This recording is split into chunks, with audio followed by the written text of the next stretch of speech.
Disclaimer: this video is for entertainment purposes only. It is fully protected under fair use laws, Section 107, Statute Number 17 of the Copyright Act of 1976, which allows for criticism, commentary, teaching, and research of copyrighted materials. Title 17 provides penalties for the deliberate misrepresentation of copyright infringement.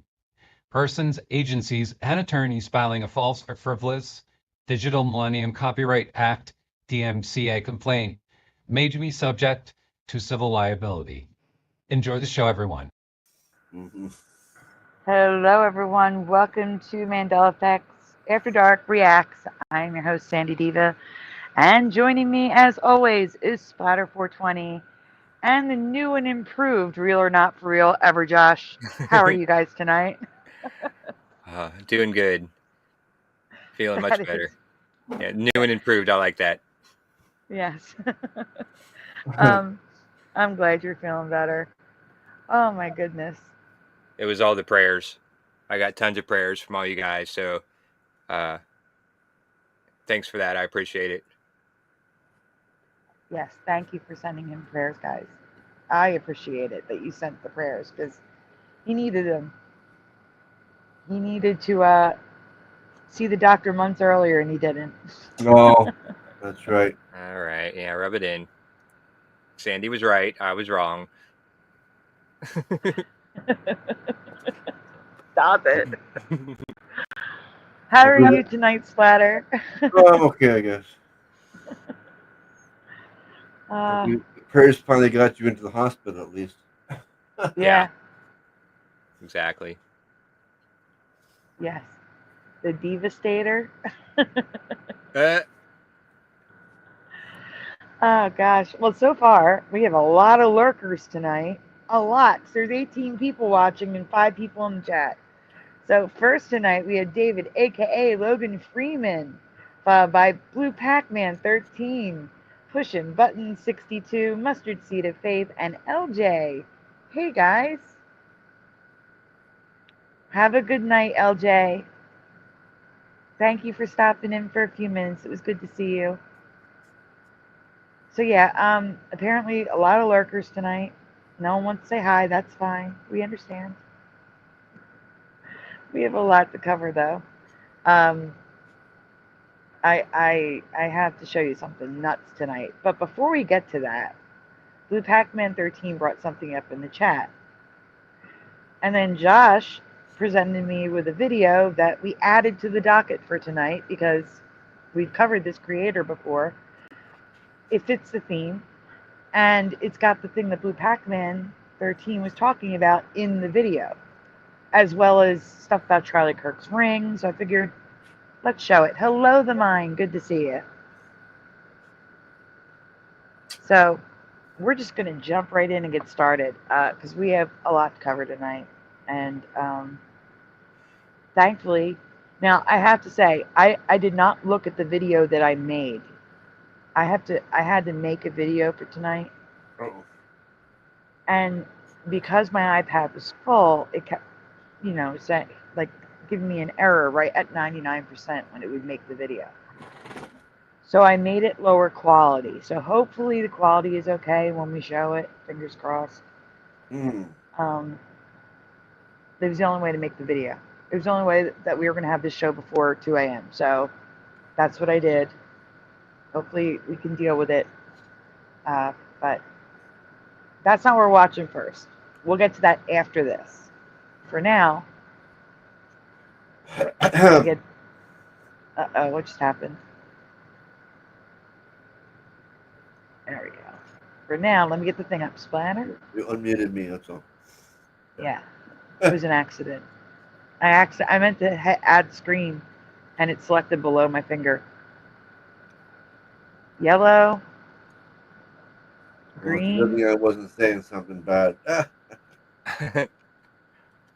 I think I'm gonna go with yellow because it's the brightest, because what we need to see is hard to see. And if we're having a hard time seeing it, the chair thing, then I'll switch it around and we'll try it again. Hello, Jariah. Right. Hello, everybody. Jariah. Okay. Pushing. Mine. Everybody else. All right. So this comes, let me get the banner up. Guys, we are raising money for the apps and medicine. The apps are all expiring. We did raise a good deal of money last show. Thank you all who donated and helped out towards medicine and apps. We're still shy a bit. Not a ton, but a bit. We're shy. So we are raising money for apps. If you can help, we appreciate it. I didn't put anything on the screen. How terrible of me. I'm sorry. If you can help, please send donuts. Bad Sandy. I know. If you can't, we understand. And thank you to those who donated already. Donuted. Excuse me. Donuted. Okay. Where was I? I don't know. Banner on the screen. Oh, I knew I was doing. I was doing this. The first video comes from Minutes of Horror. Here we go. Okay. Oh, stop it. Dry says thanks for putting up with me. We weren't putting up with you. Stop it. Just stop. Yeah. What do you mean? What do you mean? He means when he was on the show. No, we loved having you on. Oh, yeah, Stop. no, he was awesome. Stop it. Okay. We like Jiraiya. Oh, okay, yeah. No one's been a problem on the chat yet, or in the panel. Well. Yet. Not recently. Yeah. Okay, not recently, yes. I'll agree to that. Okay, we can go on. Let's get started. Yeah, moving hey, on. Morgan.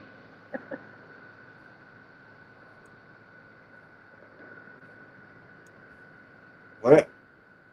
Wait, you know what, Splatter? Actually, don't hit play yet. Just don't. Here's why. There's 28 people watching, and there's 8 people in the chat. Guys, take a moment to please hit like on that stream button, on the like button. Please hit it. 4 likes that I see. Yeah. Subscribe if you haven't already. Ring the bell. Ring the bell because you see we go live at random times. My iPad's full. There's nothing I can do about it. I gotta take care of that, or there's no show. Well, yeah, 7 likes now. 7 likes. See, it works when you say click that thumbs up button. Thank you. With 23 people, only 7 likes. That's not very good. Okay, well that makes sense. 23, because I see 28, but they must be on Rumble and X. Yeah, I'm just talking YouTube alone. It's only 23. Yeah. I wish I could see the breakdown on this end, but I can't. I just see the total. Hello, Troy. Oh, no, we lost a couple. We lost some. Okay. It's okay. We have our ghost back. Welcome, Troy. FAP is here. Our ghost? Yeah, Troy's a ghost. He's a ghost in the chat machine. Oh, okay. He'll let you know. He'll let you know that when you die, you go to a random chat room. Yeah. He's always looking for his other sock. Yeah, I was going to say, you can never find his other sock. Yep. He says good day every day. FAP says hey. When you die, your soul goes to a chat room. There you go, Spotter. Thank you, Troy. Okay. Hello in the studio. I saw you. I was just explaining to Splatter about our ghost in the chat. Troy. Okay. Let's get started, everyone. Troy's laughing his ass off.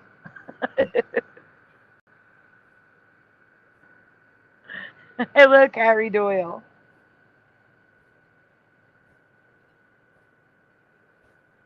Splatter, you going to hit play? Oh, yeah. I'm waiting for you to say so. Oh, I did.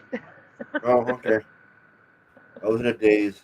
We are going to be looking at some disturbing videos, strange and odd news stories, and as always, let's go ahead and get right into today's video. There are a few things I do want to go ahead and talk about in today's video. For example, something odd happened to me for the past couple weeks now, but more and more people are also noticing this as well. But before I go ahead and get into that and other things, I do want to go ahead and talk about something interesting that has also come out involving this whole Charlie Kirk shooting. Who is this very interesting fellow right here? He seems to have connections to some very interesting events. Now, I wasn't going to go ahead and talk about this whole Charlie Kirk situation anymore, especially on this channel, but more and more people are talking about this individual right here, George Zinn, for good reason. Not too long after Charlie Kirk was shot, news and media has shown us this individual in handcuffs, but come to find out, well, check this video out right here.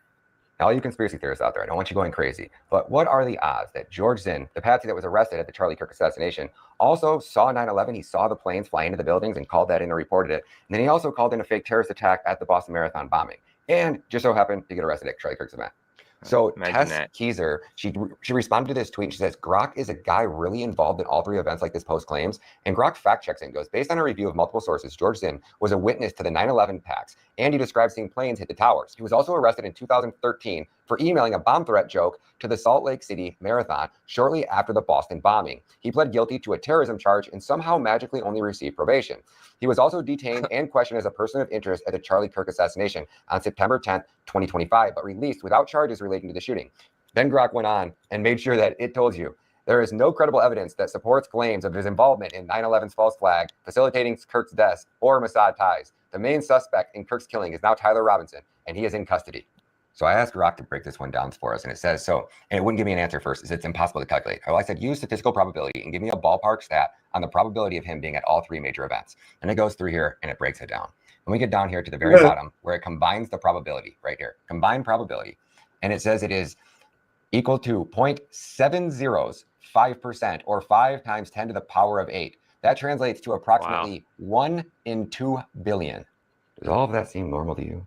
And not just that, he was also in a 9/11 documentary, which really gives this guy a actor vibe. When I first saw this man, his arrest, him saying, shoot me, he really gave off the vibe of an actor. We don't know if it's him or not.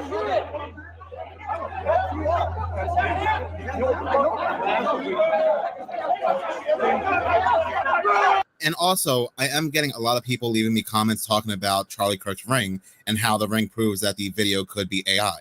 Now, the pushback I'm also seeing from a lot of other people is the fact that his ring is a hitch ring or something along the lines where it easily comes off and it could attach to the other finger. Now, personally, I do not know how, even if it is a hitch ring, this ring could perfectly fall and then land on the other finger. I don't know. I'm not an expert in hitch ring. Okay, so my mom has one because her knuckles are really big from arthritis, and it's the only way she can get a ring on and off. The bottom of the ring pops open like a latch. So if it is, I don't know if that can explain it though. Yeah, not from going frame to frame where it just goes from one to the next. Like, I mean, he would have to be like super good at practicing that. You know what I mean? To flip it off and flip it onto his pinky that quick. Because I mean, they slow it down, and it's basically from one frame to the next, where it's on the different finger. So. And plus, he's holding the microphone, so. Yeah. Hi, Super Dave. His fingers are busy, so to speak. You know.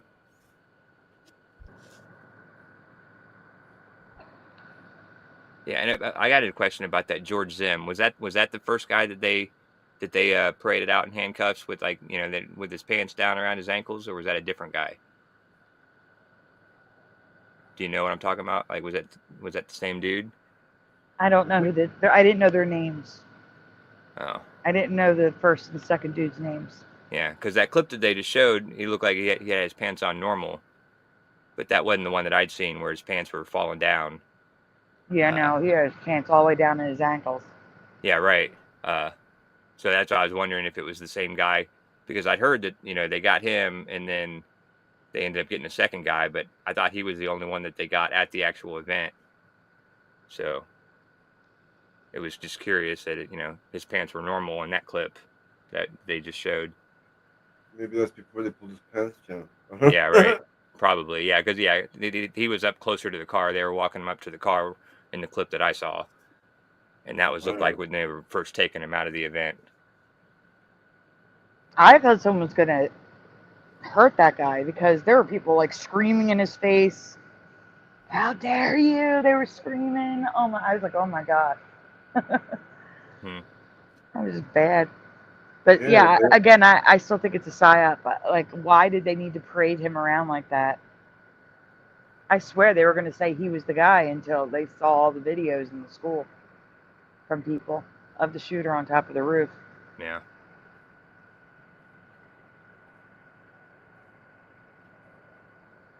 All right, we can go on. Yeah. But people are pointing to another video. Really quick, just to correct myself, it's a hinge ring, not a hitch ring. Don't know why I kept calling it a hitch ring. But like I said, people are pointing to another video that appears to have a very suspicious graphical anomaly, which shows a chair going through a table. So first, I'm going to go ahead and play the video footage at normal speed because I couldn't see it at first. This is what Blue Pac-Man was referring to in the chat. Yeah. Ignore the table that's white in the front, because that's where I kept looking. I'm like, yeah. I don't see nothing. It's that table in the back that's gray. That's what you're focusing on, everyone. With all the legs on it, yeah. Yes. You're going to see a chair come down, go through the table. Now, here's my question. You see the two black spots on the table? Are they holes? Maybe. Are they holes in the table? Right here? In here? Yep. The two black spots, yep. Don't know. I don't know. Yeah, I don't know. I wouldn't think so, but you never know. See, I don't think it's a table. Right next to that is the stage. I think that's a piece connected to the stage. And that could be like holes to hold things. Think like, what are they called? Those tables that they have in restaurants where, like think a salad bar where you have the little metal things that go inside. Yeah. Oh, yeah. Yeah. It's like, and the table has recessed holes in it. Right. I'm thinking that might be the table, type of table. I could be wrong. I'm just saying there's two distinct black shadows on that table, and the chair goes through the table right there. So maybe there's an opening or a hole there. All I gotta say, let's look at it. You guys can decide. Because this chair is definitely going through this table. Definitely. All right, hit play. Yep. And then I'm going to go ahead and slow the video footage down and zoom in.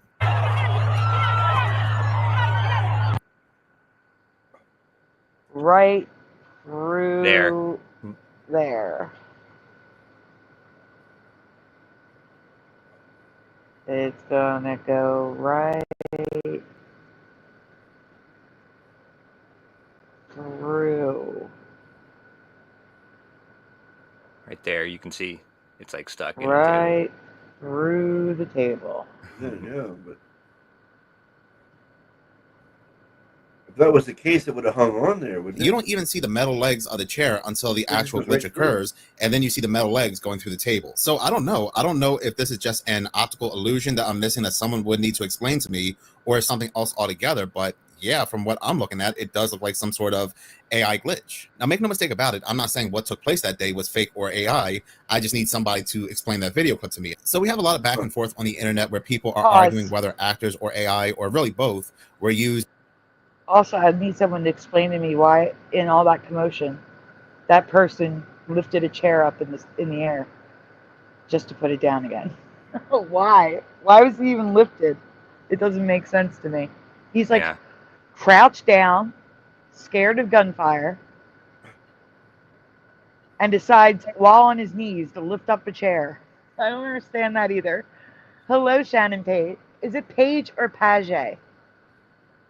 Or is it something completely different? I'm just going to call you Shannon. Hi, Shannon. Yeah, that works. Yeah, the only thing I can think of is that, like he's putting the chair up as some sort of cover or something. He's like, oh, I'll put this chair up on the table and then get behind that and they won't see me and, won't try to shoot me or something. But other than that, I don't see anything else that makes sense. But apparently that wasn't the plan. The plan was not to sit on that table. Christian says it could have been a very intense game of musical chairs.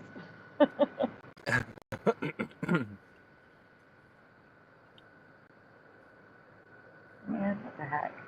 I don't know, but this is a one-person killing. Wasn't trying. Oh Yeah, my right. gosh. Are you serious, guys? We have to stop what we're doing and do a thank you. Give me a moment. Oh. Just stop the presses. Always stop the presses for that. Yes. Guys, please, if you would. Trophies up, everyone. We need trophies up. Thank you so much to Pushing Button 62. Oh Thank my. you, Pushing. Oh That my was- goodness. I know. Oh my goodness. All right, here we go. Thank Not you, Pushing.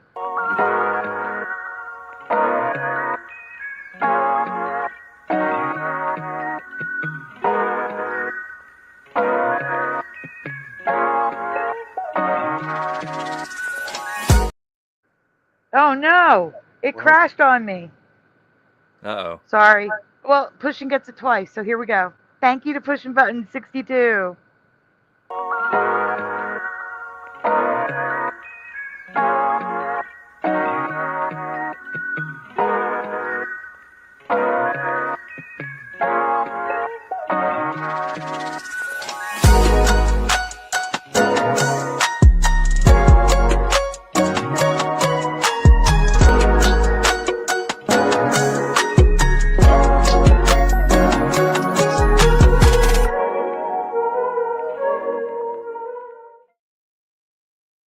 Thank you, Shannon. She says it can be pronounced both ways.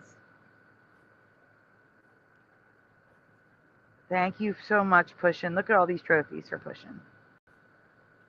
Yeah, Pushing rocks. Troy says, I want to thank you. Well, thank you for being here, Troy.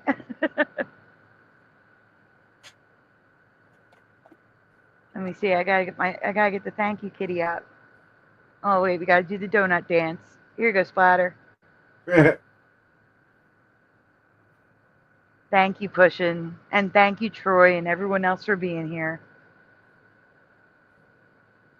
Okay, now back to Minutes of Horror. Pushing says thank you, everyone. Oh, LJ, I missed some trophies from LJ. There we go. And Splatter, who found the trophy. There we go. Okay.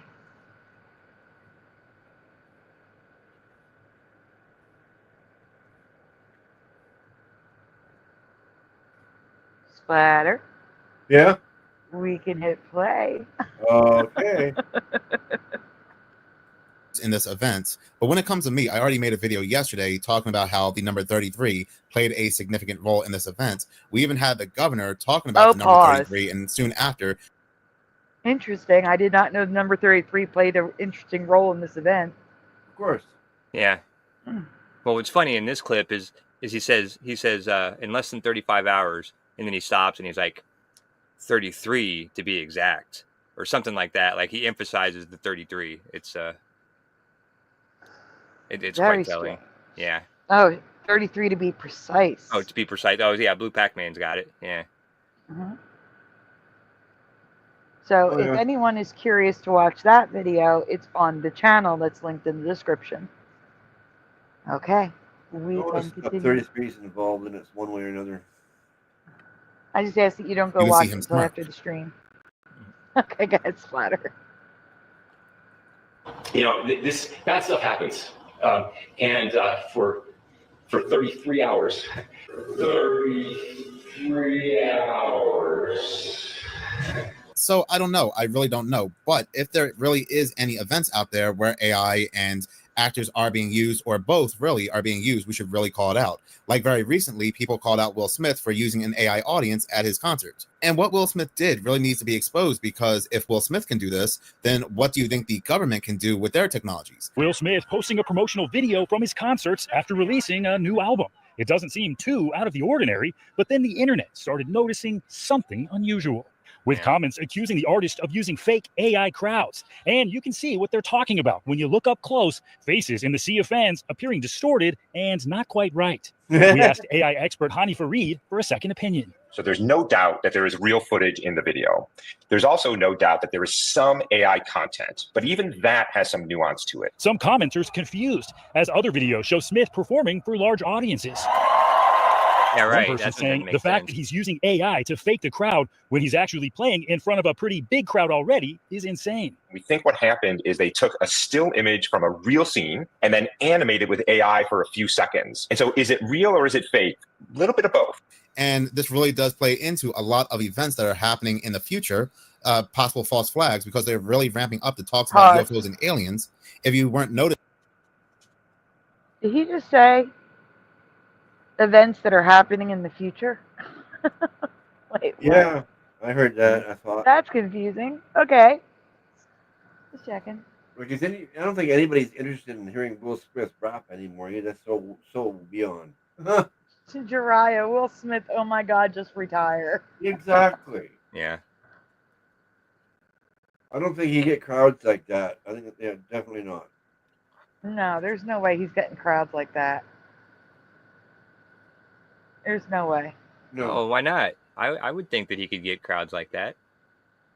Maybe For a in free Philly. concert, maybe. Maybe in Philly. Maybe. West Philly. Well, not. I'm just kidding. Because West Philadelphia is where he was born and raised, on the playground. Oh, Lord. Oh. No. Oh, goodness. No, there's no way he's pulling in the crowd like that, honestly. No. That's like Rolling Stones retirement tour kind of crowds. You know, like that's not Will Smith crowds. Or, yeah. Oh, that didn't look that big. That looked like maybe like 20,000 or something. That's still too many. It's still too Yeah, big. Rolling for Stones one retirement tour would be for- like 150,000, I 200,000. don't think so. I don't think our venue could hold that many though. You see what I'm saying? So you're What talking venue? about like Citizens Bank Park or Lincoln Financial Field. I think. Oh yeah, well, I think a football stadium, wherever the Eagles play, that would probably Lincoln be around Financial 20, Field. 25,000, 30,000 maybe. I don't know. How Right, new you the just stadium. said 50 to 100, didn't you? Well, yeah, right. Yeah, for the Rolling Where are they Stones. playing? I'm Right, saying so for the where- Rolling Stones retirement concert or something, you know, they But could where get is the Rolling Stones playing in Philly that can fit that? That's what I'm saying. Oh, well, I gotcha. Yeah, So I what don't I'm know. saying is, if that was a Philly stadium, yes, that's what a packed house would look like. But I don't see Will Smith drawing crowds like that. I just don't. I could be Yeah. wrong. And it didn't even look like a Football stadium. It looked Football stadium like could a. do it, 'cause you get all the seats on the field as well as in the seats. Yeah. Hi, Hellcat. Yeah, but that looked like a concert hall or you know a concert specific venue to me. That didn't look like a baseball stadium. It was all AI. We're just talking about it. It's all- Yeah, I'll have to go back and watch that one again. They put as many people in they want, and when it comes to AI, right? MVP. I can't flip out and scream. But that's hilarious. Oh my gosh.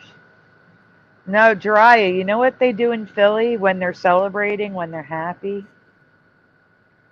They climb the street poles. They do it so much that Philadelphia greases up the street lamps and the poles to stop people from climbing them. Because the last time the Eagles won, a 17-year-old kid died doing it. So, yeah, they climb things. Screaming happily. That's funny. No, it's like what you do like to keep the squirrels out of your bird feeder. You grease up the. Pushing buttons. You missed 9 Inch Nails. A few years ago, They had a 90s music festival with a ton of 90s bands right up the street from me, and I didn't know about it, and I was devastated that I missed it. Oh my gosh. Oh, there's so many good bands there. Right now, I couldn't even tell you who was there. But there were so many good bands there. So many good bands. What year? Like a couple of years ago. Oh. It was like 3-4 years ago. Like a new version of a Lollapalooza or something? Yeah, it was basically a concert with 10 bands from the 90s. Oh, yeah, that'd be sweet. I could not. I was like, oh my gosh, when I saw the lineup.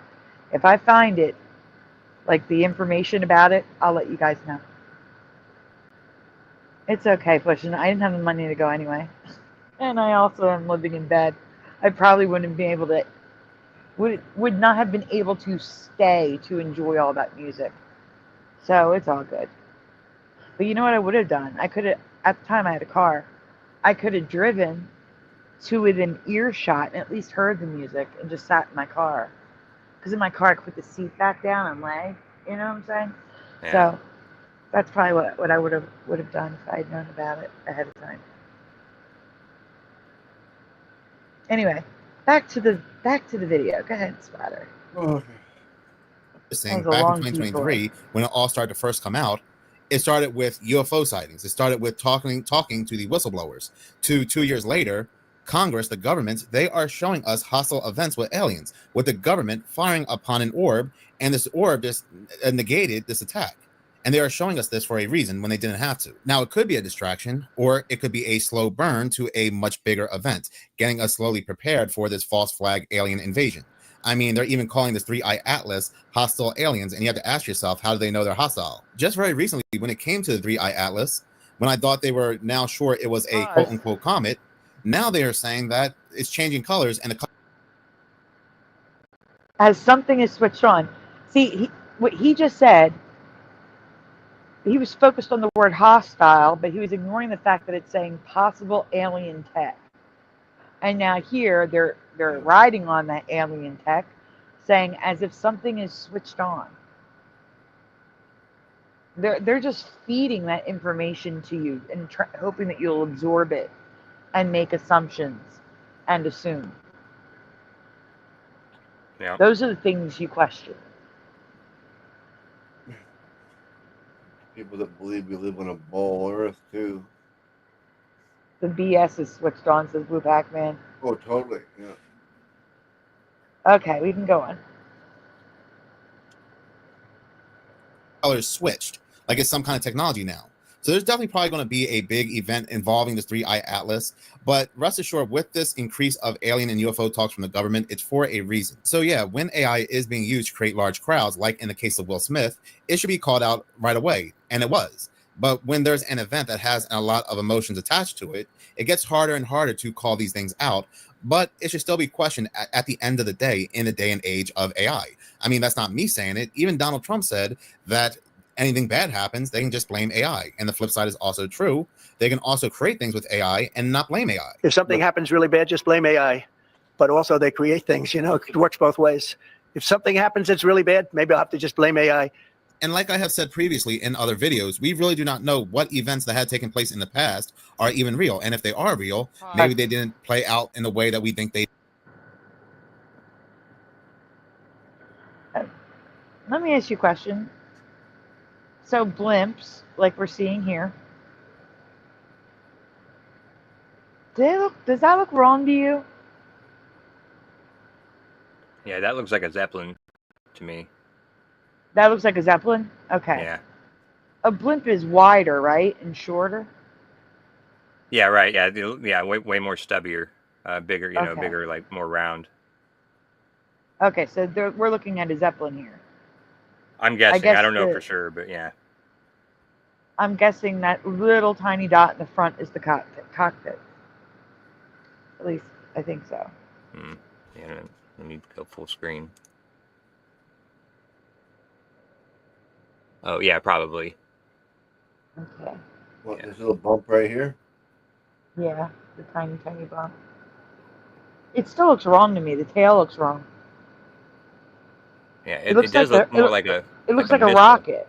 Yeah, Yeah, like a missile, right? like a submarine missile specifically. Yeah. A Yeah, torpedo. You're talking about a torpedo. torpedo. Yes. Yeah, exactly. It looks like a torpedo. It's not right. Something's wrong. Mm. Just saying. Doesn't look right to me. Anyway. Okay, we can go on, Splatter. He did. It is my personal opinion that AI, for the so-called powers that be anyway, is ancient. It's ancient technology. You Oh, also look, have to they think just about wait the for them other to news zoom that has in. come out, how YouTube and other platforms are upscaling videos during the processing of these videos to make now all videos look fake and AI. So you have to ask yourself, what's the reasoning behind that, making even real videos look like AI? You also got to think, too, about all the oddities that have occurred prior to Yeah, the pause. shooting. I mean, there's been news. It almost does look like it belongs to a different picture. I agree, Hellcat. Like it was inserted into an old photo. But is there a way to stop YouTube from adding AI to your videos? I gotta be honest, I haven't noticed any regular videos looking like they've been like an AI filter was added to it. I have not noticed that. I don't know. They're saying it's being done, but I'm not seeing it. Yeah, I saw a video about a guy complaining about his videos were like he went back and watched a video after he uploaded it, and he could tell it was different and it was AI enhanced, and he sent it to his buddy, and his buddy noticed the same thing right away. So yeah, I don't know. There might be a setting like way hidden in the back, that you have to like dig around to find to turn that off. But otherwise, you're like automatically by default accepting it or something. Knowing YouTube. Yep, knowing YouTube, you're right. We've already discussed this, guys, on the previous show, so just bear with us on this. It looks like they're covering everything related to Charlie Kirk that's weird. And this is very weird, so if you missed it, check this out. Go ahead, Splatter. That has come out about another prediction that was made. First, there was the TikTok account talking about how on Twitter, Charlie Kirk's team posted about him passing away only days prior to the shooting. And then we had a book come out on September 9th titled The Shooting of Charlie Kirk, detailing the events of September 10th, but this book was published to Amazon on September 9th. And now we have a singer, this Utah singer, who's a one-person band, who made a song that was titled Charlie Kirk Dead at 31, only a month prior to him passing away. So there's just a lot of suspicious things at play here. So because we know that AI is being heavily used in our daily lives, there's nothing wrong whatsoever with questioning certain events, because we know there's more events to come where AI may or may not play a role. And a lot of people that give pushback, yes, there's real people out there that don't believe in conspiracy theories, that take what news and media are telling them to heart. But a lot of people that we argue with too on the internet, even if we just ask questions, all we're doing is asking questions, we're instantly called conspiracy theorists and told not to ask any questions whatsoever. All right, so for those of you that did not see the other show, a full book was written and published the day before Charlie Kirk died, detailing Charlie Kirk getting shot at the same campus that he died at. So that's weird. Very, very, very, very weird. Also, there was a song put out. I thought it was by the same person, but I could be wrong. Charlie Kirk Dead at 31. And we listened to the song on air. It was not a song. It was just these weird noises, which kind of sounded like somebody walking into a boiler room, or maybe on the roof of a building where you have like the ventilation system. Very strange. And yeah, it does appear that on Turning Point USA's X account, it was posted that Charlie died in his home a week earlier. But the interesting part is that his Florida home. Charlie Kirk lives in Arizona. So that's confusing. Unless he has two homes. I don't know. could have. Could be. Maybe. Who knows?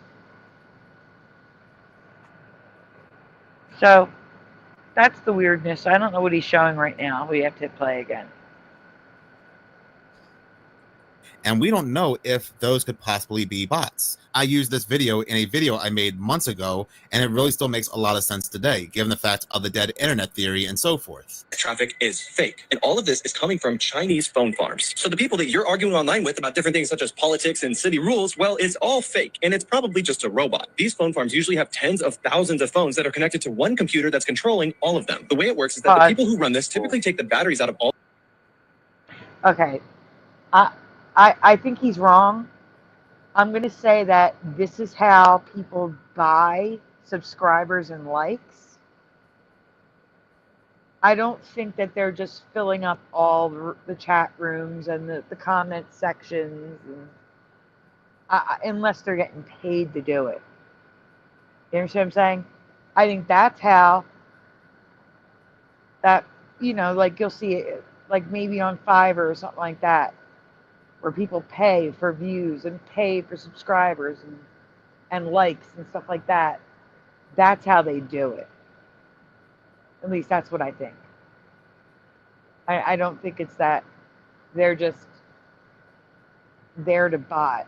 Just to do whatever. I think they're just there for people to buy likes, views, blah, blah, blah, blah, blah, blah, blah.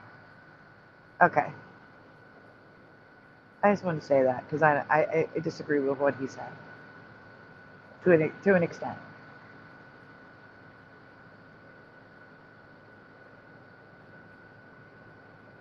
Oh, hold on. Shannon, Amazon did not use the incorrect publish date because someone purchased it prior to September 10th. And Sisney, oh, I forget the channel name. Sisney something. It's in my last stream.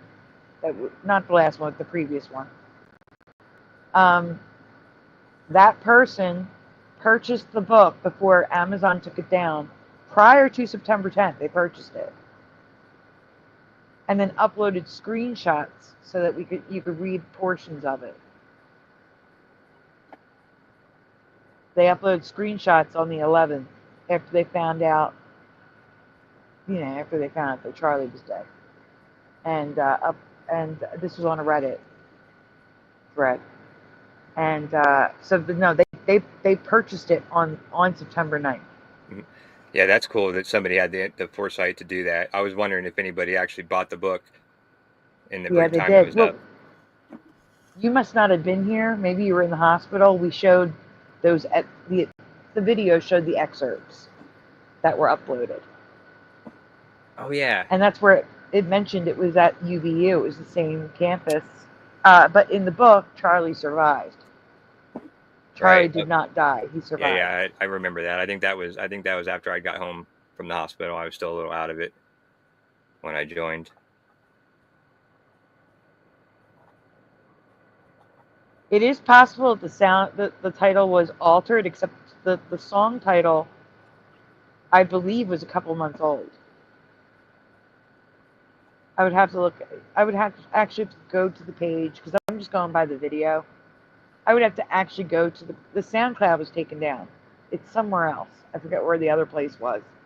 I'd have to go and look at the details to see the the ID9 tag to see if it's actually that old or not.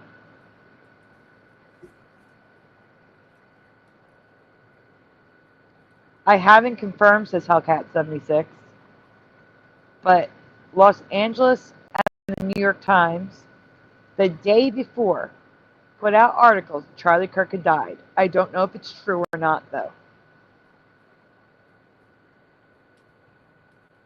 Huh. I hadn't heard the New York Times and LA Times. I'd heard some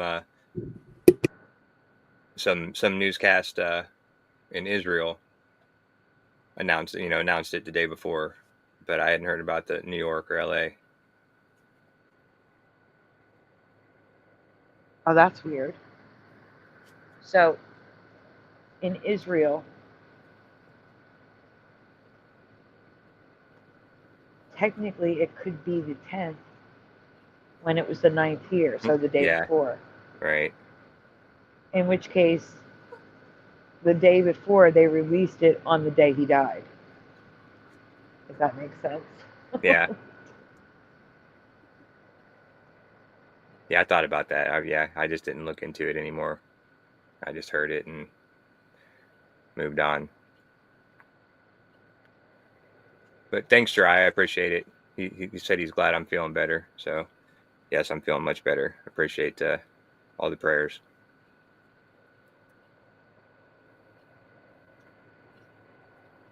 So I'm just catching up with the chat. Give me a moment. Hello, Red Storm. Are you on X? If so, thank you. Oh, wait. Maybe you're on Josh's channel. Oh, probably. Yeah, because nobody's on X or Rumble in the chat. He's on YouTube. So, yeah, so your channel. Let's see. I rhymed orange.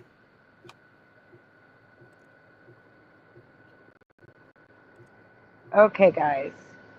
We can continue. Door hinge. Orange. These phones and then connect all the motherboards together in order to monitor it on one computer. And then with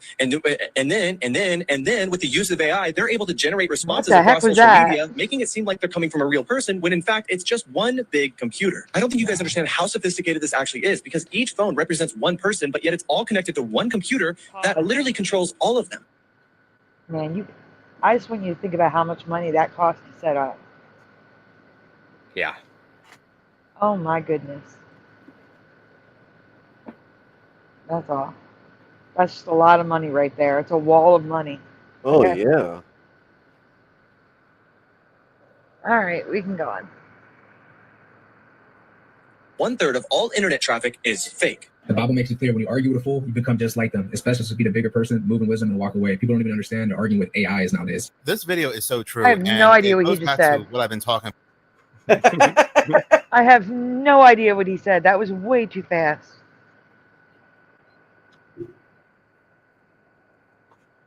I'm just gonna keep going anyway.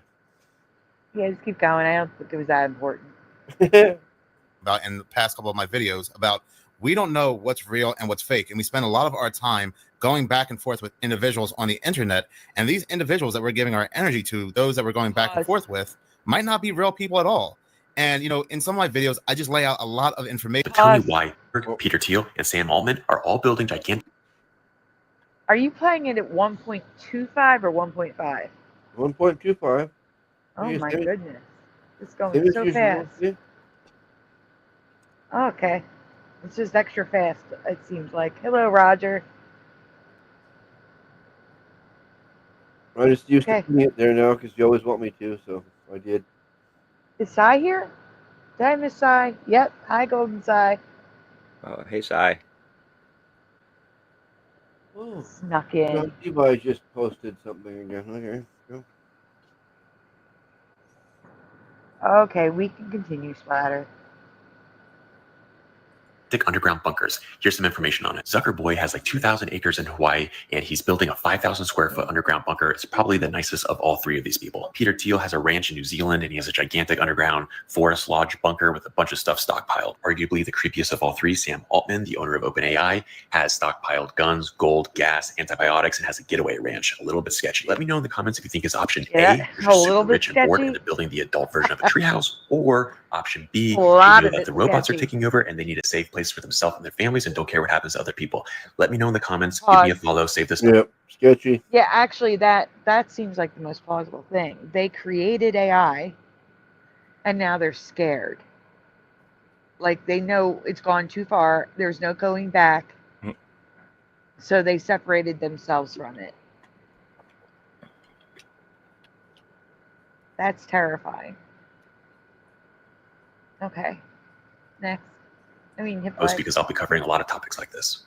So for the past couple weeks, I have been noticing something pretty weird. Now, this may have been going on before then, but this is the first time I really started to notice this. Now, a couple weeks ago, I was at the movies and a trailer came on for a new movie called pause. Black Phone 2. You're right, Shannon. Underground bunkers are not a new concept. However, them all building them at the same time, that's the thing that has my red flags going up. They all seem to start building them at the exact same time. That's weird. Could have just been a coincidence, but it's weird. All right, go on. And I did not say this out loud. I did not search this in my phone. I just thought to myself how similar this movie looked to A Nightmare on Elm Street, and it made me want to watch the classics again with Robert Englund. And I also thought, was he going to reprise his role one day and return as Freddy? That's all I thought. So a few hours later, I get home, I take out my phone, and I'm browsing TikTok. Now, generally, my algorithm will show me nothing but news-related content and people that I follow that I like a lot. So about a minute or two later, as I'm scrolling, I come across a video of somebody doing a movie review on Nightmare on Elm Street 2. Prior to that, I can't tell you the last time I saw something on my algorithm that wasn't news-related content or something along those lines. People talking about conspiracy theories and so forth. I even told my wife about this because I was really weirded out, but I chalked it up as a quote-unquote coincidence. And then a week later, I was thinking about something else. I can't remember what I was thinking about, but it was something that just came across my mind I haven't thought about in years. Again, did not search it up, did not speak about it out loud. And as I'm browsing YouTube, I happened to run across it in an ad. And I said, this just happened to me a week ago. Now, the reason why I'm making a video on this topic happens to be because I did not search anything about this to see if something like this is happening to anybody. Yes or no in the chat, has that ever happened to you? Have you thought about something? You didn't search it. You didn't say anything out loud. You texted no one. You messaged no one.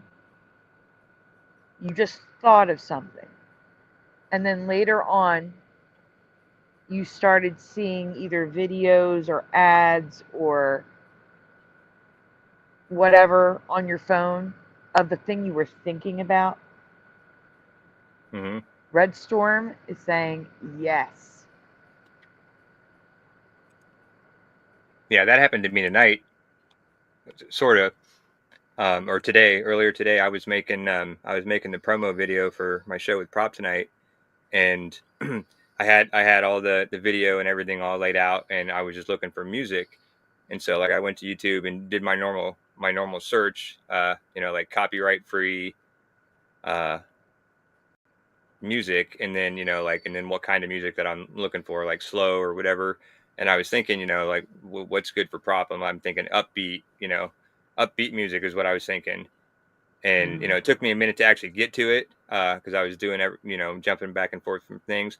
And then finally, when I did finally get over to the search, I put in copyright free, and as soon as I started typing free, it auto suggested copyright free upbeat music. And I'd never searched that before, or never anything, but I was thinking about it for like 10 minutes before I searched it, and that was the first suggestion.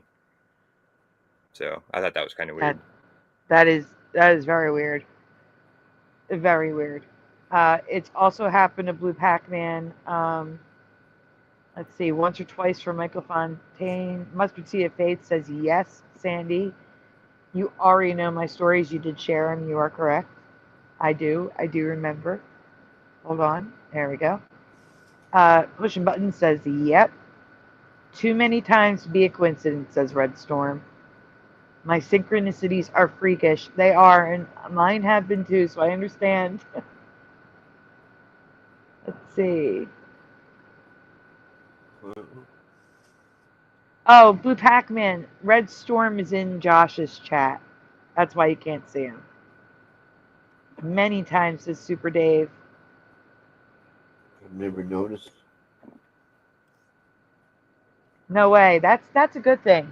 I like your phone, Jiraiya. Jiraiya's phone says my phone just keeps giving me Sandy updates. Hit the like and subscribe. Hajime, hello, says, I can't say for sure. Seemed like something did, though. Like if I haven't bought something in a while, then I buy it and get ads for it and paying with cash, not card. Yep. Yep. I hate autocorrect too, Sai. Let's see.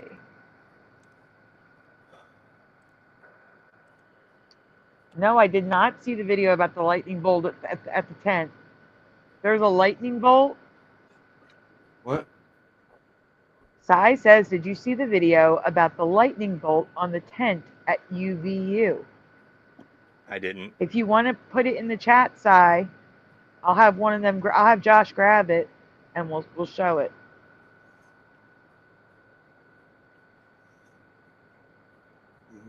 Once the lightning bolt hit the roof of a house. That is weird. Blue Pac-Man said, it happened with me with the Lost Boys movie. I thought about it, and then the Google Home popped up the Lost Boys. This many years old classic. Stop it. Hey, Super Dave. Yes. Yes. The Mandela with Yosemite Sam that he never said, I can't remember now. What'd he say? Tarnation? What in tarnation? What in tarnation? Yep. I also don't recall his eyebrows being connected to his mustache. Like the whole thing, his hair. The whole thing. The mustache, the beard, the eyes are all connected. Oh, I can see that. But the he definitely said what in tarnation. I don't remember them connected together.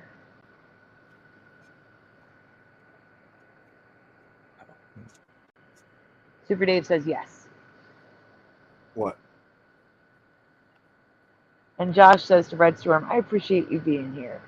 If you want to join the main chat, I won't be offended. Yeah, as soon as I typed that, I flipped back over to yours and seeing that he was already over in your chat, so that's good. Blue Pac-Man, the Lost Boy, does have a couple Emmys in it, and there's more, which you guys will find out during Mandela-ween. What in Tarnation says, what in Tarnation? Tarnation says, what Tarnation? That's what I'd say. Yeah. Hey, Tarnation.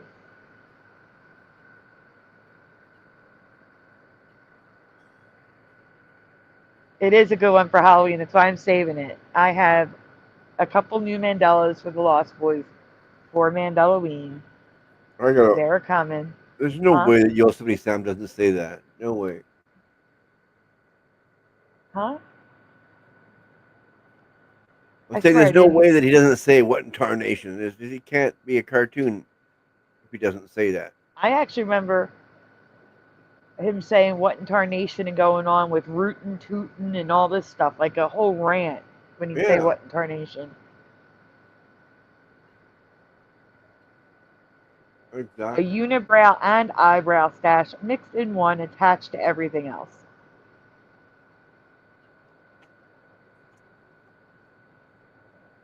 I got you, Golden Sides, no problem.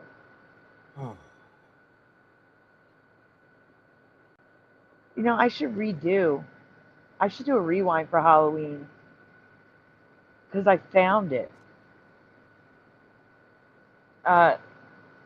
You guys remember the cover of So I Married an Axe Murderer? Yes. Okay, so the cover used to have Nancy, I forget her last name, the actress, holding an axe behind her back. Well, they took the axe disappeared. But apparently, on bootleg covers that people made when they used to sell DVDs all the time, the axe was there. I have to look into that more. I want to see if it's maybe different countries have different things. But I clearly remember the axe, and the U.S. version of the cover never had it.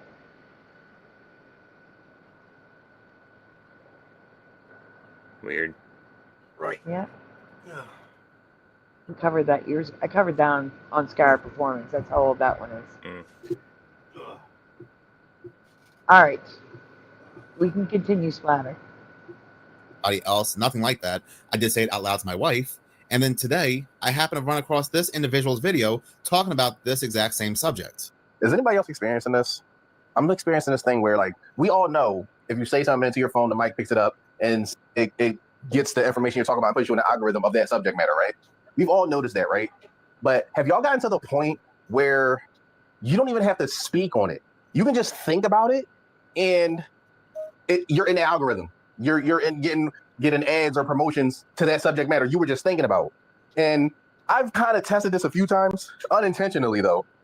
But I thought about something that I haven't thought about in years and years. I haven't seen on TikTok. I haven't seen on anything in years. But I think about it, right? And suddenly I'm in that algorithm. Every other video is that subject matter. Am I the only one experiencing this? Or is everybody else experiencing like, pause, that's it weird. seems like these phones can tell what we're thinking and they throw us in the algorithm of that. So I took This is something I'm gonna have to try. I'm gonna actually test out. Yeah. I'm gonna try to see if I can think of things that I have not searched, have not looked at, and see if YouTube starts serving up videos for it. I'll test it out and report back. Is it just your cell phone or the computer? Or No, he's talking about. I don't know if he's talking about the phone. I don't know. iPad's the same as a phone. It's just a bigger version. So it doesn't matter. I mean, I don't know about the computer. Anything with the built-in microphone, iPhone, cell phone, Alexa, Google Home, all that. Well, so my computer wouldn't work. Yeah, probably not. It doesn't have an AI. You can't talk into your computer, can you? No, not unless I put a mic in it. I could. I mean, yeah, I'm talking into it right now. Actually, yeah. Well, no, I mean, it doesn't have like a Siri in it. No. Yeah, you can't say, "Hey Google," and then ask it a question, and it automatically wakes up. No, not on this computer. No, just a mic to talk to you guys. Then your computer's Just a probably mic to safe. talk to you guys.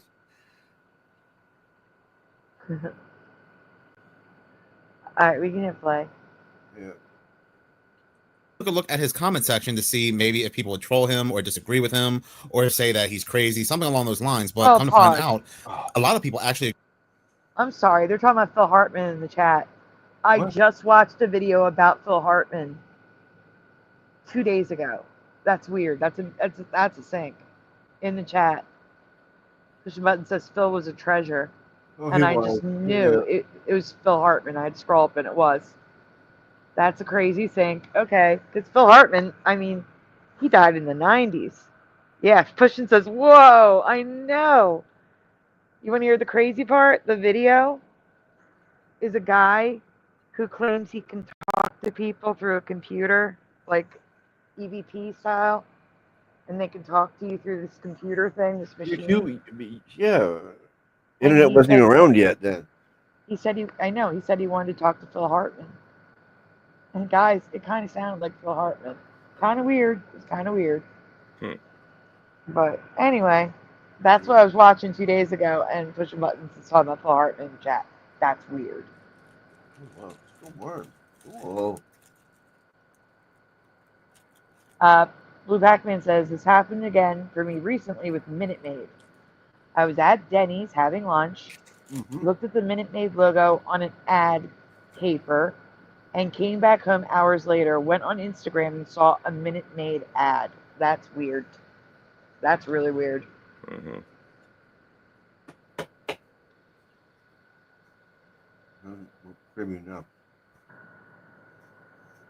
I've seen that years ago, says Pushin. Yes, it's like 2 years old. You're absolutely correct. He just did one with Charlie Kirk. Oh. The guy that the YouTuber that we're talking about in the chat. Oh. And when he mentioned Erica, supposedly Charlie Kirk. I'm saying supposedly because, I mean, we don't know how heaven works. Maybe heaven allows us to take calls with the living. Who knows? But take calls? You clearly heard him say, I miss her. I miss her.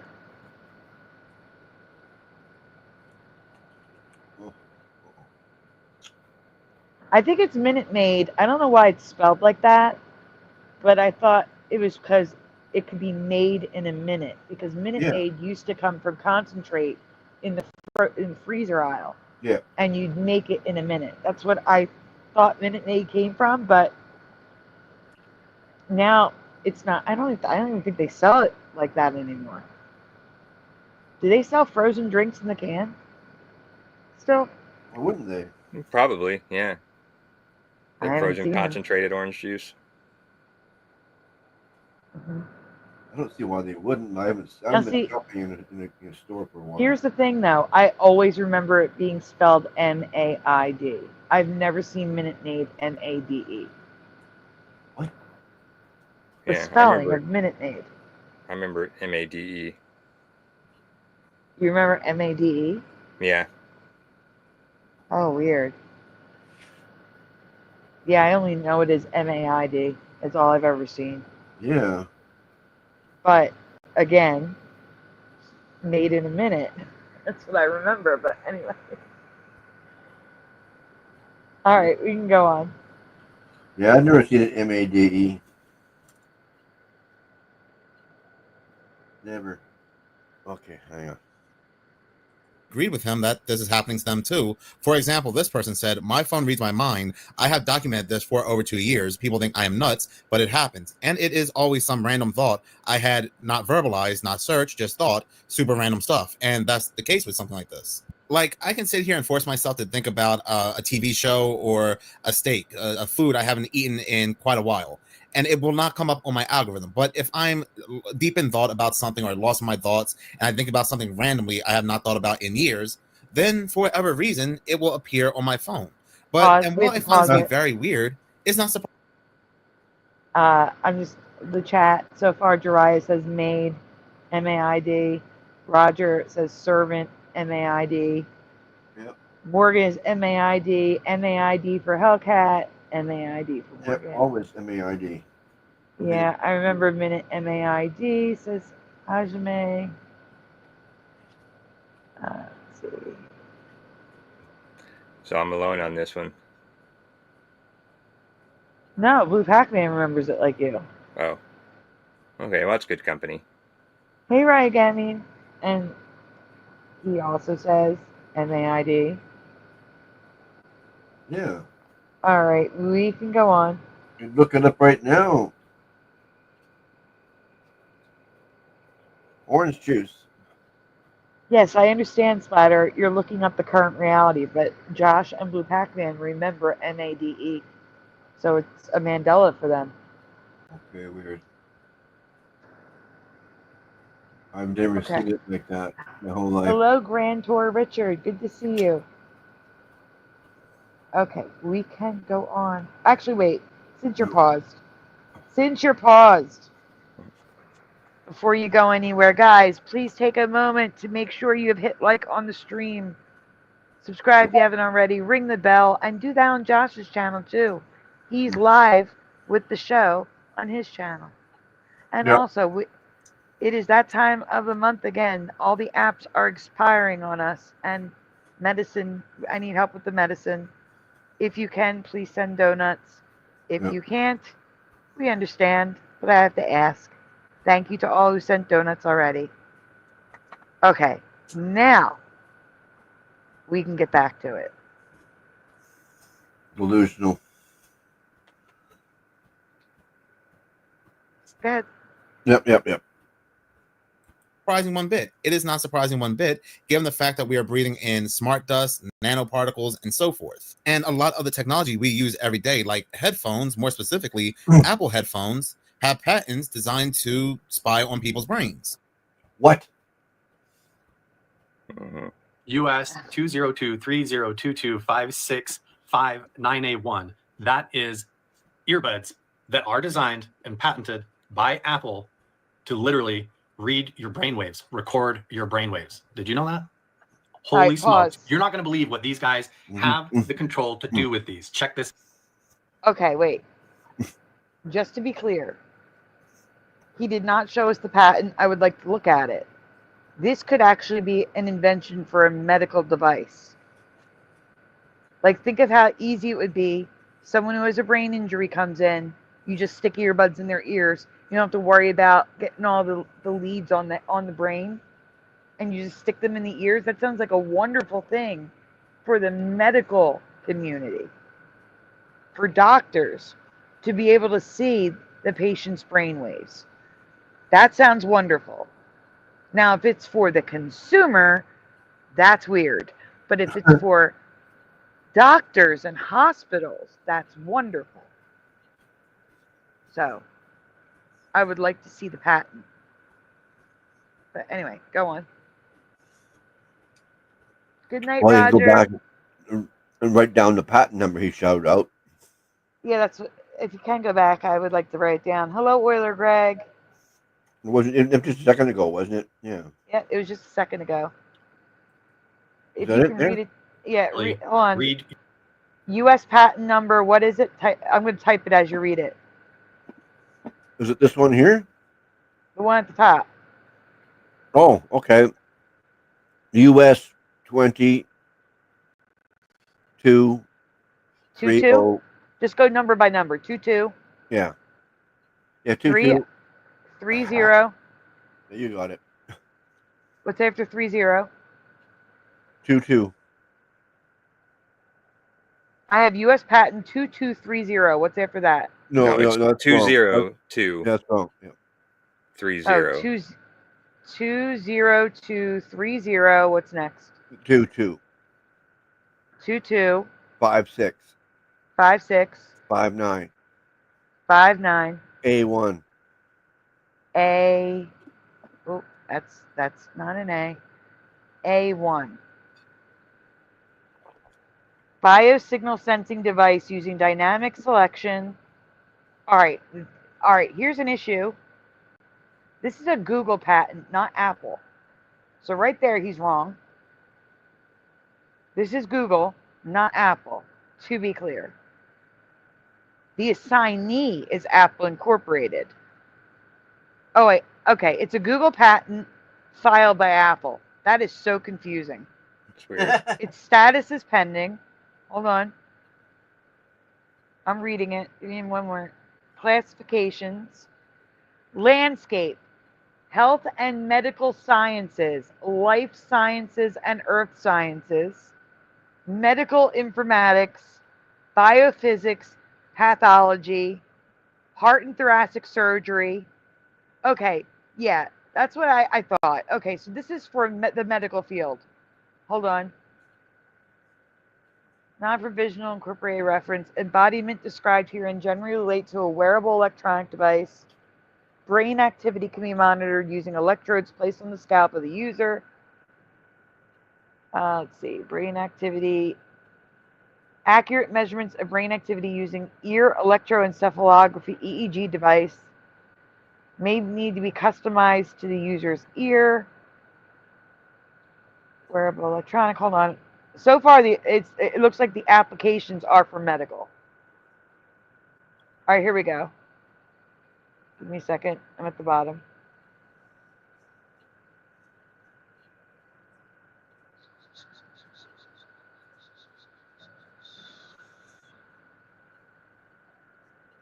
I'm at the bottom reading a ton of stuff. Give me a second. Yeah, all the subjects, all the cited subjects are all medical. Pathology, engineering and computer science, otolaryngology, veterinary medicine, public health, general health and medical sciences. So I really do believe that this is for the medical field. Oh, yeah. So I could be wrong. Or that's just what they're telling us. You know, it's easier Well, to no, get away with it. You know, you Yeah, label but it this is- as medical. I mean, yeah, but the patent is totally listed for medical. But I'm going to drop the link in case anyone's interested in reading. It's long. It's going to take you hours to read all of this. Oh, no. But the link is in the chat if anybody's interested in saving it for later. Okay, we can continue. You just hit play. Your brainwaves. Record your brainwaves. Did you know that? Holy smokes. You're not going to believe what these guys have the control to do with these. Check this out. The patent is for a biosignal sensing device using dynamic selection of electrodes. This is absolutely Apple.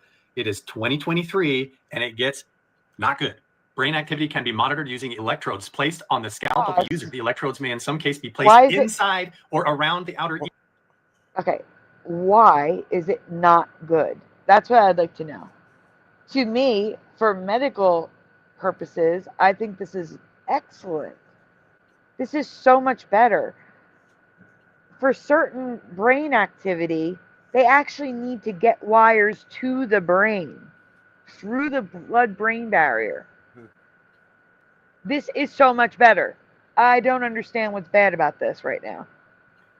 So, all right, unless, like I said, unless they're reading your mind, but that's not what it says. It's saying it's reading brain activity. Well, this guy's trying to lead people on to thinking that's what it's doing, though. Yeah, it's not reading your mind. Reading your mind is a lot different than reading your brain activity. Your brain activity says if you're asleep or awake. It says if you are conscious versus unconscious. It's not reading your mind. Hello, Mandela Mile. Good to see you. It's been a bit.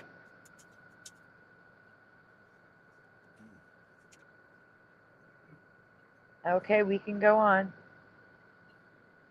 Ear of the user, measuring the brain activity using electrodes placed in and around the outer ear may be preferred due to benefits such as reduced device mobility and decreased visibility of the electrodes when compared to other devices. And it goes on and on. And look, it says for accurate measurement of brain activity using an ear electroencephalography, oh my God, ear electroencephalography, EEG device, the ear EEG device may need to be customized for the user's ear. So it's talking about different sizes, and it gets worse.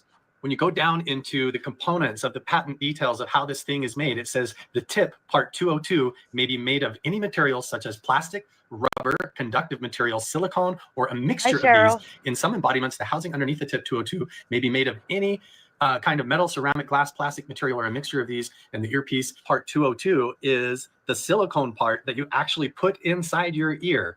So they're saying that all those little dots and the silicone piece, the earbud, and it even goes on to say this little metal piece on the end on the stem that comes down is all used to capture and record your EEG brainwave activity. It even goes on in the patent and says how the left ear and the right ear, one can be the transmitter, one can be the receiver. It doesn't matter which one, and they have the rights to make it whichever one. Yes, and what it will do is through the conduction, through.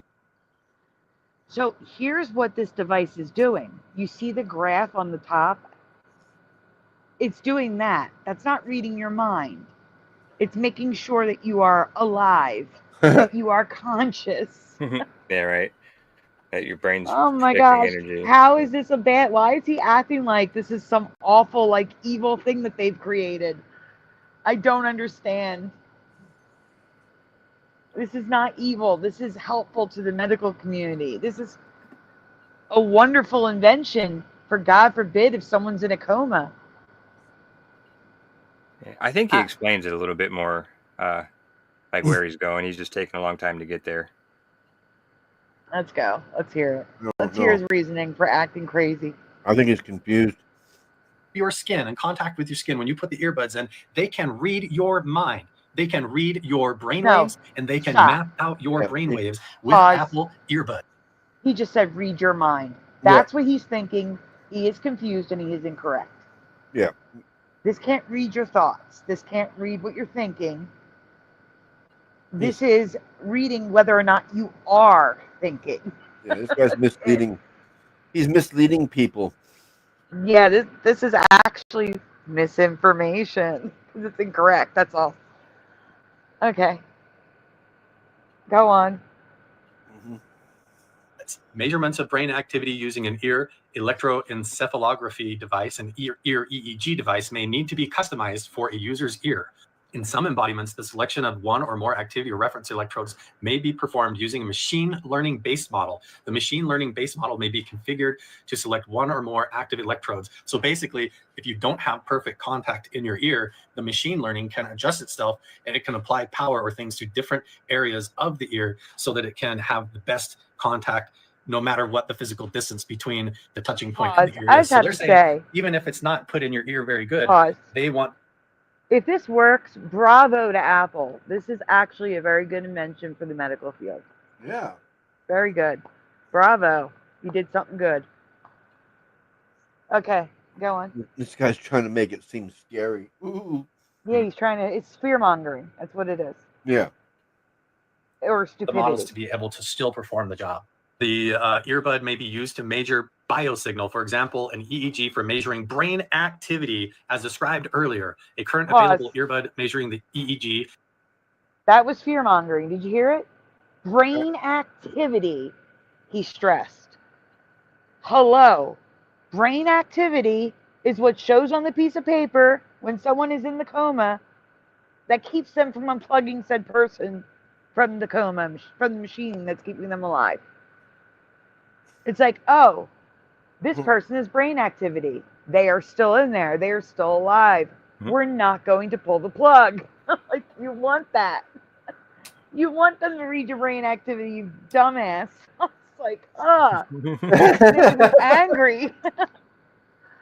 This guy's making me angry because he's trying to scare people from a medical device that's going to help a lot of people. Anyway, go ahead, hit play. May include an active electrode on the tip 102. It shows all of the images of your earbuds and how the silicone tip of it is actually an EEG brainwave monitoring system. It shows how they can integrate, blend into the silicone in either rings like this. They can even split it up into different slots like this to get the same effect, or even the one that has all the little holes in the silicone. So while many of us may find this weird, at the end of the day, it's not surprising one bit that when we're lost deep in thought about something, about an hour, 2 hours later, it'll appear on our phone because of everything we're breathing in, everything we're connecting onto ourselves. We're basically walking technology that our phones and other technology can just signal off of. But in any case, thank you so much for watching. If you like this channel and you want to see more, please subscribe. If you're already subscribed, please like, because any engagement does help the channel grow. Once again, thank you so much for your support. I am disappointed in him. Normally he would have said what, like, you know, like I think he's confusing reading people's minds with reading brain activity. Yeah. And he did not do that, so I'm a little disappointed. Hi, Noel. It's not an open panel, Noel. Sai, did you get Josh, did you get Sai's email? Yeah, probably. Okay. Yes, I did. All right. So, guys, now we're going to move on to what the thumbnail was about. Hugs, Noel. Splatter, you're going to go to the Troy one.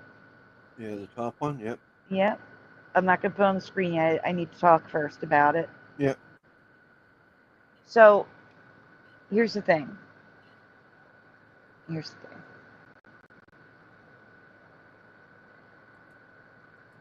The Bible warns us of false prophets. Okay? Yep. But there are also prophets in the Bible.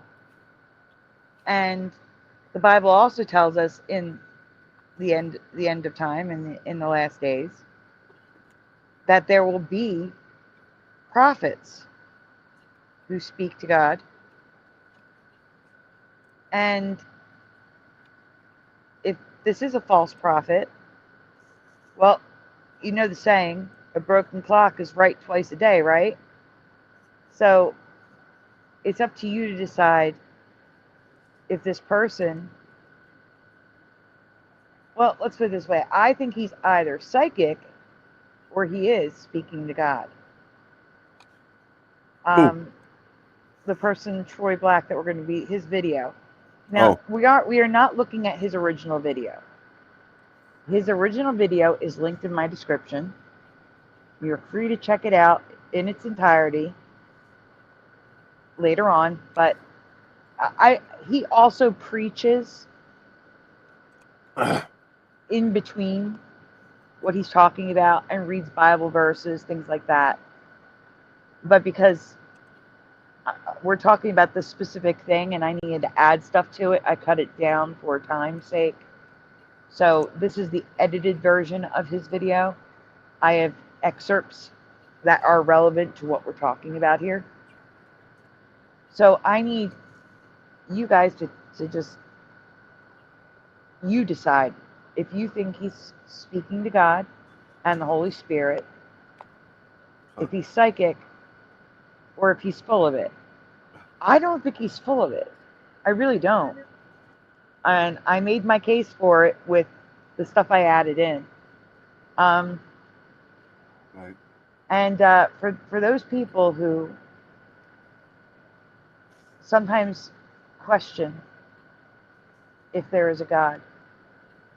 For those people who feel like God has turned away from them, maybe you could send them his original video, which is in the description. I'm going to start out by letting you know that this video was uploaded, I think it was June 1st or 2nd. So keep that in mind when you watch it. It was uploaded in June. Okay? Alright, so, and then I also like your interpretation. You're going to see my interpretation, but I would like to hear your interpretation.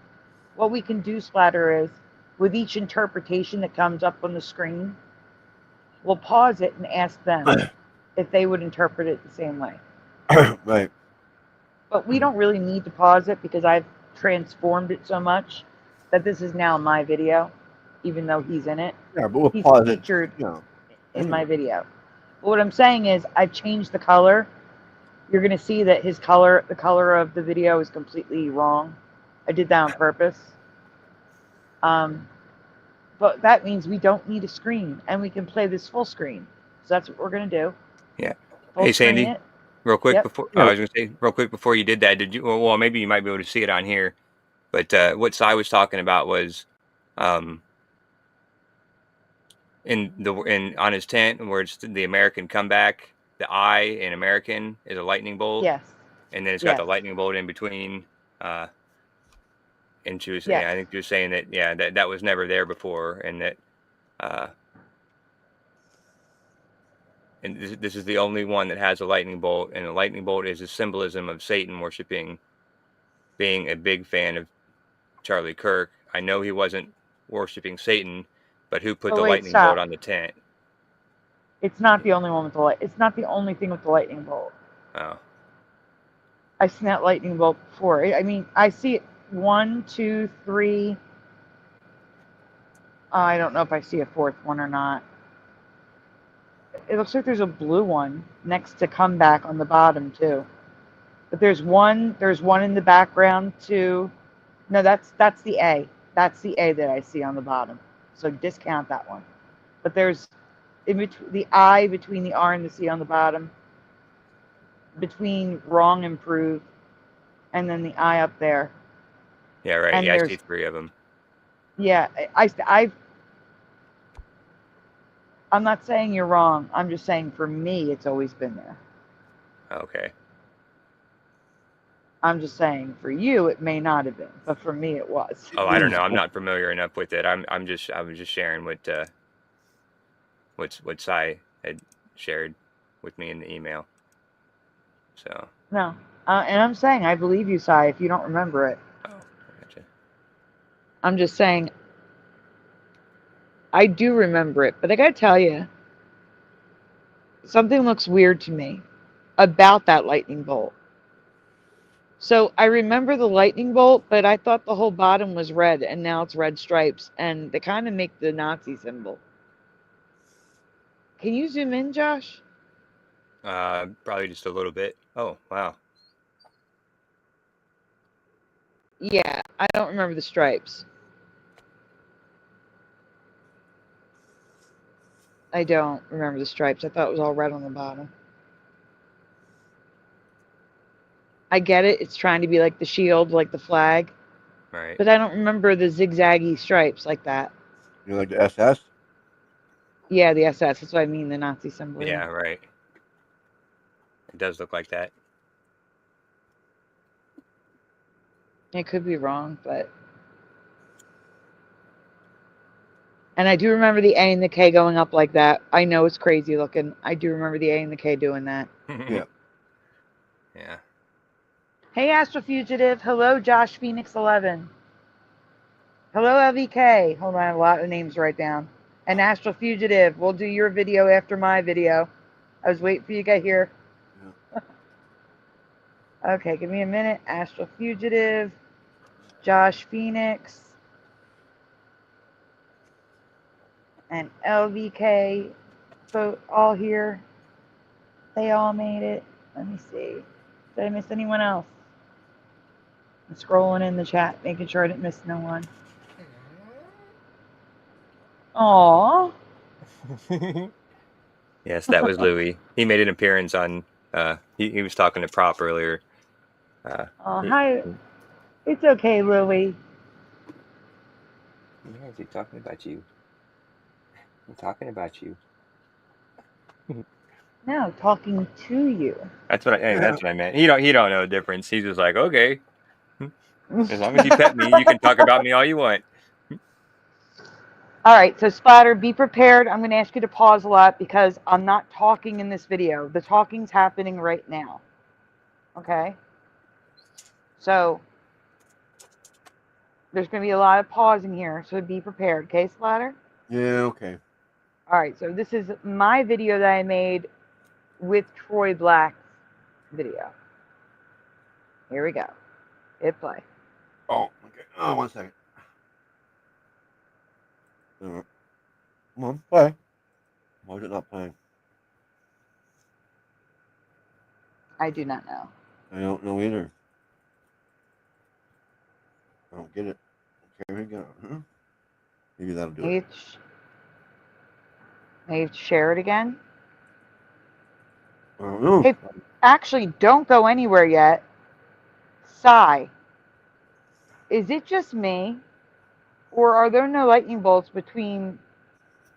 Oh, maybe there is one between the two over there. I know we're looking through the tent from the inside out. I think I do see a little bit of red. Never mind. Ignore Here? me. Sorry.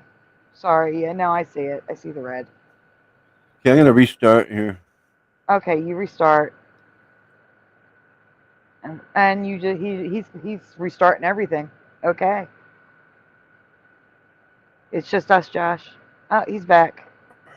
There he is. Sorry, I was muted. That's okay. Oh. Yeah, now it's Okay, well, now you got to share it again. Yep. Welcome back, David A.K. Logan Freeman. You were first in the chat tonight. It was funny. David A.K. Logan Freeman was first in the chat and said to my pinned comment, "Cool, see you later tonight." And I was here with Josh and Splatter, and I'm like, "No, don't go anywhere. It starts in 10 minutes." Yep. He laughed. Welcome back. Yeah. Where'd they go? There we go. All right. Okay. Again, technically this is my video, but I'm using Troy Black's video, so I'm leaving him up as the credit. Actually, I don't need him up as the credit. I put credit in the video. All right. Go ahead. Well, no. His video is linked in the description. All the credit to him for that. This is my edits. Okay, go ahead. Hit play. Okay, so we lost Charlie on September 10th.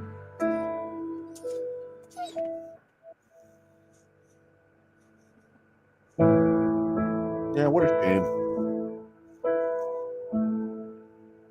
Enjoy your sandwich, Drya. Why is it? Whoa. What's going on?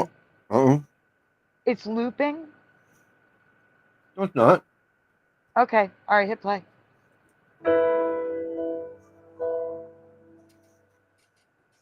Hey y'all, this is Troy Black. So the Lord recently gave me kind of some sad news. He gave me a prophetic word of warning about a beloved leader. Yes, I believe this is someone that's going to be liked by the conservative Christian.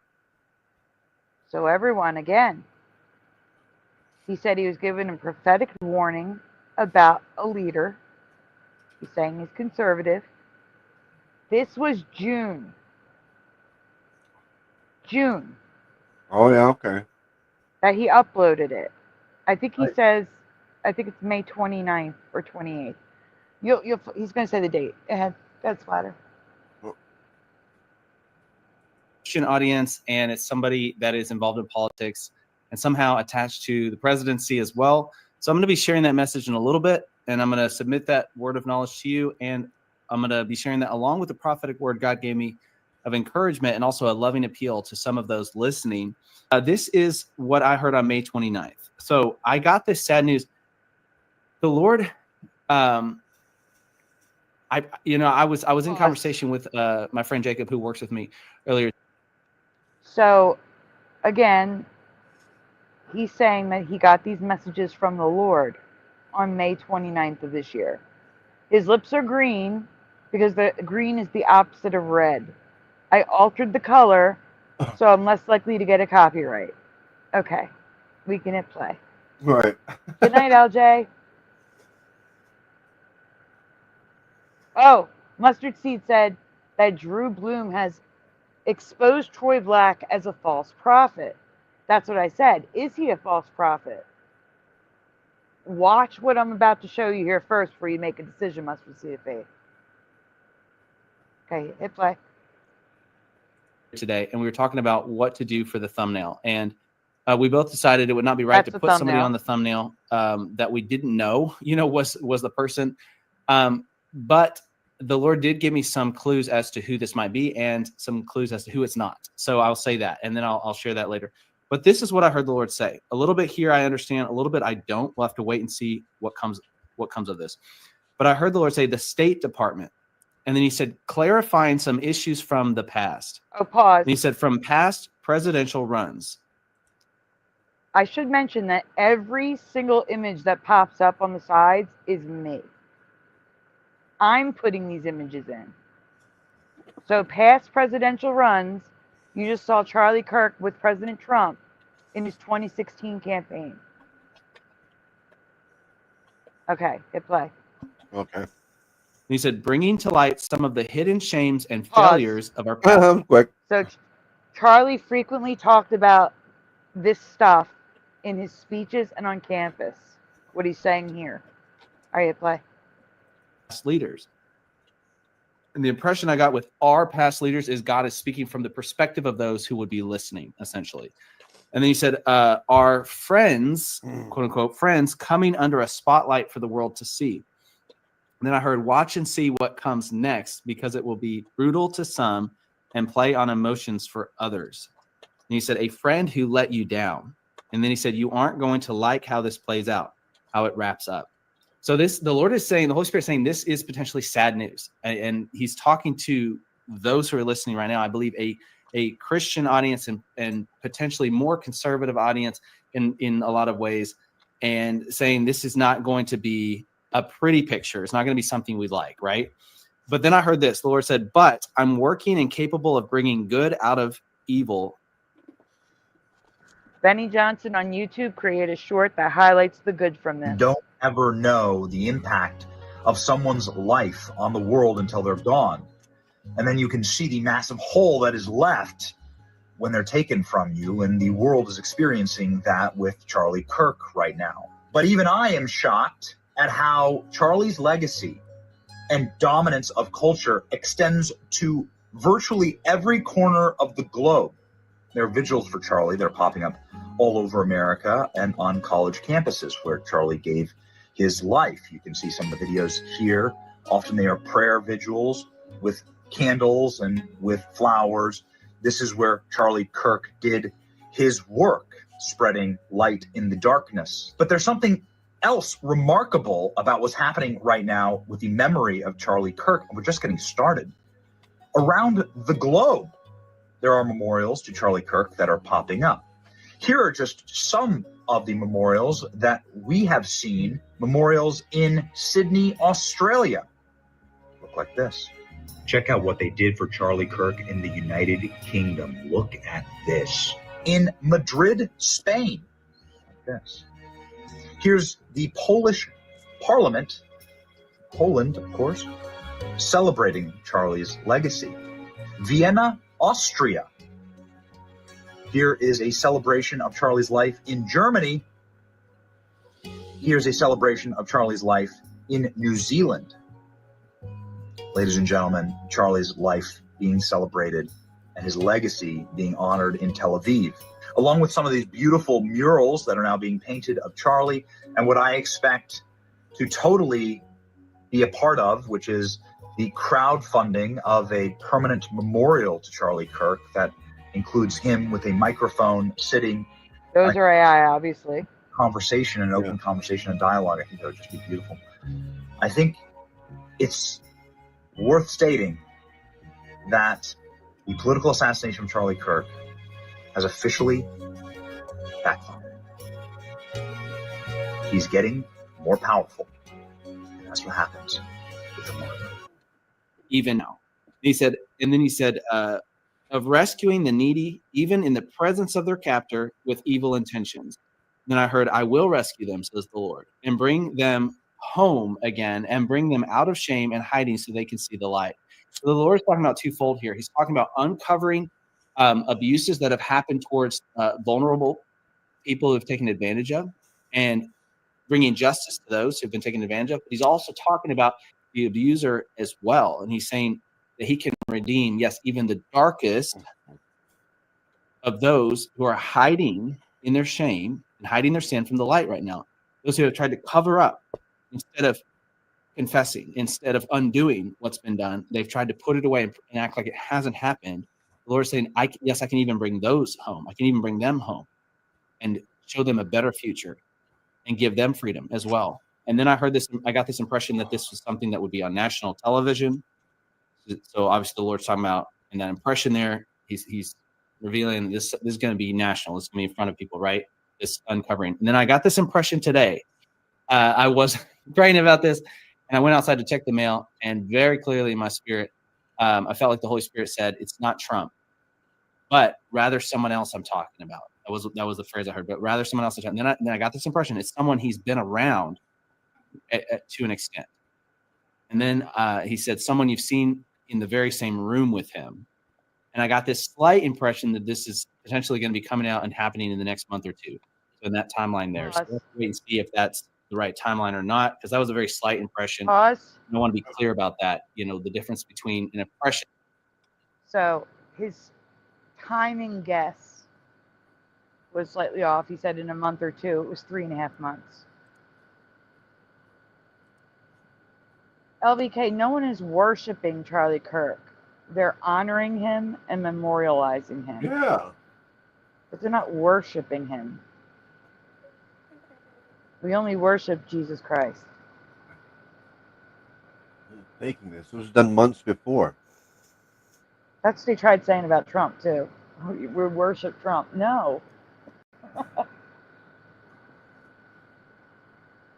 I guess everyone worships pop stars and celebrities, too. I mean, some people actually do. But, no, most people don't. Okay. Hit play. Yeah.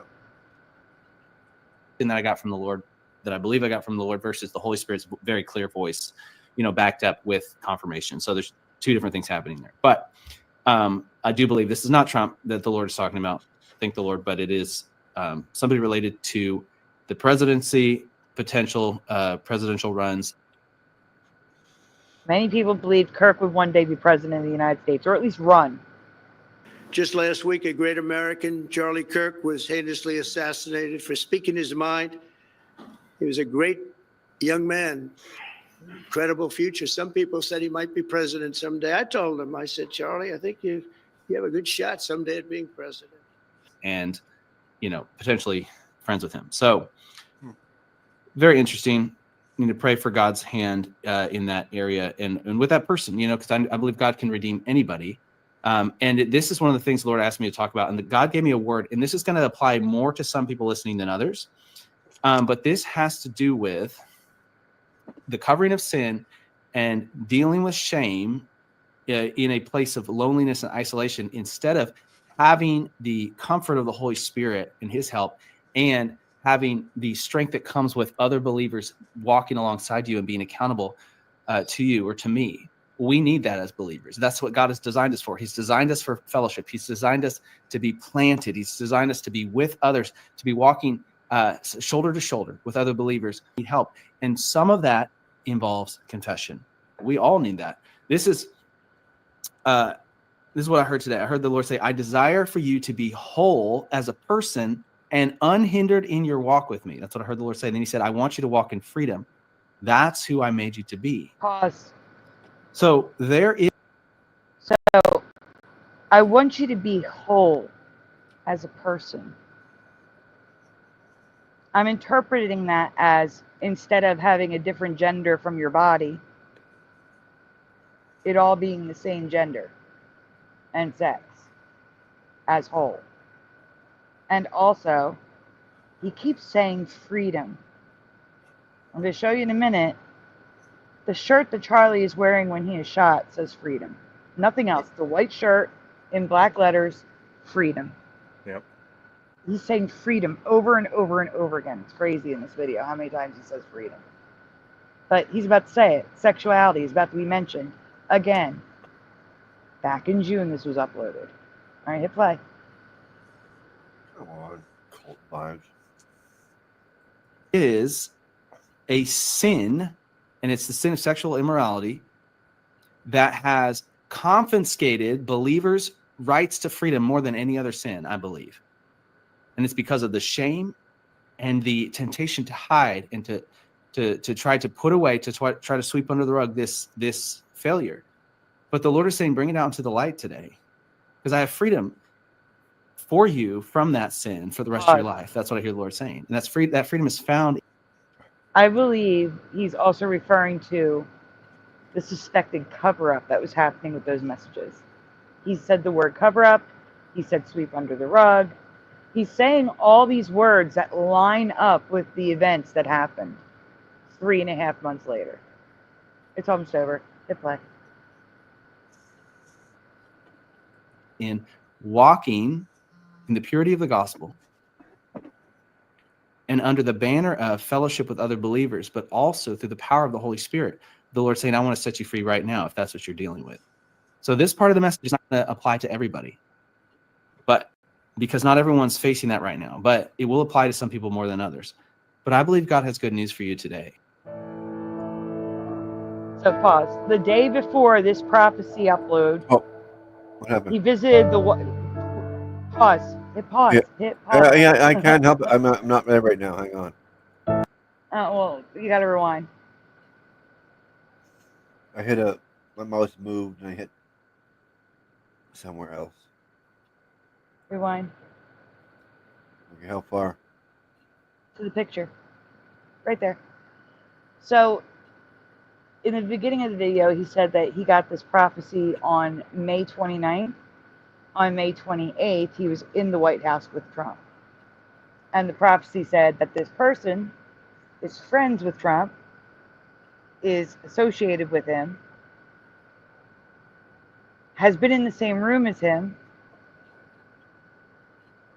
and could possibly have been president one day.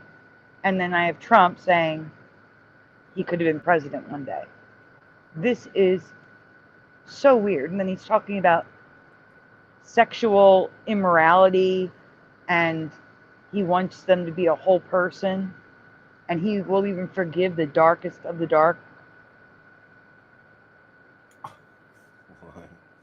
Weird. Who is that? I don't know. I just think it's weird that this is 3.5 months before any of this happened. So I'm asking you guys. Who's this little guy? Hey, anorexic dyslexic. Probably somebody like an 8 or something. Look at his funny pant legs.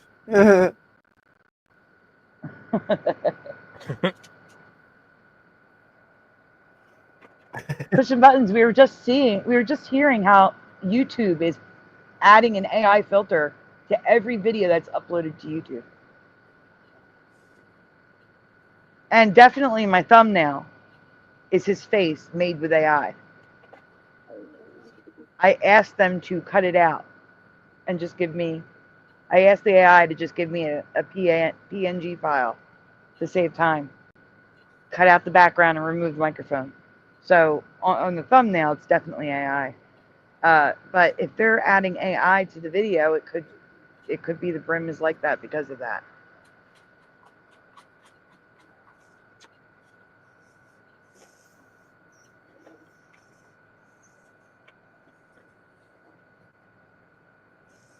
All right, sorry, you can play. I just wanted to point out the date was May 28th. Charlie Kirk was 6'4" or 5.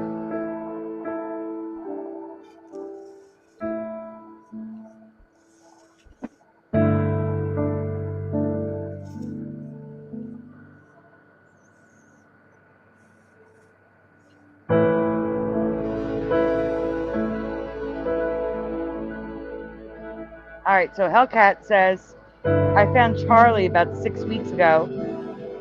After watching a few of his talks, I had a vibrant, intrusive thought saying this guy is a target.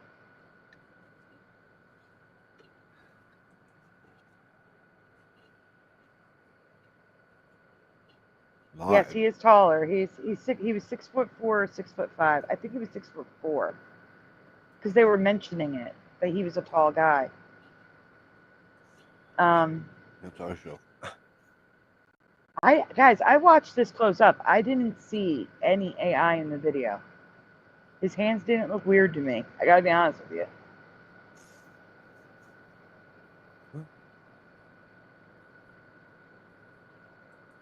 But again, this video was made in June. And I just find it weird. There's a lot of things in that line up with what happened. Yeah. But again, it's my interpretation. You could have an entirely different interpretation.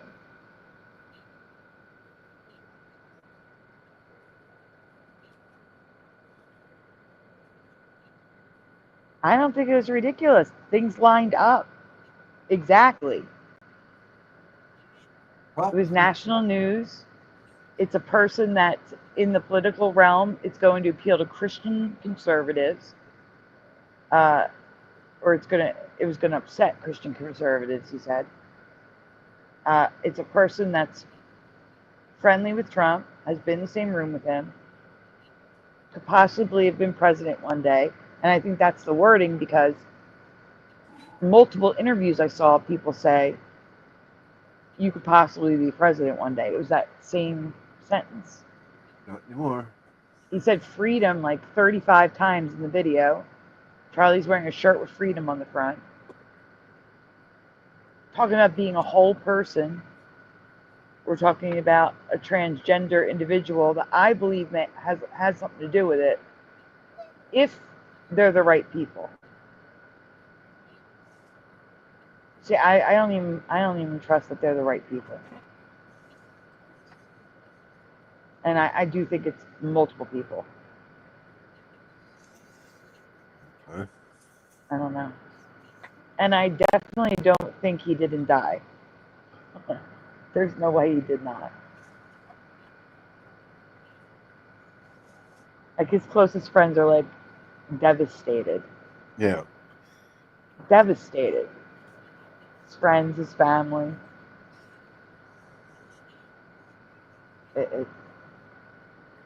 There's no way they faked his death. Oh, yep. So sad. It is. Yep. That is true, Mandela Man. Sorry, Mandela Mile. I'm used to Mandela Man being here. Sorry about that. That was just a slip. I don't know. You guys are free to think what you want. I'm actually curious about other interpretations. I want to hear your interpretations. But So is the lefties. I don't know. I just find it weird that that lines up too good for something that was recorded and uploaded in June. For me, at least. Prophecies happen. You can't discount every prophecy. A lot you can, but not all of them. Yeah. And I think this was a straight up prophecy. Question, you never have to apologize for disagreeing. We're all entitled to our own thoughts and opinions. It's okay. How dare you disagree with me? I'm kidding. Sandy's always right. No, I am not. Please don't say that. She tries. When it comes to symptoms, you're always right. I believe it mustard seed of faith. I agree with you there. That's what I said. That's what I said in the beginning. A broken clock is correct twice a day.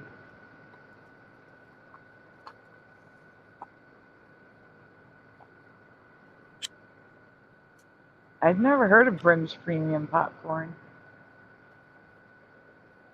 It's possible they don't sell it in my area. Like, I don't remember anything close to that at all. Like, No, that's not never heard of the brand at all. not true. No, that's a different person. Mandela Man's a different person from Mandela Mile. Different people. I'm just disagreeing with Mustard Seed of Faith. Huh? They're saying that a prophet has to be 100% true on everything. No, that's not true. I don't know. I mean, well, he did specify, but then someone who's skeptical could then say, well, that's just to cover his ass.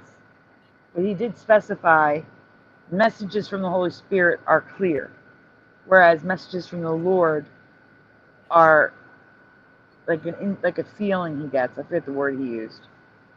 Suggestion, like a suggestion or something. So they're not as clear. It's more his interpretation. So he could interpret wrong. But like I said, a skeptic could say, well, that's just him covering his ass. Because that's what I'm thinking. That is just him covering his ass. Yeah.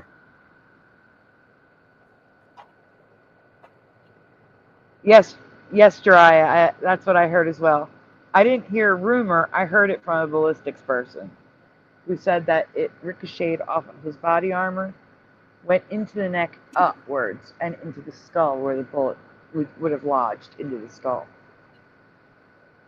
Yeah. Or into the brain. I thought it was like confirmed that he wasn't wearing body armor, and like from what I understand, the official narrative now is that he wasn't wearing body armor, but it just went into his chest and ricocheted off of his spine and it ricocheted inside his body, up off his spine, and then a fragment or something came out his neck, which is what we all saw. So we got another magic bullet happening. Yeah, kind of. So it went in his chest and came out his neck? Well, yeah, I mean, I don't think the whole bullet. I think, like a fragment of it, like it broke apart on his, on his spine or whatever, deflected it upward into his neck, and then came out, part of it came out the side, and that's the hole that we all saw. What is he, bionic? Did he have metal parts in him? I don't know. Yeah, that's what I'm thinking. But here's the thing. That makes more sense, though, that it's an exit wound because of how big it was. Because the ballistic expert said we would expect with an entrance wound that it would almost like close right back up. Like it wouldn't be this big gaping hole. You're right, and the blood wouldn't have squirted out that way.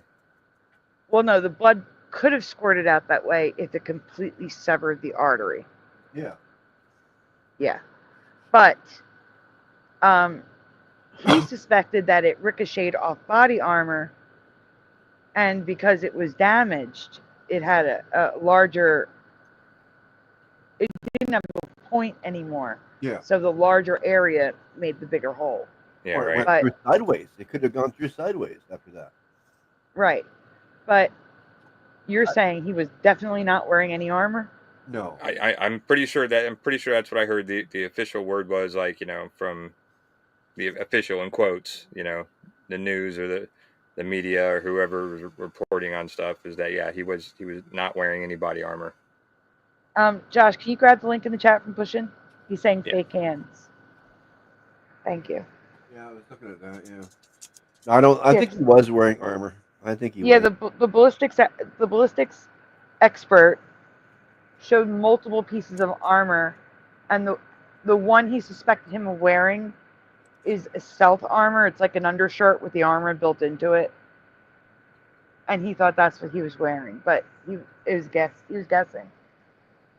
He was showing the shirt, how it laid on him when he was sitting down, and that's what he based his educated guess off of. Huh. Yeah, but see, that kind of armor would have been soft armor, so there wouldn't be any ricochet. Like it had metal he plates held it in up. Yeah. Oh, It had okay. a thin metal plate, and he even showed it on his chest because someone's like, well, you can see his nipple. So he wasn't wearing one. And he's like, no, with this one you would. And he showed it. He put the plate over his chest to show that it was like 4 inches away from his nipple. So he's like, it definitely wouldn't cover the nipple. You're thinking of people wearing a Kevlar vest. That would cover the nipple, but you'd see a Kevlar vest. Yeah, no, I mean, yeah, if it had a metal plate in it, then I can totally buy the ricochet off the body armor. But yeah, but the Kevlar just absorbs it. So.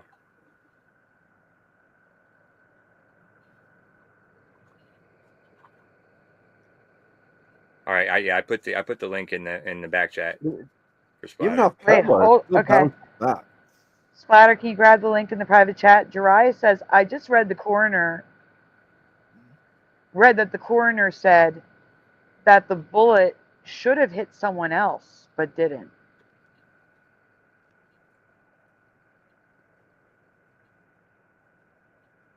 Huh. I wonder what that means. And Joe Bloor is saying he got shot on his right ear. That's why his earpiece and cord flipped up as he got hit. That doesn't make sense. So then how did it hit his neck? Come on. Everything's fake, okay? It didn't actually happen. It's all fake. It was just a movie.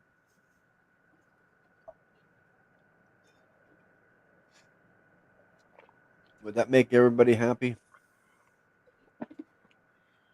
No, Blue Pac-Man. But there is, I mean, the people that toured with him, that worked with him, said that he wore bulletproof vests all the time. And his favorite one, he even nicknamed Stealth. He called it his Stealth vest. So it's known that he has worn them. And he wore them all the time. So the likelihood of him wearing one is high. Yeah, I'd agree with that. I agree with you, Blue Pac-Man. They should be accessible. They should. But I guess because it's an active investigation, they're not going to show that stuff. That would be my guess. I think it's pretty weird, too, these people that possibility of getting assassinated. I mean, it's always a headshot. But they're never wearing a helmet. Well, the ballistic expert also said that. The likelihood that they aimed and shot for the neck is ridiculous. Everybody knows, everyone is trained to shoot for the chest because you're more likely to not miss. Same thing goes. Why don't they shoot them in the head? That's why cops don't shoot the knees of criminals when they're attacking them. It's a because smaller they're target. more likely to miss. Right. If you're a good shot with a scope, you can hit right between the eyes if you wanted to. Not everybody. It's a lot harder than it looks. I'm not saying not everybody, but I'm saying a person who knows how to shoot. Yeah, someone who who really knows how to shoot. Yeah, I'm one of those people, and that's why I'm speaking from experience. Spire, you're not presenting. What am I supposed to present? With this here new one? The one that Josh put in the back chat. Mm-hmm. Yeah, the bottom one.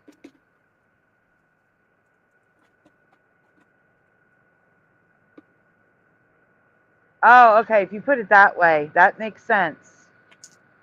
Joe Bloor said he specifies the shot came from his right side and his body shifted back and to his left, not straight back at the shot that come from his left. It ricocheted in his head and severed his neck as an exit wound. That would explain the larger hole coming if it was an exit wound. But then where did the bullet go? Did they get the bullet?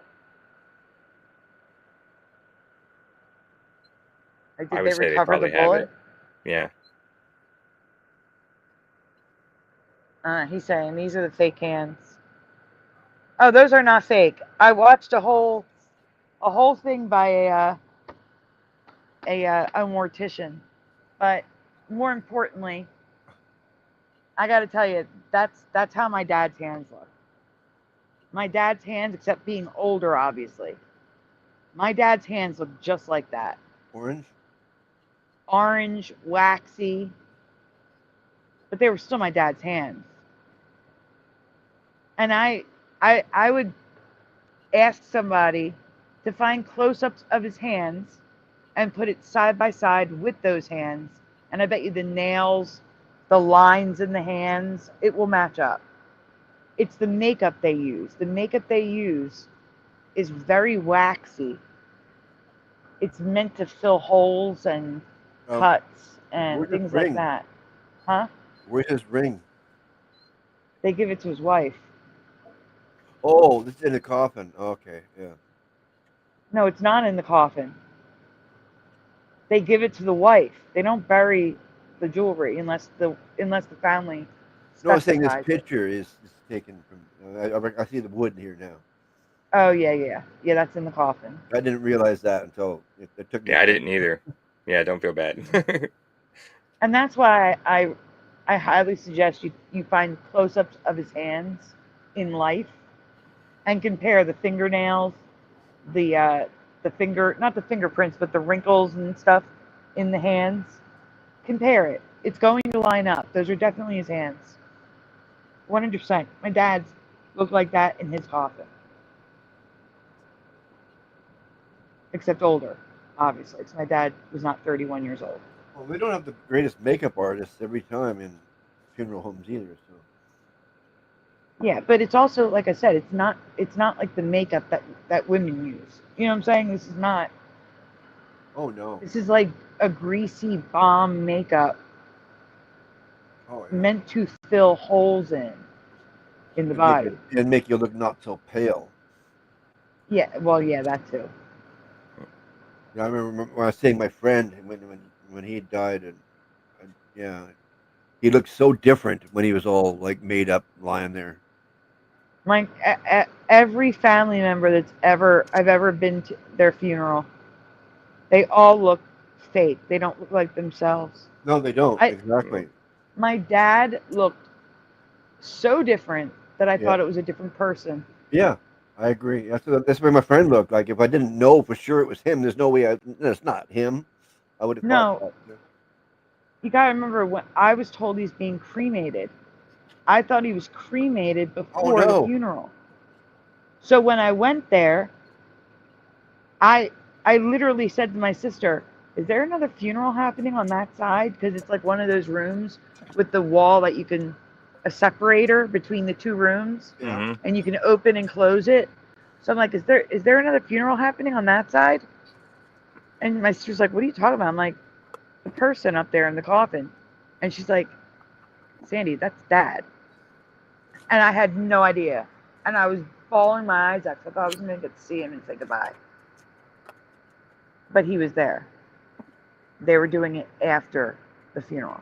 Oh, weird. Yeah. So, but I did not even recognize him as my dad. No. Like I said, I second that. When my friend was in, I knew my friend very well. And he was lying there. I could barely recognize him. I had to look really closely to see him. Listen, yeah, it's just a photo. Those are the photos from Erica Kirk. She did not, it's not video. She snapped a photo to share online, and then someone behind her took a photo of her laying on, with her head on his chest, crying and saying goodbye. And this woman also explains why sometimes when you feel their arm, it feels weird. Like it's hard and like there's something in the clothes. They put them in a bodysuit to hold everything together after autopsy and embalming. Weird. Oh yeah, the link was a. Oh, this is a video we can hit play. Yeah. Oh, this is. I think it's a short. I would prefer to see the video of the woman with the blonde hair. She is the mortician. Let me go get that. Let me go get that. Let me get the mortician. Hold on. Oh. Yeah, this is a video. It's 9 minutes. Yeah, let me get the video from the woman. Because I can see there's a guy in there, and that wasn't the thing. The color was off. Yeah, right. He had like the green lips. It wasn't just no, not that. No, I'm talking about the person in the chat saying that my friend. I'd look close because the face used to move. Well, yeah, it used to be a different color too. They can't do a proper color, and it's just different. Can you guys hear me? That is the video. That's a 9-minute video. Yep. All right, play it from the beginning. Let me get the thing up. Hold on for a minute. Let me get the thing up. I also need the name. It begins with an L. I know that. I got kicked out. That's why I couldn't. You guys couldn't hear me for a few seconds. Lauren, the mortician. It's Lauren. Yeah, Lauren. Okay, give me a second. I'm writing it down. And can you do me a favor, Josh? Can you please write Lauren the mortician and send that link to me on Messenger so I can add to the description later? Yep. Thank you. Videos of this guy here before. I don't recognize him. I do. Good night, Sai. Now we're gonna watch the whole thing, Pushing. We're gonna watch the whole thing. All right, hit play. Okay, here we go. Here we go. I'm still having a struggling time believing that these hands right here on the open casket of the live performance of the beloved Charlie Kirk, who was maliciously murdered the other day, are actually real. So I've had to ask ChatGPT. Now, I rarely use ChatGPT, but what happened after this question was very weird. But anyway, we asked, so to confirm these hands aren't real, and sent the images of the hands, and it said, yeah, looking at this wider shot confirms it even more clearly. The hands lying on the suit look artificial. The texture is too smooth. The color is flat and waxy. It is artificial with no makeup. veins, pores, or natural warmth. The positioning is also stiff and mannequin-like, and not how a relaxed human hand would naturally rest. Pause. The hand with Pause. A relaxed human hand is not a dead human hand. Is not an embalmed human hand. A relaxed human hand to AI is someone who's alive with blood. An embalmed hand has no blood in it. It's ice cold. It's stiff. It's not relaxed by any sense. No. Any stretch of the imagination. It couldn't get any more stiff. Mm-hmm. All right, hit play.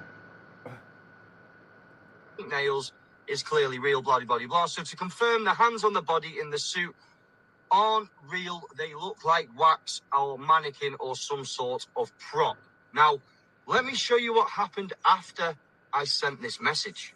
I got this notification. Now, I haven't been on ChatGPT for ages. The first time I start diving into this, it's literally came up saying that it looks like my server responded with the wrong SSL. Oh my God. He actually asked ChatGPT if the hands were real, not if they were deceased hands. Just, are they real? And then acted like he solved a crime novel when the AI said, no, they're waxy. Congrats, you outsmarted a robot with a bad riddle. But here's the hilarious part. Everything ChatGPT listed as proof they were fake Waxy texture, flat color, stiffness, positioned hands is literally embalming 101. You accidentally read off my mortuary science textbook, so thanks for the assist, buddy. Bruh. All of this conspiracy energy makes me realize how little people actually know about death care. Very next day. So they didn't even have time to refrigerate him, embalm him. Like, he got no autopsy done. Like, I mean, obviously we saw what happened, right? We saw what happened. I mean, thank God I have not seen it. I don't want to see that. But I can assure you that that is not a person. That's not real. That's not real. For it to get to this level, it's going to have been at least a week. Okay. I remember, I know, I mean, I've never worked in a funeral home. Okay. If there's I don't even want to start this debate because if you don't see it, I can't help those. I cannot help the blind. You know what I'm saying? And then we've got her. She literally says, I've never worked at a funeral home, and then launches into a whole CSI monologue. Like, no. Have you worked in a funeral home? Again, no. Then why are you out here diagnosing embalming like you've got a prep room in your basement? She says they didn't have time to refrigerate him. They didn't have time to embalm him. Wrong. He was embalmed. That's why the hands look waxy. That's literally the whole point of embalming.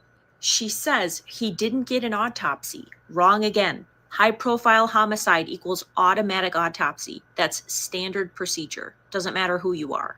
She says for his hands to look that weird, it had to have at least been a week. Girl, how would you even know that? Did you sneak into a funeral home on a field trip and forget to tell us? Because unless you've stood over an embalming table, you don't get to set timelines like you're the county coroner.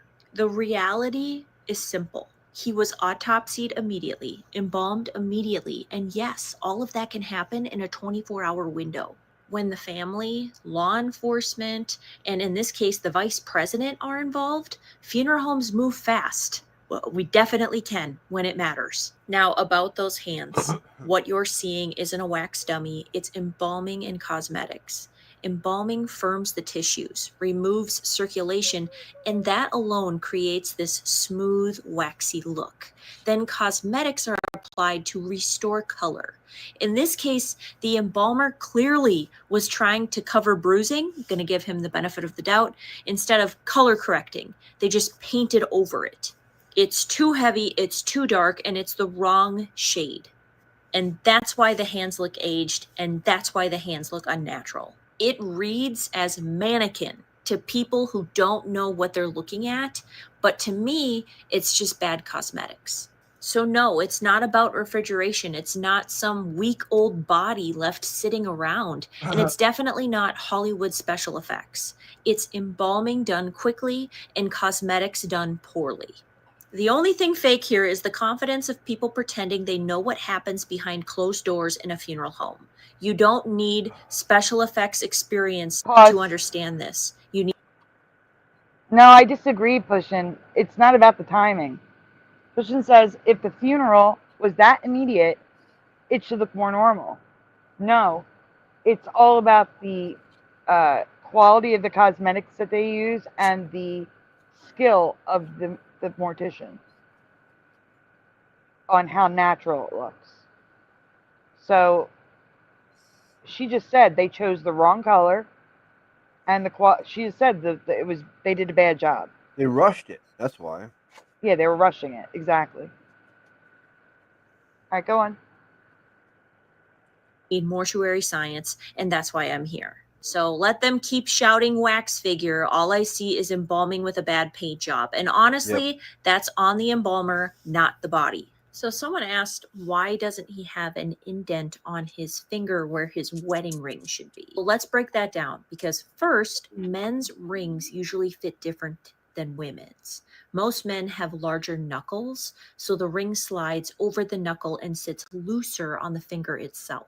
That means there's not always a deep indent to begin with, and if you watch videos of him, you'll even see him playing with his rings, so it's not like that groove was permanent. Second, embalming changes everything. The fluid firms and plumps the tissues, almost like it's rehydrating the skin. It can smooth out small lines, wrinkles, even minor indents. I have had 90-year-old ladies who look years younger after embalming because those fine wrinkles fill back in. It's like a natural Botox, if you will. If there was a faint ring line embalming could absolutely erase it. And remember, before embalming, the blood has already settled to the lowest points in the body, which leaves the hands and face looking flat, sunken, sallow. Embalming reverses that. It fills the tissues, evens the tone, and restores shape. That's literally why the process exists. So no indent on his finger doesn't mean the body isn't real. It means biology plus mortuary science did its job. Honestly, the only thing that's fake here are these wild internet theories. We also have questions about positioning of his hands. People keep asking why they are lower in the casket and not up higher, hand over hand, like the classic funeral pose. Pause. I have never seen anyone ever laid out like that. You may have, but every single funeral I've ever been to, the hands are down. Although, on females, they tend to overlap the hands, but in the same area. Like down by the waist, hands overlapped. My grandmother had her hands overlapped with a rosary in her hands. But the hands were down, not up by the chest like a vampire, like she's describing. That's craziness. I've never seen that. All right, go on. Yeah, that's Hollywood. That's a Hollywood thing. It's got to be. Yep. All right. Here's the thing. Embalmers position bodies differently all the time. Sometimes the hands just don't cooperate. Maybe there's rigor, swelling. There very well could have been rigor mortis because of how quickly he died and then how quickly he was embalmed. Could have been swelling or an injury that can make it look unnatural if you force them to have their hands one over the other. Sometimes the family can request a certain look, and sometimes the embalmer just thinks a different position looks more natural for that individual's body. My guess here, the embalmer thought this looked more relaxed and natural for him instead of the standard hand over hand pose. It's not wrong. It's just a choice. And if you aren't familiar, when I say hand over hand pose, I mean like it's right at the rib cage, and one hand goes over the other, and the elbows are down by the side. That's your traditional look, not the arms crossed, you know, down here. And the other most commonly asked question in my inbox: why was his bottom suit button undone? I'm actually surprised most of you don't know that men don't button the bottom button of a suit jacket. That's fashion tradition going back over a century. The story goes that King Edward V, VII, anyways, in England in the early 1900s, was too portly to fasten his bottom button. And out of respect, everyone copied him, and it stuck. So today, it's just standard tailoring etiquette. Top button fastened, bottom button left undone. There's your history lesson for the day. And fun fact, there are plenty of pictures of him alive wearing suits the exact same way. So no, it's not suspicious. No, it's not disrespectful. It's just men's fashion 101. And you might not know that if you don't normally wear suits or if you're not a man. He said 7. There you go. 5. Yeah. My name is Lauren the Mortician, and I'm here to answer the questions most people are too afraid to ask, but I know you're thinking them. So if you want more, hit like, subscribe, leave your questions in the comments, and I will keep the series going. Death doesn't need to be a scary thing. It's a normal thing to want to talk about it and get answers, especially for something that happened so publicly. So welcome to my page. I'm glad you're here, and we'll catch you on the next one. Bye-bye. So yeah. Hey guys. Oh, hey Maven. Hey Maven. But yeah, I agree. I mean, obviously I agree with her. She's a mortician, but also, like I said, personal experience. I've seen some really bad makeup jobs on family members where it's like, oh my God, that looks nothing like them. Oh yeah, like I said, my friend, it was bad. Yeah. Yeah.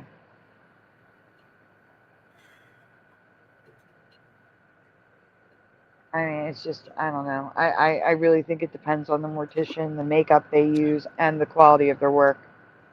And like Spatter said, you know, they had to rush it. Yeah. Yeah. To be honest with you, if you ask me, like, I don't think that I've ever really seen, maybe once once in my life have I ever seen like an actual really good job where they looked like they looked normal and they got it right. You know, every open casket I ever went to, from being a kid on, probably I've seen maybe, went to like 10, and I would say maybe one time they got it like, perfect, and all the rest they were just kind of like, off, or they didn't look right. Yeah, because the mortician doesn't know what the person actually looked like before. Yeah, exactly. So they do the best they can with the knowledge they have. That's all. Yeah, right. Yeah, I'm not faulting the morticians at all. I'm just saying that the majority I've seen have been. Well, I didn't say it were. They just look overdone. Yeah. Yeah. Yeah. It's funny how she said 5 VII. That's 7. Hey, Kimberly. I just had to say that because I was laughing at that when she said that. 5 VII. That's a 7. I'm making sure I didn't miss anybody in the chat. I'm scrolling, looking at videos. I missed a lot of comments and people joining in the chat. Like I forgot, I saw Joe Bloor. I said hi to Joe Bloor, but I didn't write Joe Bloor down, so I got to do that now. There we go. Okay. And Adam Christ, hello. Okay, Splatter. Yes. Astral Fugitive, are you still here? Check in if you are. Was he? If Astral, I'm checking. If he's still here. Still, I didn't see him. Oh, he was here. He was here. Lurking? No, he was in the chat.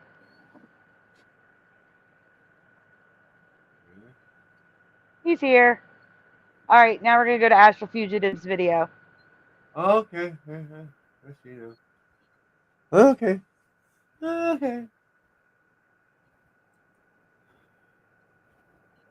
Click.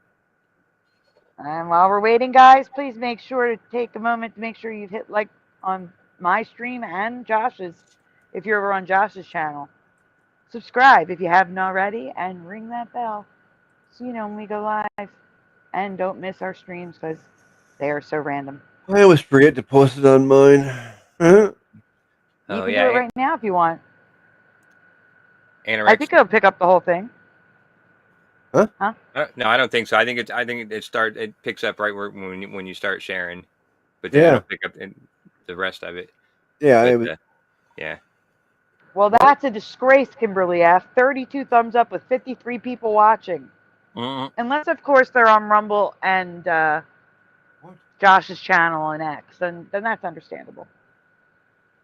Yeah, it's 2 on Rumble. And that doesn't explain the discrepancy of 32 to 53. And it says 9 views on X. Okay, that explains a lot of it. Yes, thanks. Yeah, only 40 watching on YouTube. It shows with 32 thumbs up. Christian is screaming shame. Okay, Josh, Splatter. Yeah. I need you guys to talk to the chat for one moment. Oh, no. I gotta switch my earbuds. They're dying. All right. I'll be right back. Yeah. I would talk to the chat. Well, thanks. I want to say thanks to Anorexic for coming over and saying something in my chat. Oh, thank you. I mean, because but yeah, I won't be offended if you want to go over to the main chat on Sandy's channel, but it doesn't matter. It doesn't matter. Yeah, but nobody can see their chats. If they're posting in mine, except for me and you and Sandy. Yeah, well, maybe they want it that way. Yeah, well, if that's the case, then they're welcome to stay. I'm not trying to run people away from my channel, but I'm just streaming because it might get a little more notifications out there for people that since Sandy's kind of shadow banned a little bit sometimes with her posts and her videos, and they don't send out the notification for like 12 hours. It's like Sandy's live, and you look at it and like the show is just now ending. Yeah. You know what I mean? Yeah. So. Yep, I agree. Pushing great show with Prop and Josh. Yeah, that was fun. Yeah, I had a lot of fun. Prop's a good guy. I like talking to him. Joe Vore says we're guilt tripping people to hit the like button. Yes, we are. Yes. Yes, we are. All right. No shame. All right, guys. This comes from Astral Fugitive, Mars Mandela effect from 8 years ago. Ooh. Full screen splatter. Oh, okay. 1 second. So you're gonna play. Make sure you mute it. Okay. Oh. Before you Okay. hit play. Mute. There we Mute. are. Thank you. I wouldn't have done that unless you said that. No. Yeah. All right. I forgot. I didn't. Okay, so you're gonna hit pause when I tell you to, because I have to ask Chad a question. Right. Actually, I can ask Chad a question now. Chat. I want you to go by what you learned in school. Okay?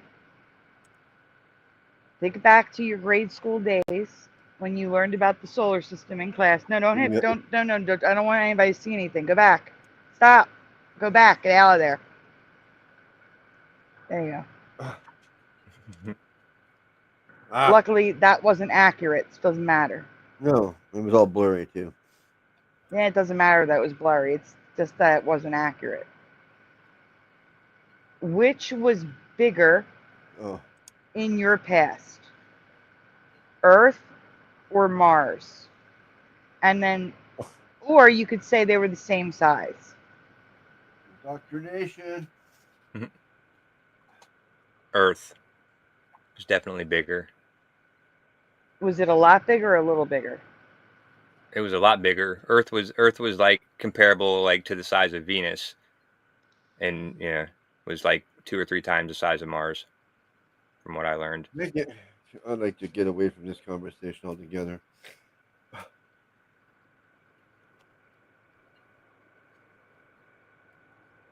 Okay, Mandela Miles is Earth. BS indoctrination. Guilt brings the donuts. All right, dancing donut it is. Guys, we are raising money for donuts. Excuse me. All the apps are expiring. Also need help with medicine. We raised some last night. We're not there yet. If you guys can help, please help. Or the other night, not last night. We didn't have a show. The other night. If you can't help, we understand. We have to ask, especially since donuts were put in the chat. All right. Jiraiya says 1.5 times bigger. Hajime says Mars was bigger. Wow. Kimberly says Mars was always smaller. If you say smaller or bigger, how much? Like some of you are telling me. If you didn't tell me how much, tell me how much. I am not talking to you like you're an idiot at all. Oh my goodness. I would never talk to you like you're an idiot, Jiraiya.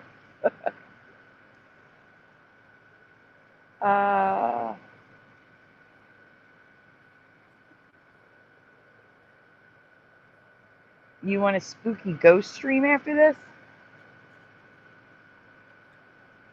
Well, we're actually going to be talking. The next video is about the one we were going to do before that we never got to. The Y files, Annabelle, Amityville. The one we never we did like less than 2 minutes of. We're doing that one. So Jiraiya, you're getting what you asked for. So Mandela Mile, Mars was always smaller. Mars was bigger. Earth 1.5 times. Earth a little bigger, says Pushim. Never went to school, says MAV. I was feral. Mars used to be seen as a tiny red dot when I was a kid. Blue Pac-Man says Earth was a little bigger, located in the outer arm of Sagittarius. But shift happens. Yep. Oh, we gotta do another donut dance. Adam Christ throwing donuts in the chat. So, we're doing the kitty dance. Donut kitty. Okay. Oh my gosh, I almost hit end stream. Stop that.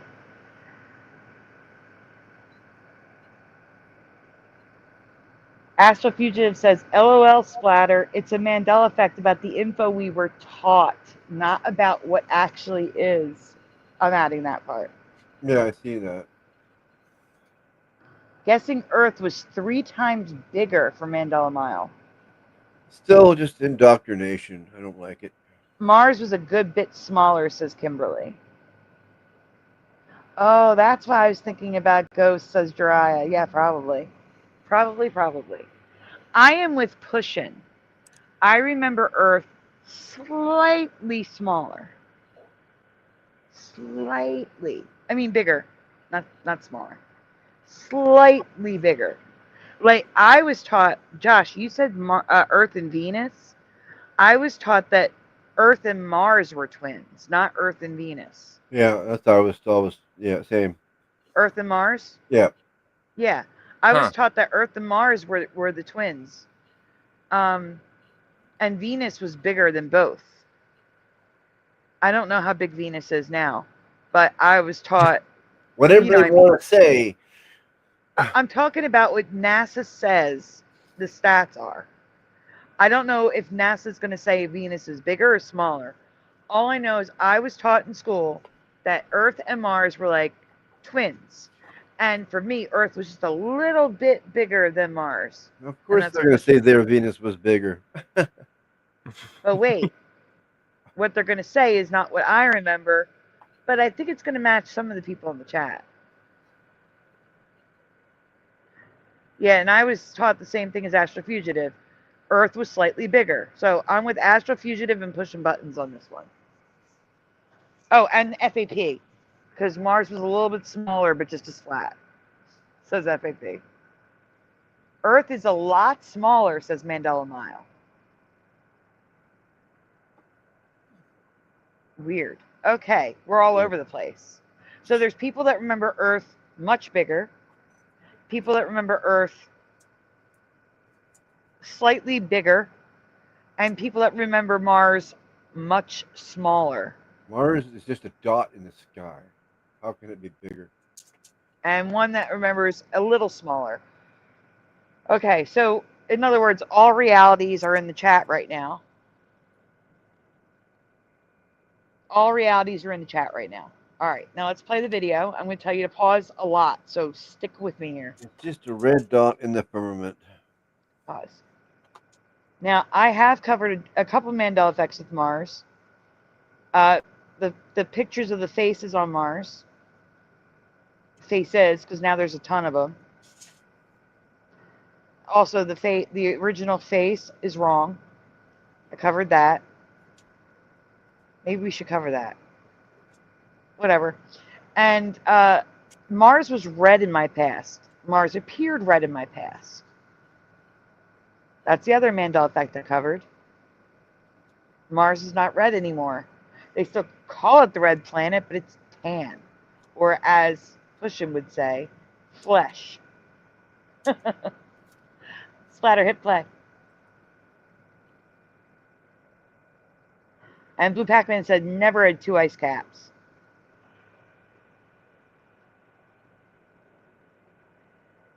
Welcome, Quantum and Keck.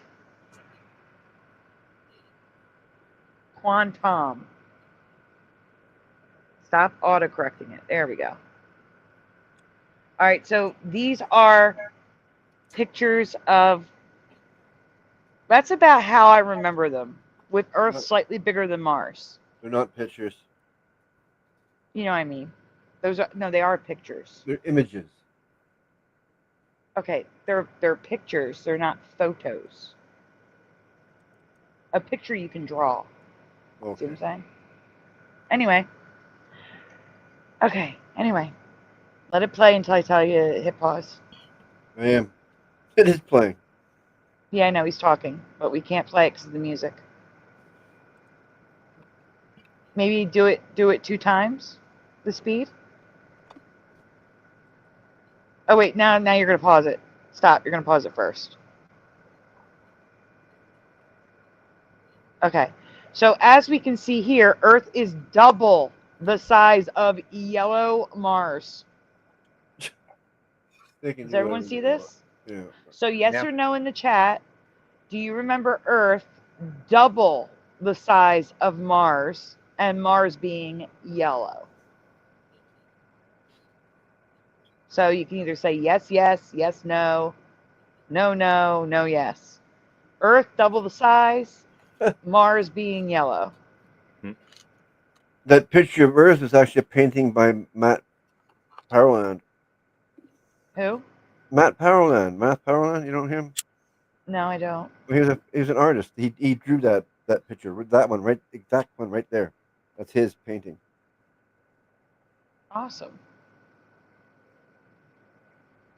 No and no for pushing buttons. No way was Earth that big, and no to the yellow, and I agree. No, I agree. Venus. Venus was the yellow one, and Mars was red. Yes, correct. Venus was like a yellowy green for me, and now it's a whole different color too. I covered that as well. Pushing Button says nope and nope. Joe Bloor says no and no. Blue Pac-Man throws in maybe so. Red, I'll go with double the size though. So yes and no for Mandela Mile. Yeah, that's what I'm going with. Is yes, double the size. No for the it was definitely the red planet. No, that's not the moon, Jiraiya. The moon is below. You can't see it. You can see that Earth is on top of Earth and Mars is on top of Mars. That Moon's is Mars. down here. You can see it just a little bit. Yeah, the moons are at the bottom. What? Red Mars, says David. So David's saying no to the yellow. David's saying nope and nope to the size and the color.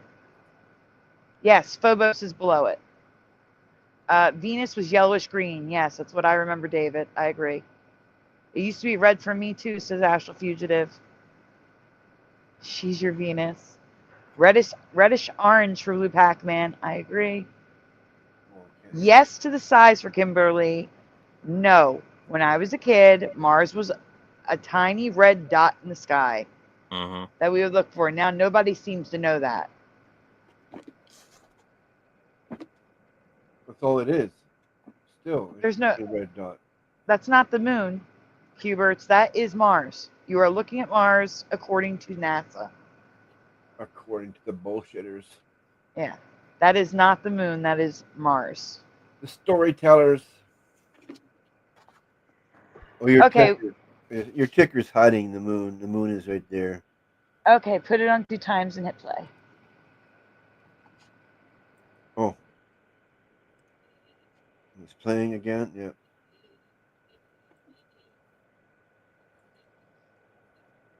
$1.2?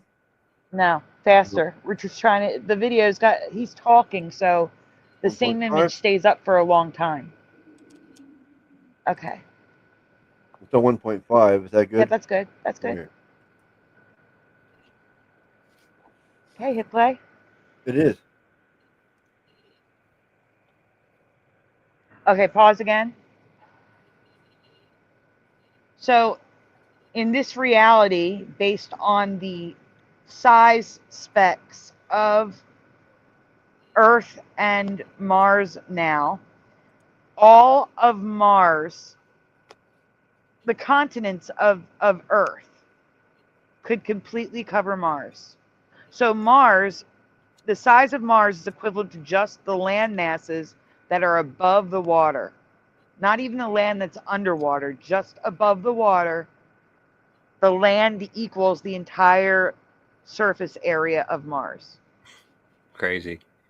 So, yeah, so Mars is Earth without any water, area for water at all. Now, Josh, was Earth that much bigger for you? Yeah. Yeah, like I said earlier, two or three times. So Two I or guess 3 times, yeah. Yeah. So yeah, I remember. Yeah, Mars being the tiny. It was Mercury and then Mars, and as far as size, and then Earth and then Venus was slightly bigger than Earth. But the difference, Mercury and Mars were similar, but Mars was bigger, and then there was a big jump to Earth and Venus. You know what I mean? Like 2 small planets, 2 medium-sized planets, and then they start getting big. Mm-hmm. That's all That's bullshit. what I remember. That's what I was taught. And I was taught exactly what FAP said. Mars was always the red planet and almost as big as Earth.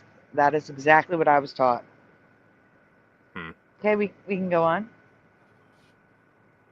Yeah, that's what I was taught too. Not that I believe it anymore, but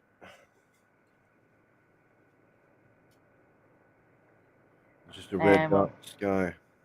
we're going to be getting some residue coming up. We don't live on a spinning water ball.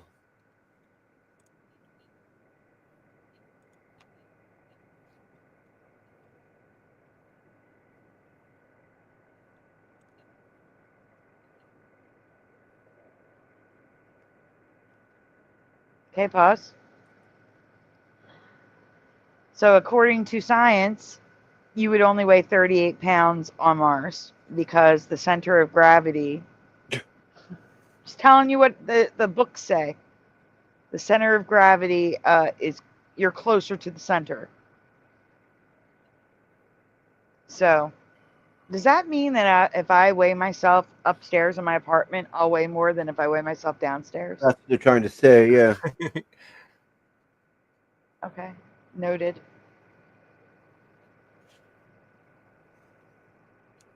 So if you live on the 33rd floor of an apartment building, you must weigh almost nothing. Wait, I was talking to this with Curiouser. A new study finds that the closer you live to the ground, the slower you age. Sure. Yeah, I showed that on the show. They claim that, like, they sent airplanes, like, time moves faster the higher you move up. I was always taught differently. Like if you're in space, you don't age at all. That's what I always heard. So if you give up there for 3 years, you come back and everybody be older than you. No, that's if you travel light speed. That involves you're talking about like Star Trek light speed travel. I don't know. Because you know that woman astronaut went up for to outer orbit, I guess, for how long? Like 18. How long did they say she was up there? I don't know. I don't remember. And she came back with gray hair. It's all bullshit. It's like becoming She president. Yeah, she aged like 20 years. Are we playing? Is this playing? Exactly, Cubert. The more you listen to these assholes, the more you hate NASA. Splatter, is this playing? No, it's not. Yeah, play it. Yeah. I'm trying to get to the residue pictures. Guys, Astral Fugitive's channel and video is linked in the description if you want to hear his take on it. It is linked in the description.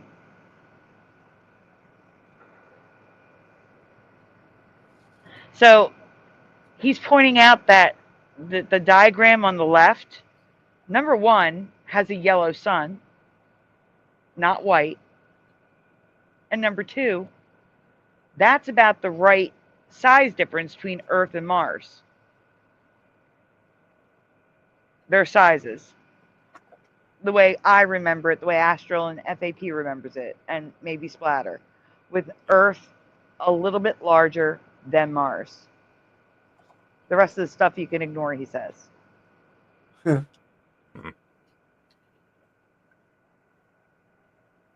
right. We're still playing it, right? No, I stopped it because I didn't know how it was going to go. Yeah, hit play.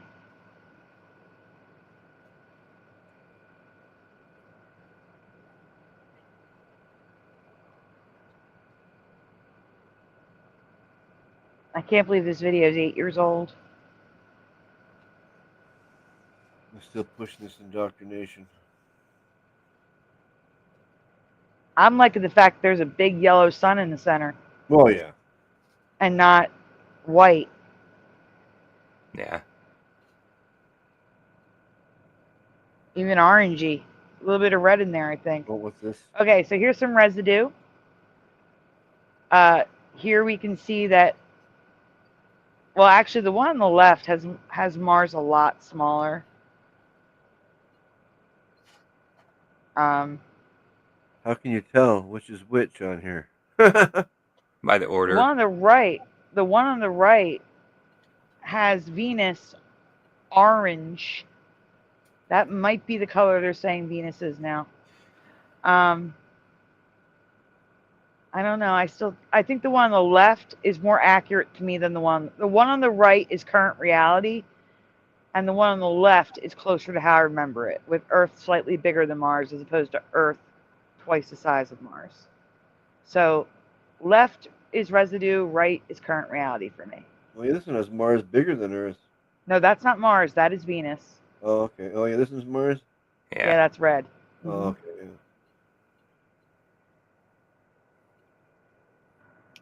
Yeah, the one on the left looks like it has Venus, Earth, and Mars all in similar sizes. Yeah. No, Mars is the one on the left. Yeah. Yeah. That's correct. That's how it should look. Yes, for me. And on the right, you have Venus being huge. Earth, the one on the right, Earth is not a twin of any of them. They're all majorly different sizes. Green. And Mars is almost as small as Mercury. Venus was always yellow. Yeah, right. Mars was red. Venus was yellow. Venus was a greenish yellow to me. It had a greenish yellow. I don't know about the greenish, but yellow. For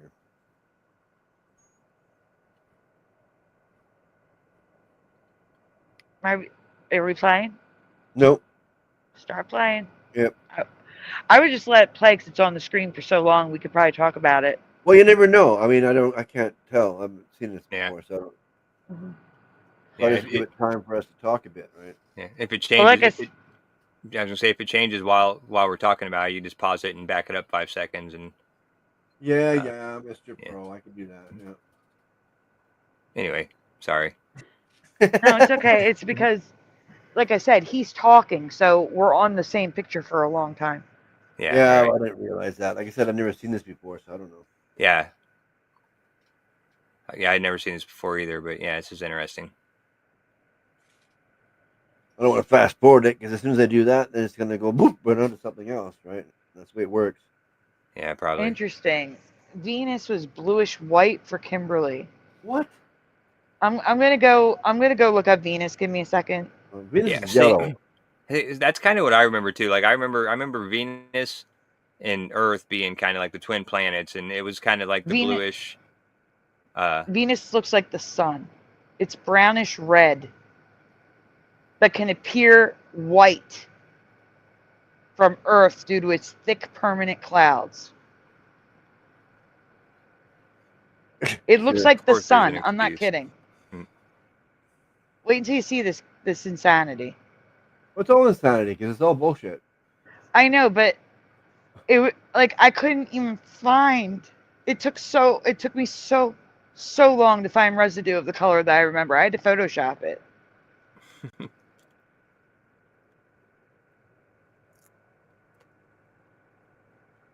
See, Splatter, can you fast forward? Like, anyway? Yeah, I can try. I guess I can do this. That way we still. Like, that's going to be, we're going to be on here for, right there. Go back. Oh, yeah, right. I was going to say, yeah. like, we're going to be on here forever. Pause. Yeah. Okay. So here, you can see the color of Venus. Does everyone see the red? It's redder than Mars? Yeah, but it's still yellow. Yeah, I'll take that. No, I won't. That's wrong. That is so It should have wrong. more yellow in it, though. No, it More shouldn't yellow. have red at all. It shouldn't have orange at all. It was yellowish green. Yeah. It was closer to the color of Saturn. And in my Mars past. Mars is wrong. It's supposed to be red. Mars is wrong. Venus is wrong. Saturn is wrong. Neptune is wrong. Uranus is wrong. They're all wrong. They're all wrong. It still has Pluto as a planet. But you know what? I really like this residue here because the only planet with rings is Saturn. Mm-hmm. The only planet with rings. They brought Pluto back in. Don't you remember? No, yeah, no, this video is 8 years old. It wasn't. a dwarf planet or a whatever they're calling it now.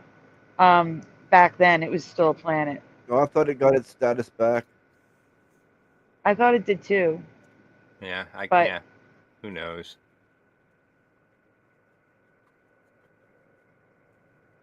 I could push in. It's all crap anyway. Like I said, there we are. I could totally Photoshop them. All right, let's check out the colors here. Pause. I don't remember Saturn being purple, or that purple blue going on. So the colors are not accurate here. No, except this for is Earth. some child's drawing. Yeah. But check out the red sun. Sagarm would love that. Yeah. But again, it's about the size. And here you can see Earth is slightly larger than Venus and Mars. And they're all about the same size. Love the purple on this one, huh? Yes. Yes, Pluto is tinier than Mercury. Mercury is still a planet. Pluto, they tried to kick out of the solar system. Yeah, they tried. They failed. We love Pluto. Yeah, it's actually good. They got a picture of the dog from Disney Pluto on the side of it too, amazingly. David is freaking out. All wrong.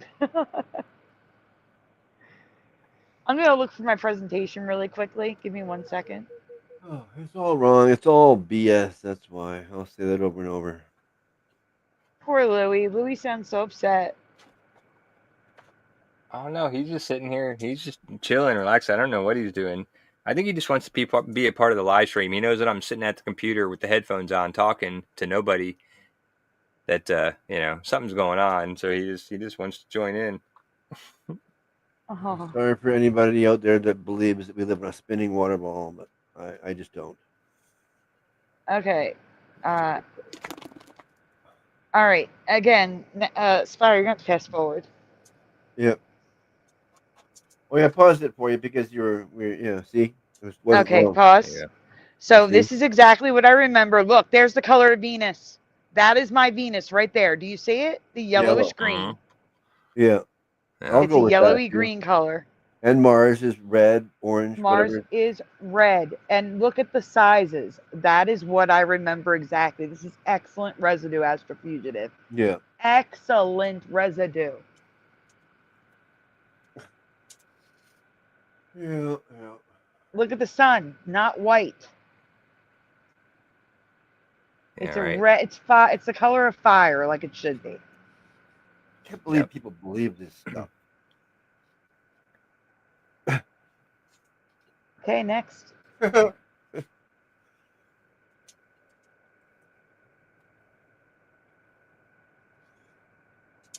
Pause. That's the one we already saw. We already saw this one. Well, see something. Look how red. Look how red they had Venus. Oh my goodness. Oh, they're all on a flat line. Look at that. Oh, pause. These are going fast now. Hell with flat. We're Earth. The whole universe is flat. You see that? They're all lined up together on a straight line. Yeah, but really quickly, let's all take note of the Venus on the right.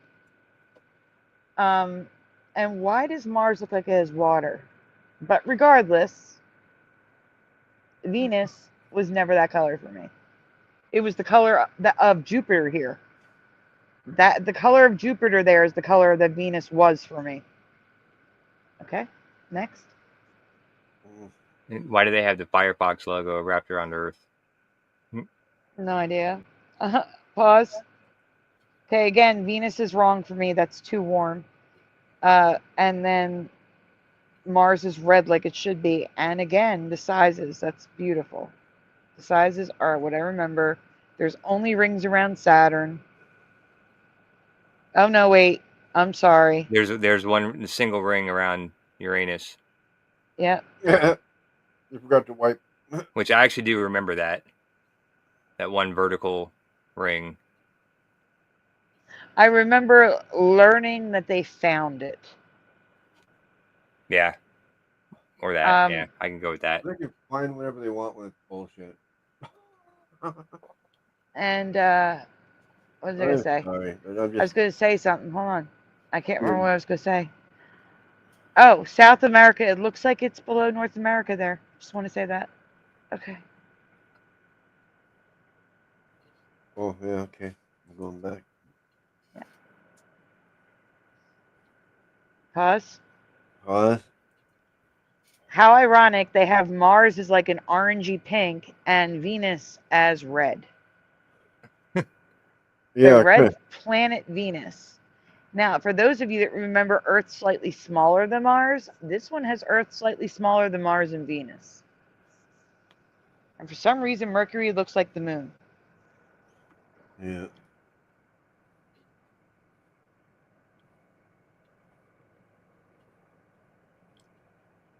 Artists. These are probably like school children doing this stuff.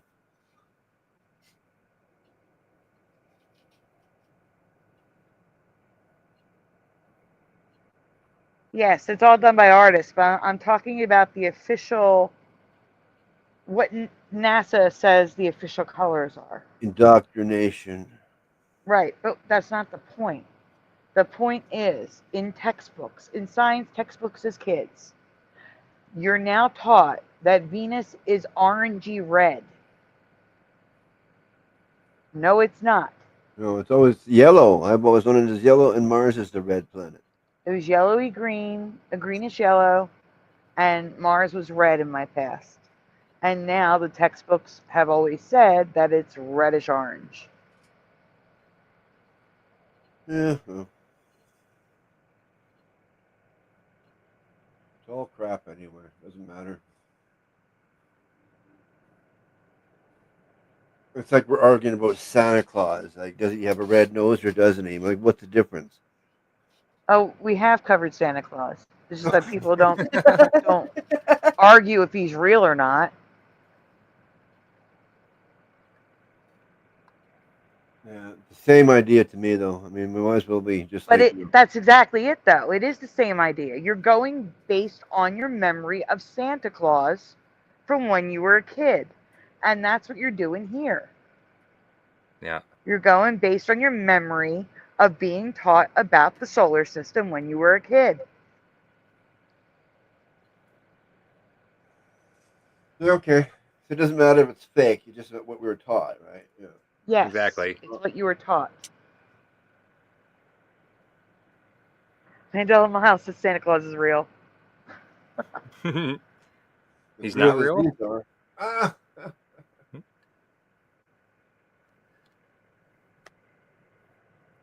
As real as the Easter Bunny.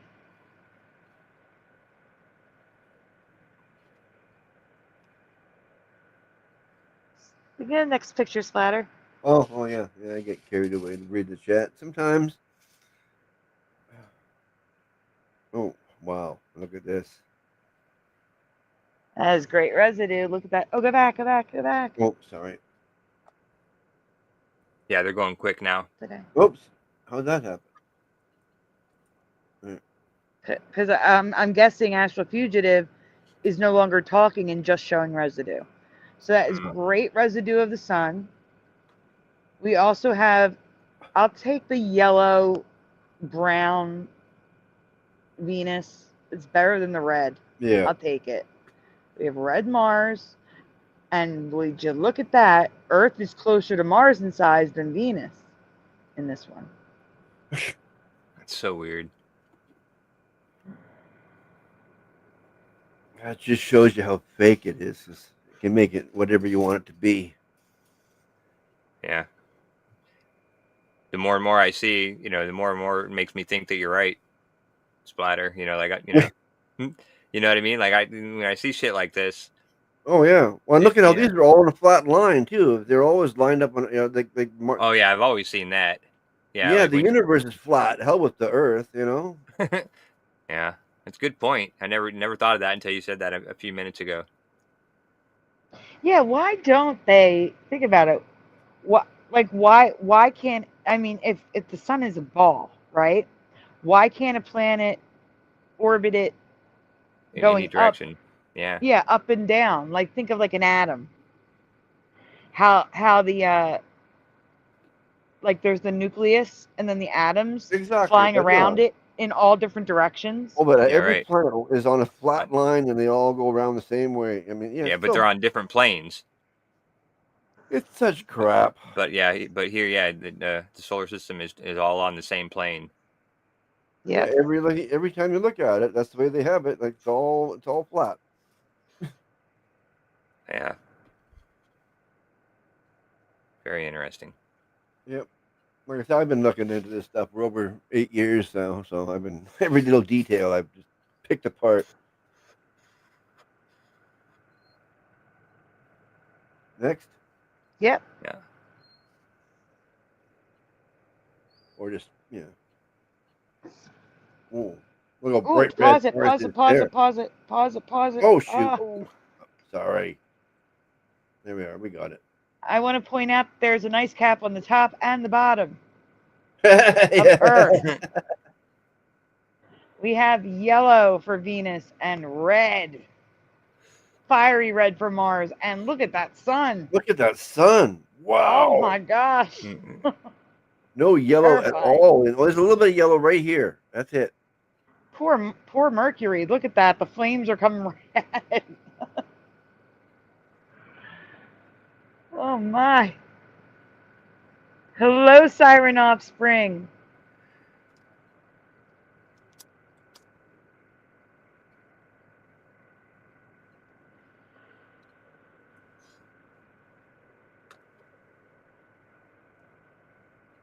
Oh, jeez.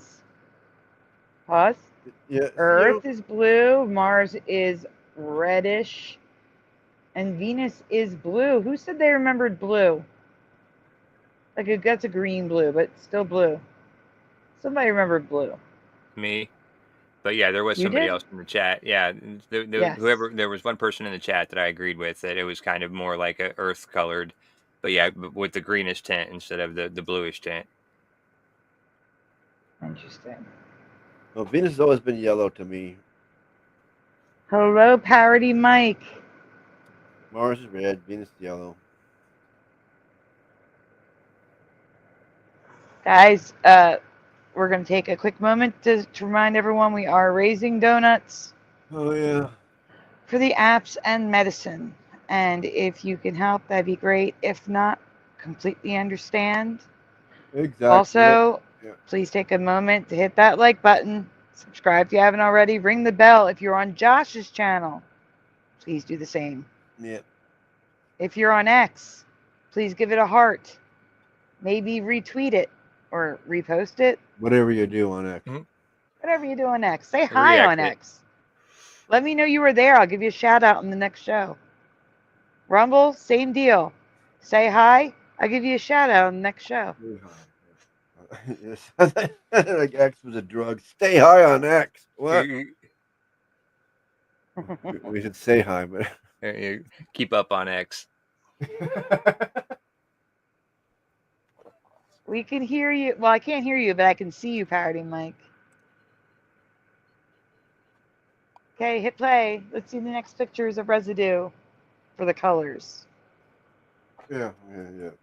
Nice yellow sun there. Oh, what'd I do? I hit that. Oh, okay. Oh. Okay, pause. Pause. Wow. Look at that Venus. Stop it. But check out the twins, Earth and Mars. Do we see the twins, Earth and Mars?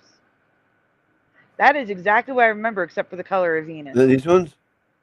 Those are Earth and Mars, yes. Okay, well, it could have been. And with the exception of Venus, that's exactly what I remember, the color. The color's wrong.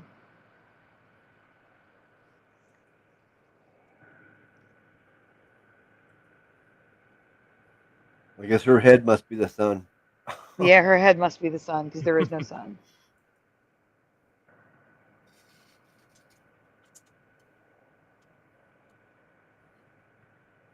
Pause. That is my Venus right there. The color, the size. Yeah. That's Venus. I'll buy that. And That is Venus. And the red That Mars. is Mars. Whatever That is Earth. Weird Those are mushroom the thing sizes like I remember. Yeah, That some is sort of- perfect. Sorry. Some sort of weird mushroom thing growing on Mars, though. Yeah, I don't know what that thing is, but we're going to ignore that for a minute. Also, only planet that has rings is Saturn. Yeah. Somebody needs a little touch up on the green on their arm because unless we're under an ice age where everything's snow.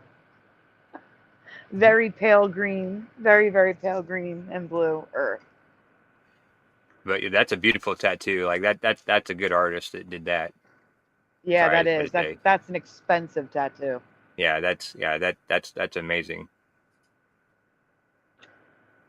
Too bad it's on the arm of I an wish all idiot. my tattoos were done by somebody that good. Yeah. Too bad it's on the arm of an idiot. I have no tattoos.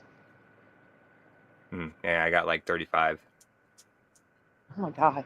Oh, yeah. They're all small ones. Like I don't have any big ones. They're all small. They're all on my arms and chest. But I don't like. No, I never had a tattoo. I never wanted to because I change my mind too regularly. So if I got one like 1 year, the next year I wouldn't like it anymore. You know. Yeah, I can see that. Or the next day, who knows?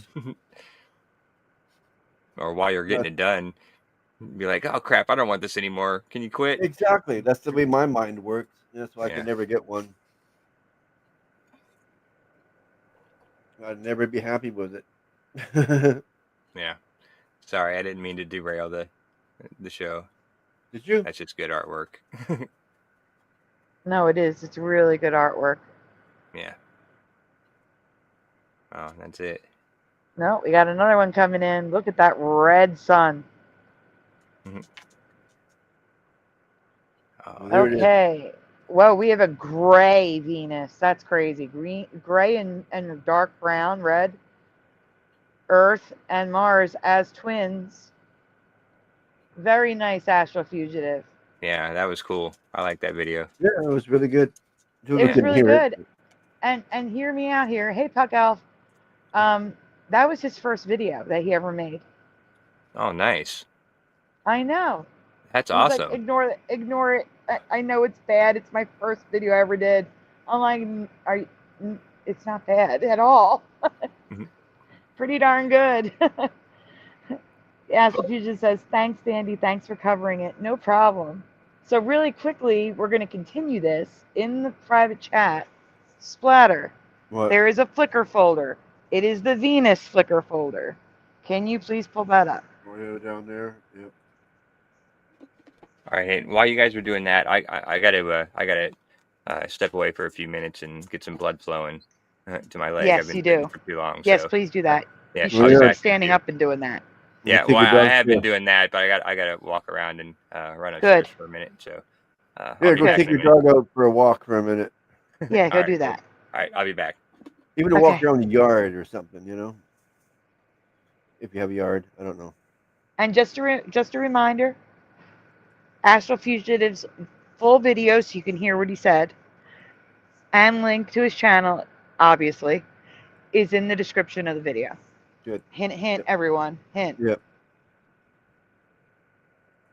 Well, yeah. Let's get him to at least 50 subs, okay? He's at 28.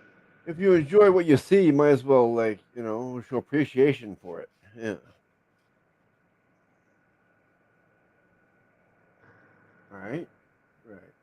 If he was making videos like that 8 years ago, imagine what he could do now. Go sub, guys. I'm already subbed. I've been subbed, so. I probably am too. Yeah, well, you can always check after. Oh, I have to do a thank you splatter. Yeah.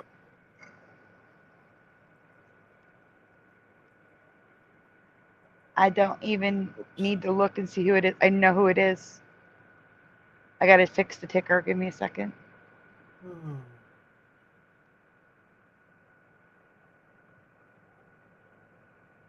Wait, is it supposed to be anonymous, though? Let me check. I see nothing about being anonymous, but I do have to watch the animation because they're always adorable. Oh my gosh. It's a doggy on a Roomba. Happy Saturday. Give me 1 second.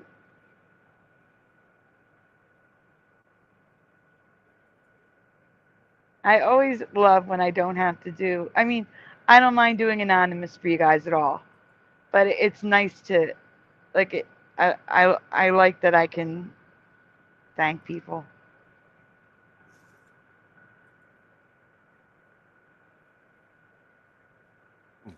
One second.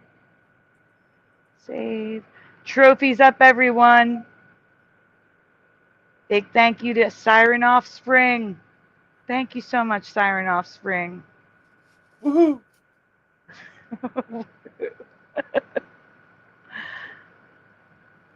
Ah, it won't play. There it goes.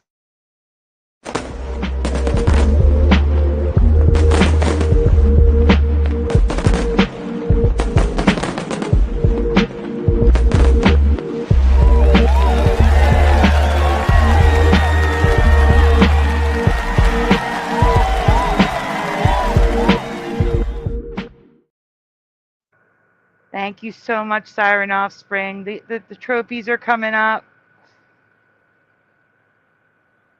And thank you guys in the chat for sending out the trophies. Someone pop into the chat. What are all these trophies in the chat about? We're showing appreciation. Yes. Hold on 1 second. I gotta make sure I wrote keywords down. I've been talking to keywords all night in the chat. And I have a feeling I did not. Oh, goodness. Keywords needs to be written down in my list. There we go. Fixed. Thank you for the trophies, guys. And one trophy is never good enough. You need as many as you can put on there. Siren Offspring says thank you. Thank you so much, Siren Offspring. Yeah. There's the little Pusheen kitty cat. And we'll do a little heart kitty cat this time. Heart donut. All right, and now for the presentation. Let me get the ticker back up. Save. There we go.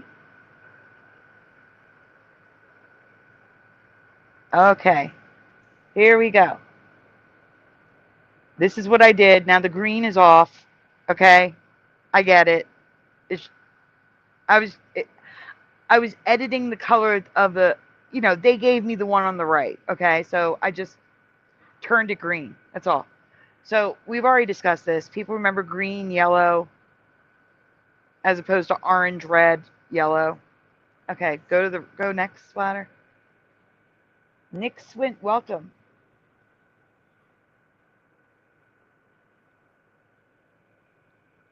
This is the color of Venus now, they're claiming. Orange, red. Two colors that definitely were not in my vocabulary for Venus back then. Okay, next splatter. Sailor Venus of Sailor Moon fame is orange because supposedly that's the color of the planet, and that is why they made her orange. Okay. Okay. Sure.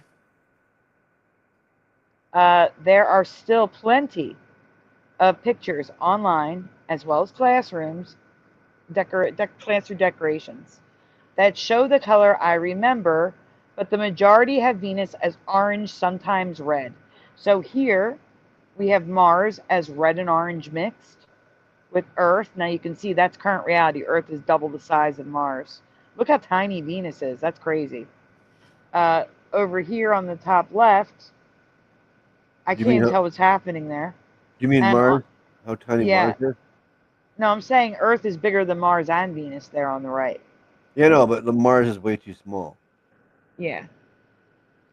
Okay, so Venus is yellow there. I'll take it.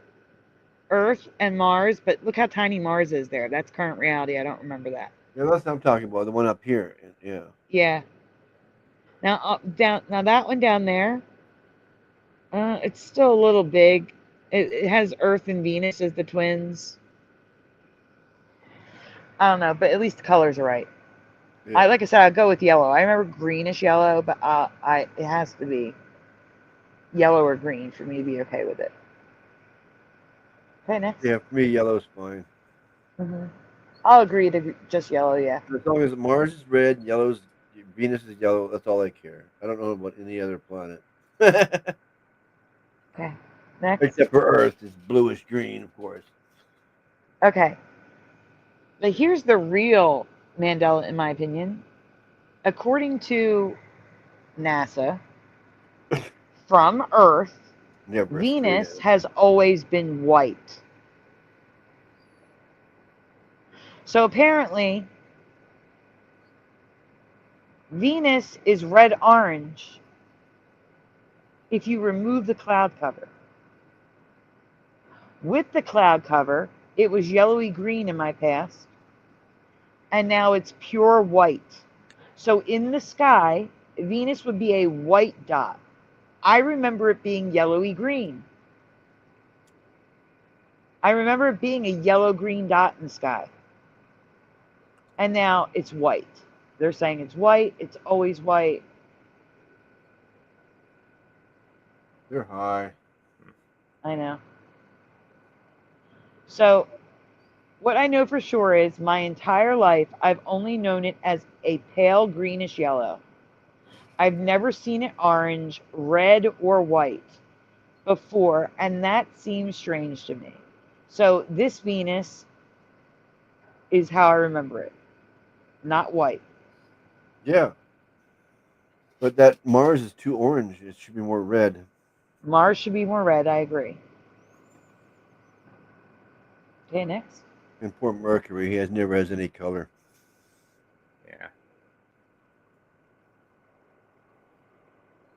So this has orange and brown Venus. I'm not on board with brown Venus. It was never that color for me. Orange and brown Venus. We have red Mars, but although the bottom right, that's good. They're like, you know, about the same size. Mars, Earth, but Venus, the color is wrong. Yep. So here's someone's drawing of Venus. I didn't draw that. That's not what I would draw. Let's be clear.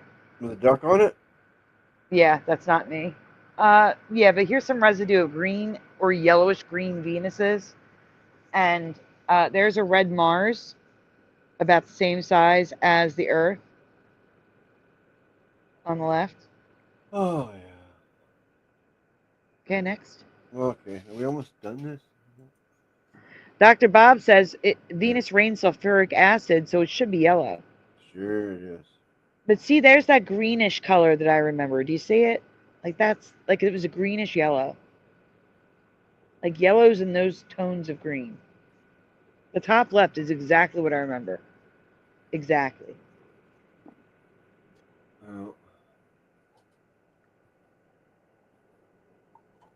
There you go. Someone at the bottom left. Mars, Earth, Venus, all about the same size. Colors are right. There's an orange sun. Lots of orange suns. Okay, next. Yeah, that's it. Oh, that's it. Thank goodness. Yep. Okay, so now we're moving on to the spooky side. Oh, good. We're moving to the Y files. I was gonna say, yeah, is this Hecklefish? This is the Hecklefish video that we started to watch that we did not. We got like through. 2 minutes in, and it turned into a full-on open panel. Yeah, right. And I'm not doing that again. You pull people up, and next thing you know, it's sidetracked. Yeah, that's why I'll never do an open panel. I mean, I can't say never, but yeah, I don't plan on ever doing an open panel anytime soon. And that shit gets crazy.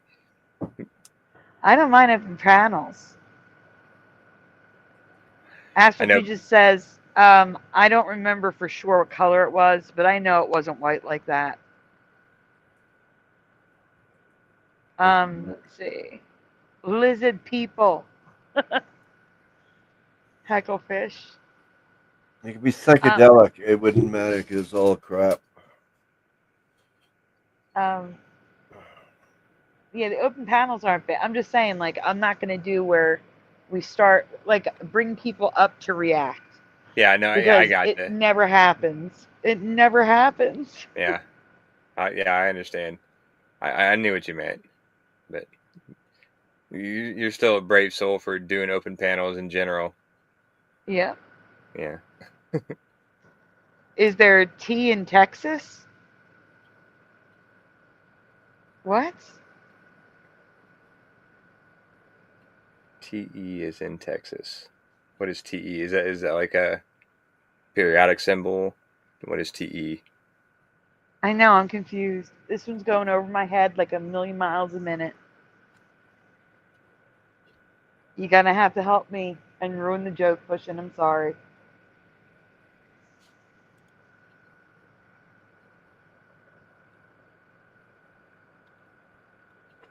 Texas T. Oh. Oh. Oh, I'm hearing myself echo splatter. Black gold, Texas tea. Is Texas tea different from sweet tea? Yeah, it's oil. Oh, Texas tea is oil? Yeah, Ah. like Beverly Hillbillies beginning. Or do you not know of the Beverly Hillbillies? I do know the Beverly Hillbillies.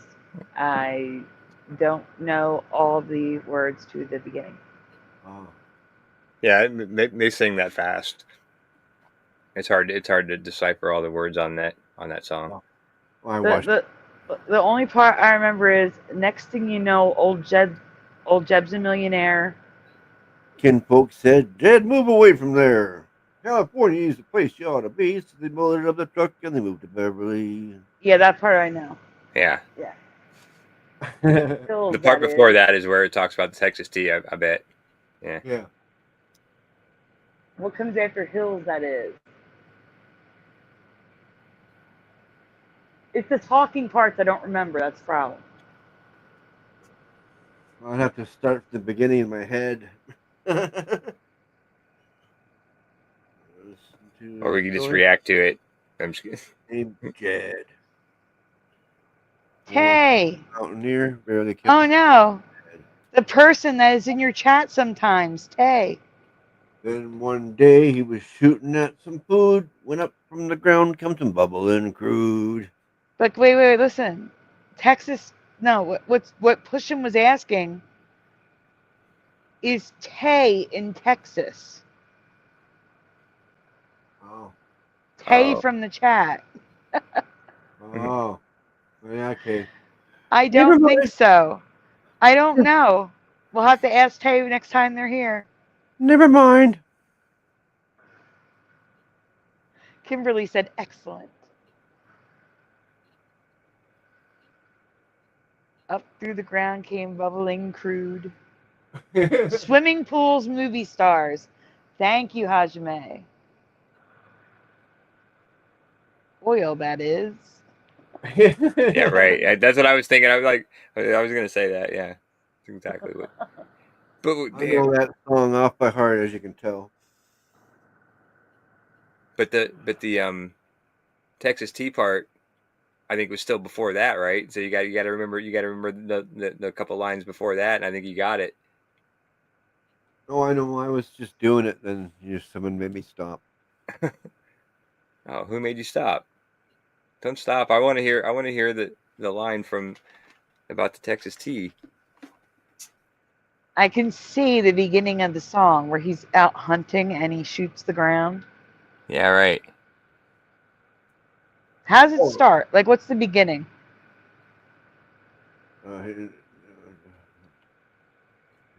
Here's a story about a man named Jed. Yeah. Mountaineer, barely kept his family fed. Then one day he was shooting at some food, went up from the ground, came some bubbling crude. Oil, that is. What's the next word? Gold. Texas tea. Oh, that's why. Yeah, right. No, that was the spoken part. Wait. I probably just misheard it. Yeah. I thought it said black gold, Texas style. Not Texas tea, Texas style. That's what I remember. That's why it doesn't sound right to me. And that's what I'm saying. I probably just misheard it. Oh, see. You ask me, I know everything lyrical. Yeah, good job. That was awesome that you were able to recall that. Yeah. But yeah, it sounds exactly right.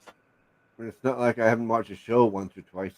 Yeah, but now I'm gonna need to look and just see if I really did mishear it, or if it's a Mandela and I was in a reality where it was Texas style. No, it couldn't have been. It doesn't go with the song. Why not? It's black gold in the style of Texas. Yeah, but it doesn't rhyme with the song. Do you not know how to lyricalize songs? What's the next line? Swimming pools and movie stars. Oh no.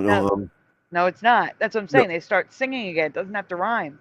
The Yeah, I worded know. part doesn't rhyme. It does rhyme. I just can't remember exactly. Cheapers. I'm off the beat. Yeah, the next line is, well, the first thing you know, old Jed's a millionaire. And then his kinfolk said, Jed, move away from there. California is the place you ought to be. So they loaded up a truck and they moved to Beverly Hills, that is. Yeah, swimming pools and movie stars. Yeah, but instead of California, you said California is the place you ought to be. It says California, according to the lyrics. California is the place you ought to be. Well, they slang it out. Yeah, right, exactly. Yeah, they were hillbilly. Yeah, but no, it was California. There's an M in it? Yeah, it's got an M. California. That's weird. That is weird. Well, we could look it up. Guess what? Who remembers Memory Lane on Facebook? Who remembers Beverly Hillbillies? Okay? That's what they say. Who remembers Beverly Hillbillies? And now I got to find it because they're going to make me search through the comment section. Here it is. Lynn Sale says, black gold, ... Texas style. I'm not crazy. It was Texas style. And I'm telling you, No, what are the odds that someone else would remember style? because you said it and you put it in their head. What do you mean? It was 4 years ago that they said it. Well, then they were wrong 4 years ago. I'm telling you right now. I'm saving it. I'm saving it. I've known that song That is since I was residue. knee-high to a grasshopper, and it's never said style. It's always Texas tea. I know. I have to listen to it. If it doesn't sound like style, I'm going to freak. Because I'm telling you, if I can't mishear it as style, then it's a Mandela.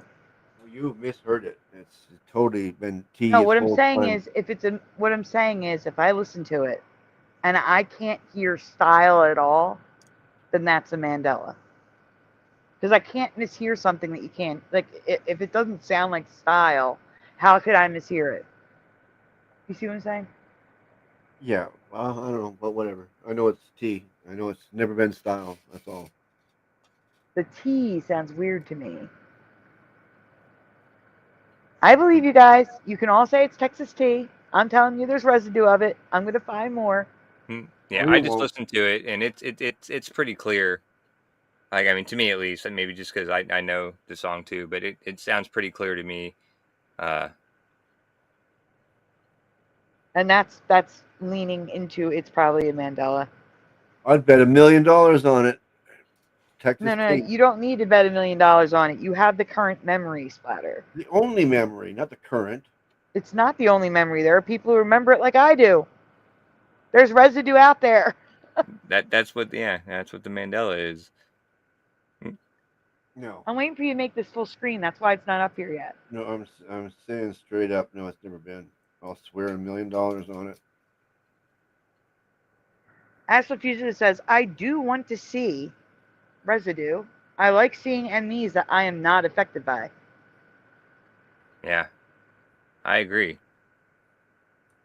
No. Because I remember like Splatter. I remember the current way, but when The only way. It's not current way, for fuck's sakes. But it is Splatter. I honest to God remember Texas style. Whatever. You're wrong. I'm not wrong. I know what I heard. You're 100% wrong on this in this case. I'm absolutely not wrong. I know what I heard. And like I said, if I was the only one, if Josh said, well, you can kind of hear it as style, then I'd say maybe I misheard it. But he's saying it's clear as day Texas tea. I Yeah. wouldn't have misheard it. Exactly. And I did. Whatever. I know my music. Okay. Well, we can hit play for Hecklefish. Oh, I gotta put the thing up. Hold on. The banner. I still saved it. The Y files. Okay, we can go.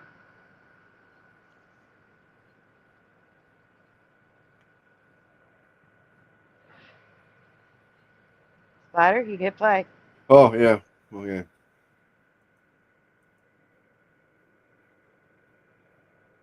it playing? Yeah, it's playing. There's no sound.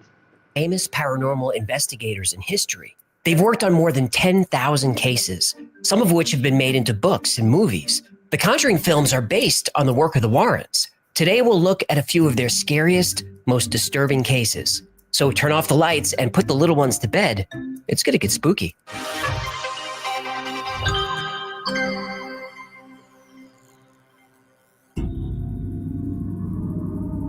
December 1975, Amityville, New York. Whoa. What? We're jumping right in with Amityville? I don't know about this. You know I don't like to be scared. Yeah, I know, but we took a vote on the channel and most people said they wanted scary stories. Oh, yeah, well, then they should be the ones that clean my bowl after I myself. Okay, that's enough. I'm just saying there are gonna be consequences. December 1975, Amityville, New York.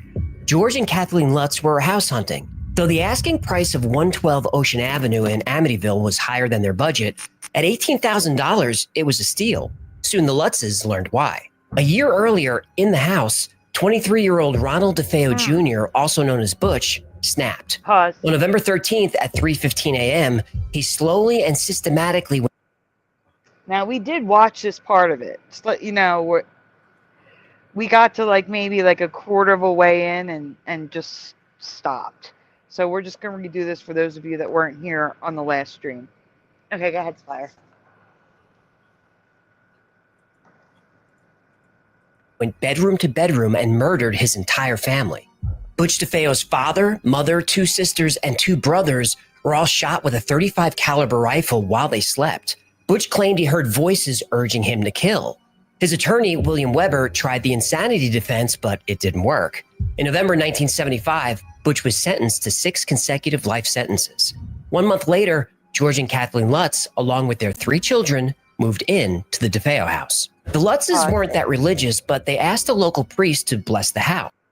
Now, we do have to pause this occasionally because this is just their video. But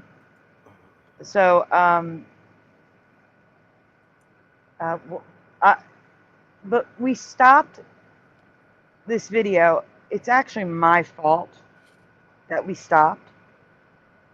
It was because I asked everyone, what color do you remember the house, the real house, not from the movie, but from photos, Right. crime scene photos, the documentary where they showed footage from the actual not crime scene, the paranormal investigation. That's the word I'm looking for. I'm going to be doing a presentation on it for Mandela. The house was all white in my past, just like it was in the movie.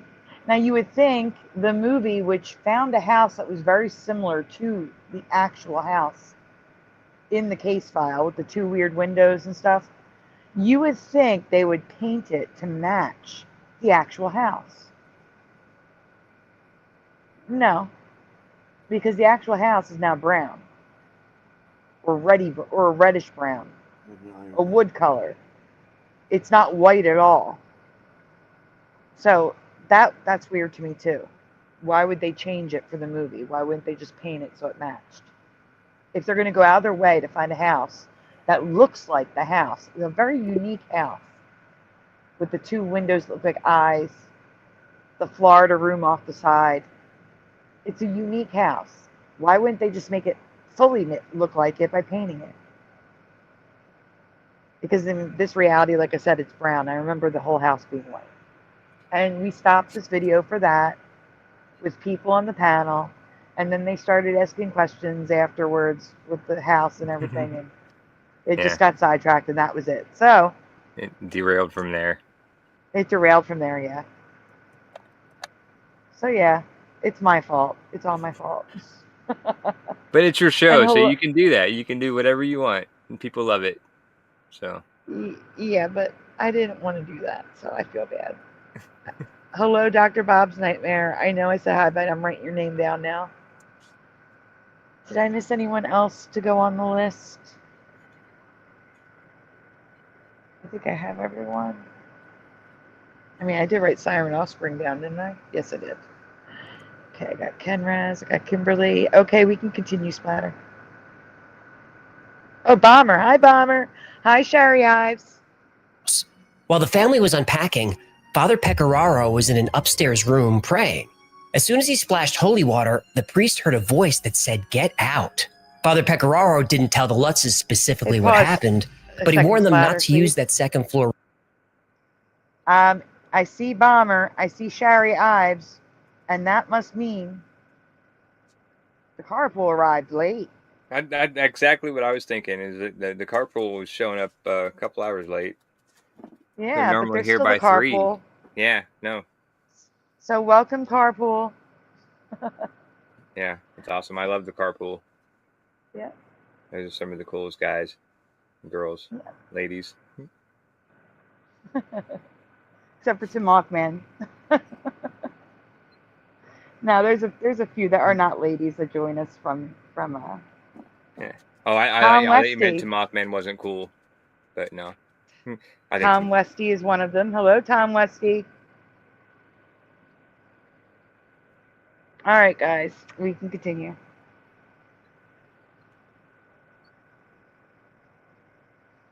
Room for a bedroom and stay out of the room altogether if they could. Did they stay out?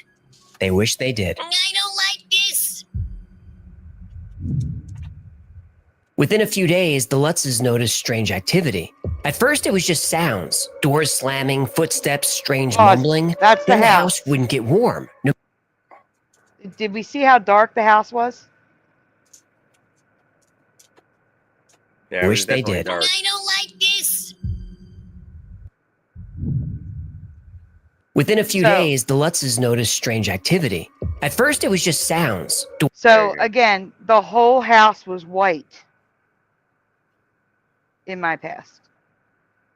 The front of the house, the side of the house, all white. It's white in the movie, but the real house is a dark color. I'm going to guess red or brown. Doors slamming, footsteps, strange mumbling. Then the house wouldn't get warm, no matter how high they turned up the heat. So they kept a fire going day and night. George sometimes saw demonic faces in the fire. Missy Lutz, then 5 years old, started talking about an imaginary friend named Jody. Green slime was found oozing from the walls and through keyholes. Doors and windows were found suddenly damaged. One night, George saw his wife Kathy transform into an old woman who looked like a witch. He saw hoof prints in the snow leading into their house. George would wake up at 3:15 every morning, the same time the DeFeo family was killed. One night, he heard his children. All right, you're going to try something. Hajime says, can you use the J and L keys to go back and forth 10 seconds? Try hitting the J to go back to the house. Hit J. Oh, I think it worked. Yep. Oh, yeah. Now hit L. Hit L again. And L again. Yep. And J again.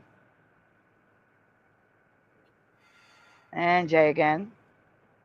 And J again.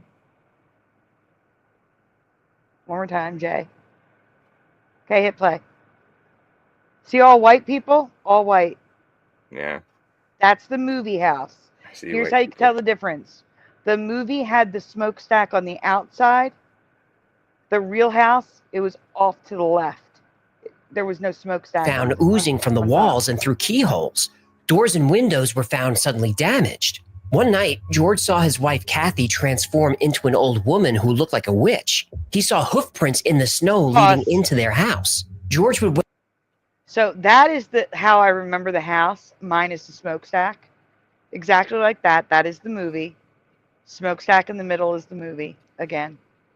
So in the movie, it's no longer accurate to the actual house.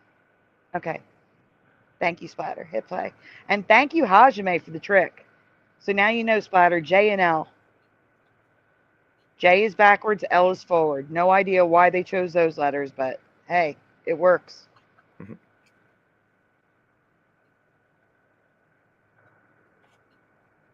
Good, Splatter. Cool. Wake up at 3:15 every morning, the same time the DeFeo family was killed. One night, he heard his children's bed slamming up and down on the floor, but he couldn't do anything about it because he was paralyzed in bed by an unseen force. Later that night, he saw his wife levitating and moving across the bed. The next morning, after only 28 days, the Lutzes had enough. They left the Amityville house and all their belongings and moved in with friends.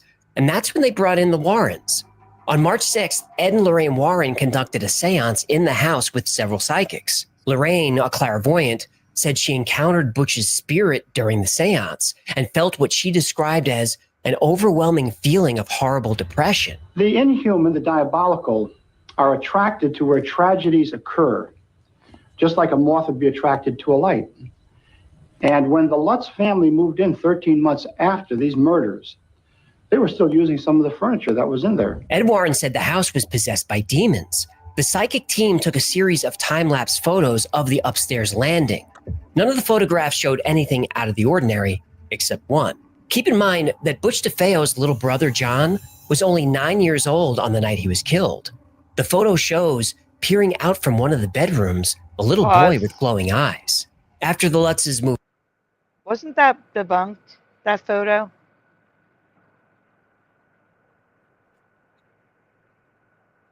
Anyone? Yeah, I don't know about that. I'm sure AJ will tell us that was debunked. Okay. Yeah. Hit play. Out of the house, things returned to normal. 2 years later, they would tell their story to author Jay Anson, who released the book, The Amityville Horror. Pause. The book was an instance... That's residue. That is residue of the house. And that's why I know it's residue of the house being white, because the smokestack is not on the back. Do we all see? Let me move the thing. Hold on for a second. Yeah, I was gonna say, I see, no smokestack in the middle. No smokestack. That's a white house, like I remember. Okay. Go ahead, Splatter. Selling over 6 million copies. The story gained even more notoriety in 1979 when the movie Amityville Horror hit theaters. Since then, 12 books and a total of 28 films have been inspired by the story. Today, the Amityville house looks much like it did in the 70s. After all this time, it's still one of the most famous. Does it look much like it did in the 70s? Because now it looks like it's white. It's gray, but it looks like how I remember it, and it didn't look like that in the 70s at all. Okay. It's got new siding. And frightening houses in the country, and maybe the world. Now we're moving on to Annabelle. In 1970, Donna, a nursing student, received a gift from her mother for her 28th birthday, a Raggedy Ann doll. Donna loved the doll and took it back to her house that she shared with another young nurse named Angie. The doll's place in the house was sitting up on the couch. Can you try hitting the J to go back? All right, hit pause when we're on Raggedy Ann the first time, please. From her mother for her 28th birthday, a Raggedy Ann doll. Donna loved the doll and took it back. Okay, so I have covered Mandela's with this doll. I don't remember the, whatchamacallit, those eyelash things being way down there like that. I do remember the weird pointy eyelash things, but that's weird looking. I also don't remember the 2 dots next to the eyes. But I got to tell you, I've never seen buttons or something. Like the eyes were never solid. like that for me. That's just weird. I don't. I gotta look at Raggedy Ann dolls. If they all look like that, something's not right there. I don't know what it is. So what you're saying that like they were painted on like the rest of the face? I think they were, but I have to look. Yeah.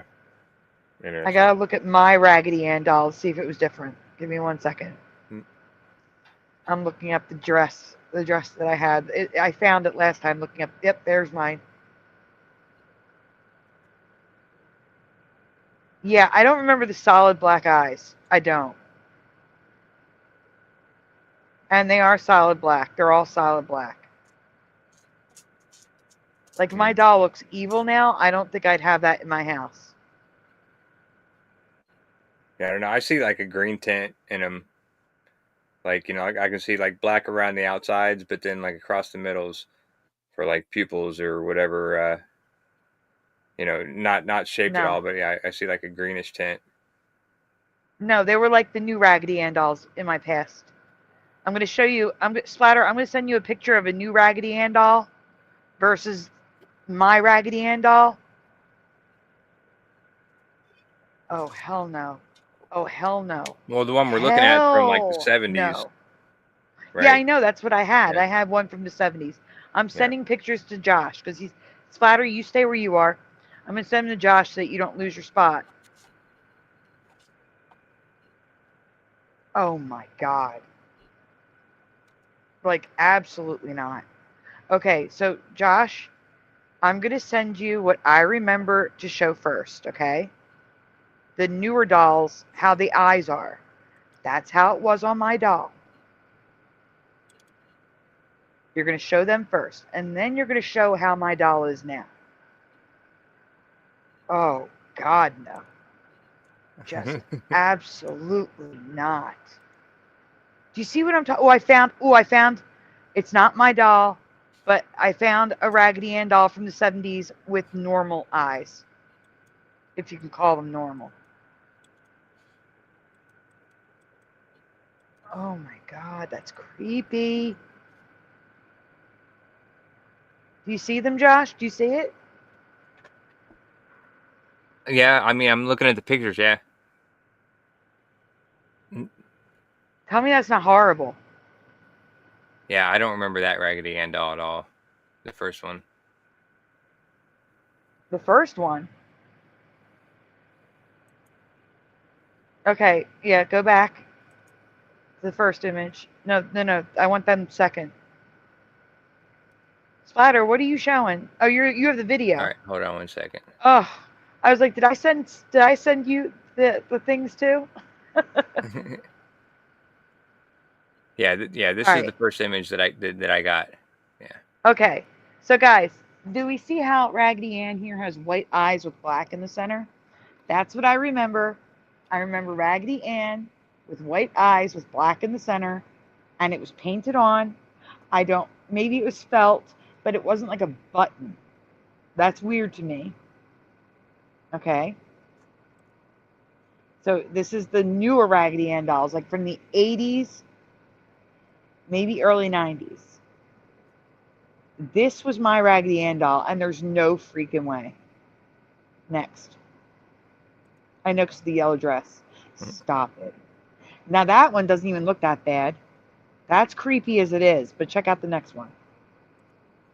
Oh, no. No. It's like a homemade one. Oh, God. That face is terrifying. I can't. Never, ever were they black sockets. Stop it. I cannot. Yeah, that's creepy. Oh my gosh, that is so creepy. That is so, no. Just no. Here's a 1970s Raggedy Ann doll with the eyes like I remember. So, okay. But this is not my doll. My doll had a yellow dress. So maybe it had these eyes. Let's hope. Because I do not remember the black socket eyes. Yeah, no, yeah, that I agree. didn't look right. I think I have another picture of it. Did I send you one more? Yeah, there's another picture of it. That's a little less I'm gonna murder you eyes. Yeah, but all these the weird thing about it is all these pictures that you sent that we just looked at, like none of them look raggedy. Like I remember she was always looked raggedy, but all of these look like pristine, like beautiful dolls. That's kind of. Oh no, mine was in a dress with the bloomers. That's how it was for me. Yeah. Holly Hobby looked raggedy, like patchwork dress. Yeah,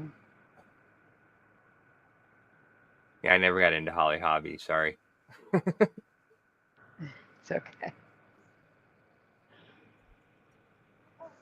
All right, we can go back to the video. Let me get the thing back up, Splatter. 1 second. All right, Splatter, you're on. My mic I am too, Kimberly. I am confused too. I am so confused. Because the doll with the dress that mine had has the black eyes, and I don't remember that. Yeah. Hey, kitty cattywack. I can't believe that Josh was into Raggedy Ann. I wasn't really into it, but I was more aware of it than Holly Hobby.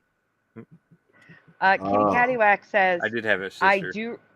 I do remember from way back then them talking about changing the older Raggedy Ann button eyes to felt, or they were embroidered because of choking hazards to make them more safe. Now, I can believe that 100%. Yeah. What I cannot believe is that they were fully black. That's crazy to me. They look so creepy. Okay. Back to her house that she shared with another young nurse named Angie. The doll's place in the house was sitting up on the couch, but Donna and Angie noticed the doll would be found in different rooms. Donna would set her on the living room couch before she left for work. She'd come home and the doll was in her room with the door shut. Then Donna and Angie started finding notes around the apartment. They were written in child's handwriting and said, "Help me." And the notes were written on parchment paper that they didn't have in the house. One day they came home and the doll had moved again. But this time it had a sticky red substance on its hands that appeared to be blood. Within a few hours, the red substance was gone. Angie's boyfriend Lou said the doll gave him a creepy feeling and told him to get rid of it. They wouldn't. That night, while Lou was sleeping, he heard a noise in the room, like someone was walking around. Then he felt something on the bed. He looked up and said the doll was quickly crawling on the bed on his body. He went to yell, but the doll covered his mouth and choked him until he passed out. The next morning, he tried to convince himself that it was all a dream, but he couldn't shake it. Donna and Angie didn't know what to do. They felt like they were going crazy. They contacted a local medium for help. The medium held a seance and told the women that the doll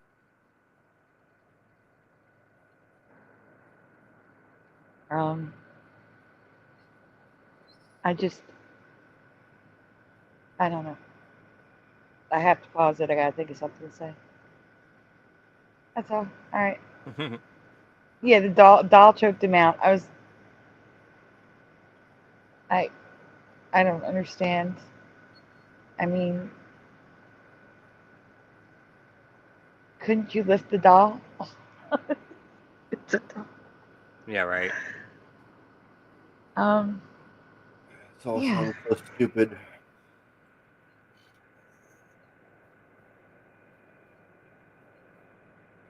They could be, Kimberly, absolutely. But again, I was looking at my doll. And my doll is the problem, for me at least. I do not remember the felt black eyes. I do remember the embroidered one with the white on the outside, black in the middle. Except I have to look, like, obviously I can't look. I'm doing a show right now. I got to do a deeper dive to see if I can find the one I had with the embroidered eyes. Like, maybe they made the same version of my doll with black felt first and then switched to embroidered. And maybe I got an embroidered one. I have to look. Mine definitely didn't have the black felt socket eyes, though. 100%.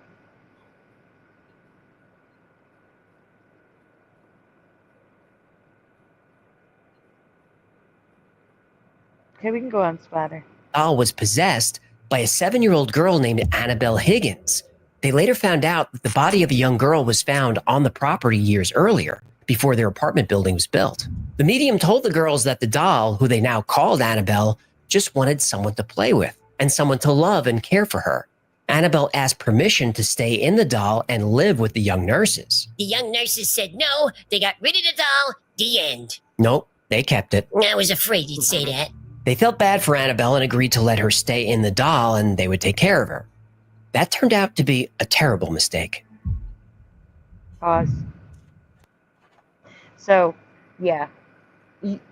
Assuming all of this is real, you never invite, you never agree. That's essentially inviting them in. You don't do that. Yeah, right. Absolutely not.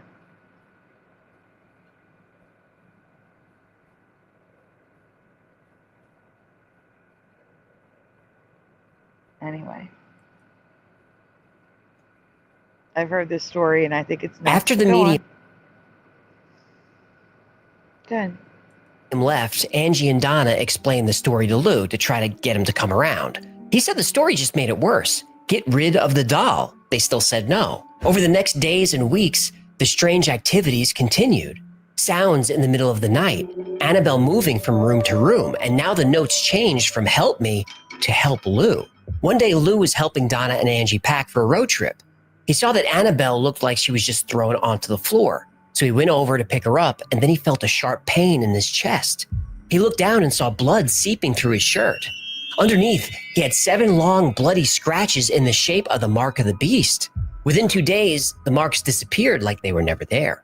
Maybe the beast uses Neosporin. Please, no one-liners when I'm trying to be scary. Hey, I'm just trying to keep it light. All right, go ahead. Finally, Angie and Donna agreed. Okay, we just have to pause it. So, a spirit can be in any material, gold and silver, they stay in better. Okay.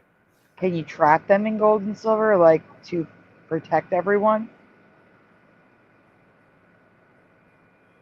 No, she didn't have pigtails.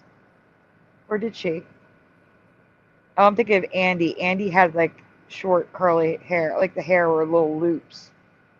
So yeah, pigtails. But I think it was she definitely had bangs. I'm trying to remember if mine, I may have taken the braids out and made them ponytails. Because I was a kid, you know? You change things. Okay. Throw Raggedy Ann from the train. All right, you can go on. Agreed to do something. They called the church and explained what was happening. The church reached out to Ed and Lorraine Warren. Ed Warren was the only layperson recognized by the church reached out to a clairvoyant? Well, that's odd. Catholic's not real anyway. So anyway, I can't see a Catholic church reaching out to a clairvoyant for help. A Catholic church would send a priest to bless the house.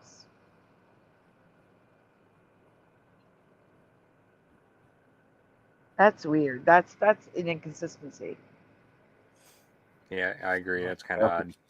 I did hear that Ed and Lorraine Warren used to, you know, look at news articles and like newspaper articles, local news stations, stuff like that, looking for cases, and then they would go to the house and offer their services. I'm more likely to believe that happened than the Catholic Church called them. I think it's more likely it's the excuse that Ed and Lorraine gave to the Lutzes.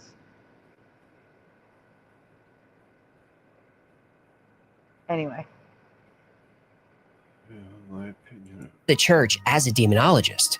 The Warrens arrived and spoke to the young women at length.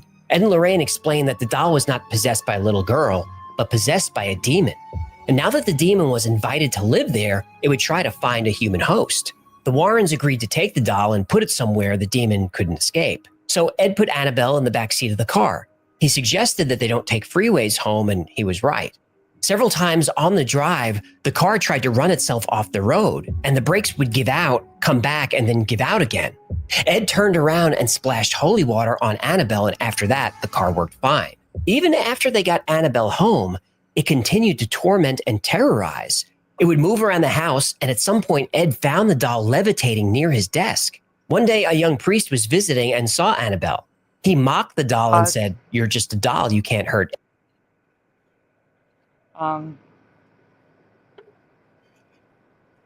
Okay, so they brought it home and said they were going to put it in a place where it couldn't hurt anyone. And yet, after they got home, it was still terrorizing them. Yet, it's fine inside that little closety case thing.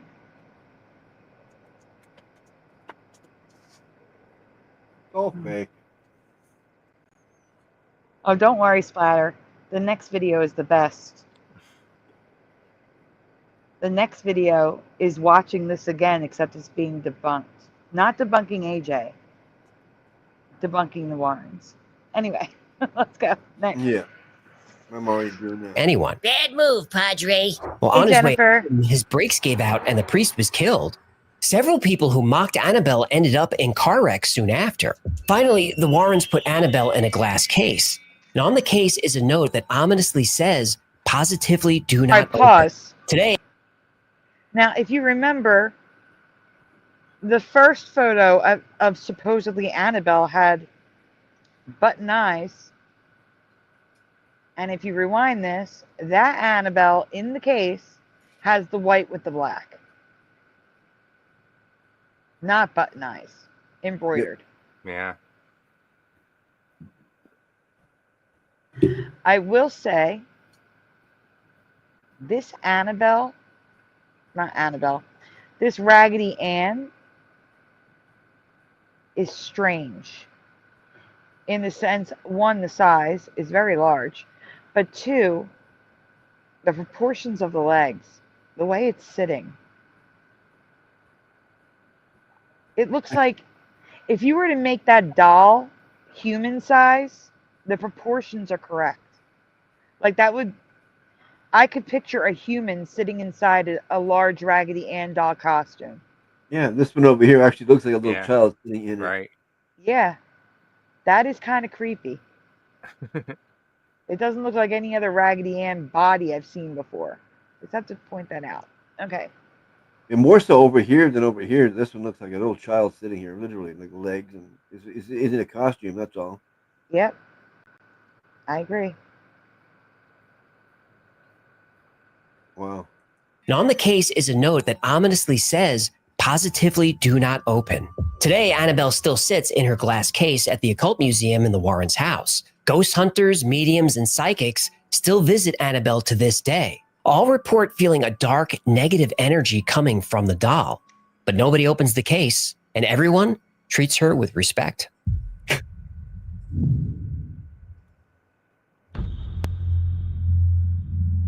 When The Conjuring was released in 2013, it was praised not just for being extremely scary, but for feeling like a true story. That's because it is. In January 1971, the Perrin family moved into an old farmhouse in Harrisville, Rhode Island. Almost immediately, Carolyn, Roger, and their 5 daughters saw strange things happening. Like most of these stories, Pause. first Like the activity Von was Trapp so small. family. What's that? They were like the Von Trapp family. No, seriously, the girls were all dressed up in the same way. Anyway, go ahead. That it would go unnoticed, like things being out of place. Carolyn would notice that her broom would never be in the same place she left it. Then the noises started. Loud thuds, footsteps, and the sounds of people moving around in the kitchen. One day, Carolyn found muddy footprints and small piles of dirt on her freshly washed kitchen floor. Then the girls started seeing spirits around the house. Most of the spirits ignored the girls, but a few didn't. And all those spirits were angry. 8-year-old Cindy Perrin kept hearing a voice whispering in her bedroom. It said, Oh, no. "There are 7 dead soldiers." I said, oh no. In the walls. One day, Carolyn walked into the kitchen and saw a man standing there just leaning against the wall. She said he was wearing old-time clothes, which makes sense. The house was built in 1736. Ghosts also appeared sitting at their dining room table, and some seemed to be aware that the Perrons were there. The ghost pointed at them and then vanished. That house is all over the place. Like some of it looks like it's from the 1700s, and other parts look like it was updated, but Yeah. wow. The shadows on the walls all over. It looks weird. Yeah. The picture back earlier looked like it was all like sooty. Yeah. I saw that. All right, we can go on. Other ghosts ignored them before disappearing. So Carolyn researched the history of the house and discovered it had been in the Arnold family for generations. She thought the man she saw in the kitchen was John Arnold. Carolyn learned there had been at least 8 deaths on the property, some of them gruesome, a few of them children. And the ghost said there were 7 souls in the walls and 8 people. Oh, shoot. Yeah, I'll be right back. Yeah, that's weird. I heard the 7 souls in the wall. But if there were 8 people, then I don't know. Where'd that extra person go? I don't know. Someone had to share. What'd you say? That someone had to share. You guys go on without me. I'll be right back. Okay, I guess we play the movie. Yeah, we're in charge now. Party time. Parents away. Break out the donuts. Carolyn learned that the primary evil force was the spirit of a woman named Bathsheba Sherman who lived in the house in the mid-19th century. She was not a nice lady. She had a reputation for beating and starving the hired help. While her husband Judson farmed the land, she took care of the house. Bathsheba had 4 children, 3 of whom died very young. Local legend claims Bathsheba was a witch because an infant, while in her care, mysteriously died. The cause of death was determined to be a sewing needle that impaled the baby's skull. Locals believe that this was an offering to the devil, but Bathsheba was never convicted of any wrongdoing. When Bathsheba died, legend says she turned to stone. The parents said that at 5:50. Yeah, wasn't Bathsheba? Wasn't that like the name of a lady in the Bible? That was kind of like I can't remember exactly what her story was about. But do you remember Bathsheba? Like she was kind of like, on the villain side. Like she was like one of the bad girls, and she did something to,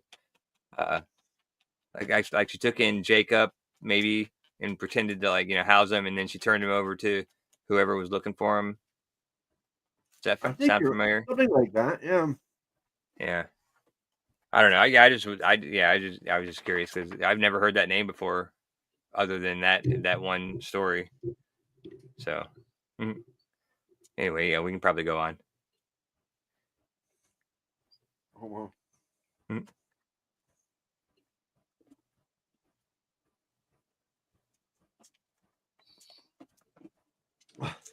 You never heard of, okay.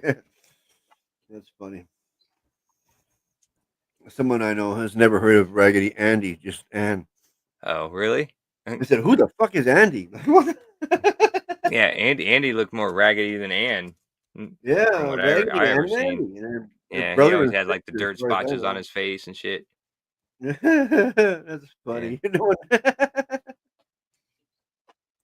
Every morning, there would be the smell of rotten flesh in the house, and the air would become terribly cold and the heat wouldn't work. One especially scary night, Roger Perron's bed was lifted into the air and dropped. Whoa. Soon, Carolyn started feeling like Bathsheba was trying to make her kill her children the way Bathsheba killed hers. That's when the Perrons called Ed and Lorraine Warren for help. The Warrens spent a few hours walking the house and talking to the Perrons. Then they performed a seance against Roger Perron's wishes. Here's Roger in his own words. The Warrens came over and they did the seance in the house. And that was not a good thing. I was against it, but they did it anyway. And 3 to 5 minutes into the seance, and my wife got all her whole body went out of shape and extorted. And it was like an extortion. Somebody was squeezing her, and her chair got off the floor and came right into me into the next room. And I tried to help her. You know, she was completely out of this world at that point, speaking crazy words. And I tried to help her. At that point, Roger had seen enough. He actually punched Ed in the mouth. I totally am scared of trying to do a seance. Like, would you ever do that, Splatter? Oh yeah. You would? Yeah. Do you think that it's real? Like, do you think that, like you would actually conjure up? You don't have any fear of summoning, demons? No. Into the room that you're at? No. Oh, I tried. Being a Christian, they don't come near Christians. It's impossible.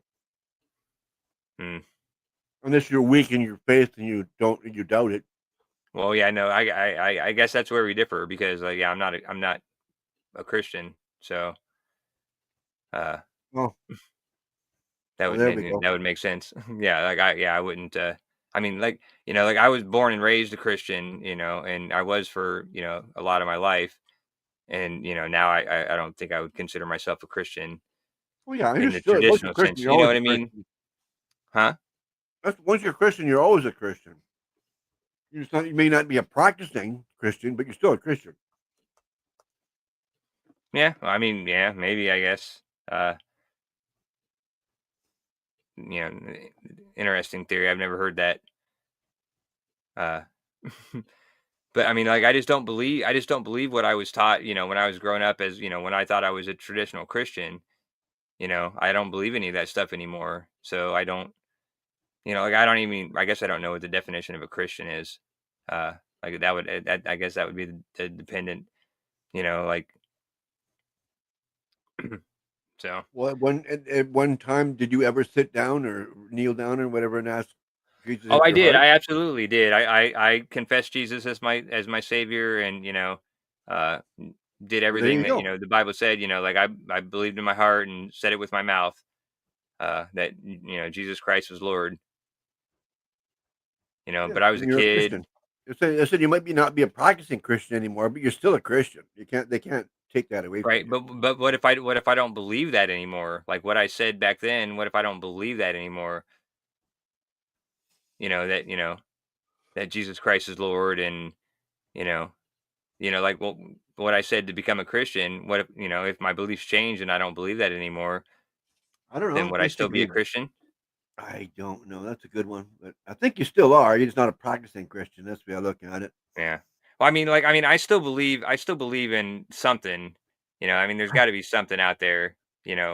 Whether it's the God that I was taught when I was a kid, or a different God that that's the real God, or because I learned that I was in a cult for like 6 or 8 years growing up. So how can I believe anything that they say? Then that God that they taught me to believe in is the real God, but maybe they just taught me like the similarities of the real God, and they just took on that.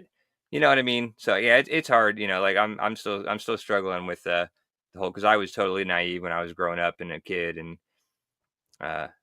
it's taken me for 30 years I was brainwashed, and so I've only had 19 years to try to unbrainwash myself. So I still got 10 more years to just even it out at least. You know what I mean? By the time I'm 60, I'll be like half brainwashed and half unbrainwashed. So we'll see how I am in 9 years or 11 years. I don't know. I don't feel like I'm doing math, but anyway, we can go on with the video. Sorry for the sidetrack. Mouth and threw the Warrens out of the house and told them never to return. But soon after the seance, the haunting stopped.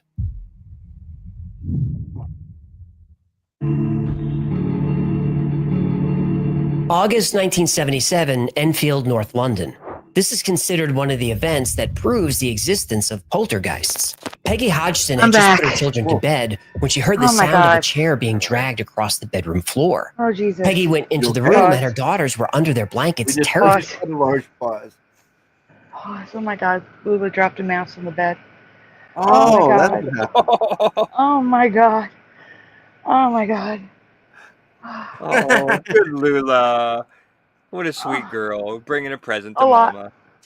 No, it was alive. It was Oh. alive. It was alive. Even better. Oh That my means she loves you God. more. Oh. Unless you had to chase it down and catch it. I tried. It's not in the room anymore, so I'll have her Oh get my it. God, that's so funny. It went underneath the door of the room out in the living room, so she'll have to get it another day. But The man, dog will get it. Isn't there a dog out there? Oh yeah, there's a dog out there. He's scared of mice. Yeah. I'm glad you're back because I got to go to the bathroom real quick. I'll be back in like 30 seconds. Okay, I'm a little out of breath, but I'm here. Oh, terrifying. I'm sorry. Okay. That's why I was like, I gotta go now, but I'll be right back. Oh yeah. It's good. We played some and then we paused for a while. We talked, just like you taught us. Thank you. I appreciate that. But now we should get going again because, like I said, we were just on a pause before you got back. Gotcha. Go for it. The chair was upside down on the floor, and they said they didn't do it. They said the chair moved on its own. So Peggy turned out the lights and then heard the sound of scraping. When she turned the lights back on, she saw a dresser slide 18 inches across the floor. Peggy wasn't quite sure what was happening. She tried to push the dresser back into place, but it wouldn't budge. Peggy called her neighbors over to make sure she wasn't going crazy. The neighbors also heard the sounds. Peggy finally called the police. One of the responding officers said she heard knocking or tapping and saw the chair wobble. Then she saw the chair slide across the floor about 3 feet. This is in the official police report, but the police said there's no crime, so there's nothing they can do. After a couple of months, everyone in the house was sleeping in the same room. And then the activity got worse. Voices of an old man started coming from Janet, and her lips weren't moving. This voice is coming from an 11-year-old girl. Her lips are moving, Oh, though. I've got something to say to them. Yeah. I'd like to know how you make this noise without bashing Janet's vocal cords to pieces. If I do it for half a minute, I get a sore throat. Goose chases here. Peggy didn't know where to turn, so she went to the media. Soon reporters and paranormal investigators descended on the family, performing test after test. There are photos of Janet being levitated out of bed. There's video of knocking sounds responding to questions from mediums. Guy Playfair was a writer and parapsychologist with the Society for Psychical Research. He spent a great deal of time with the family. He witnessed a lot of... I wonder how he's going to... Sometimes he can't debunk things, but most times he debunks everything he says. I have not really heard much about the Conjuring House. I did not know it was a real story. Oh, really? Yeah, and the photo with her levitating, I'm curious how they're going to do that one. The voice thing can be done. I mean, there are voice actors out there who make voices like that all the time for cartoons and stuff, so. Oh, yeah. It can be done, but the levitation thing, that's kind of rough. That's kind of interesting.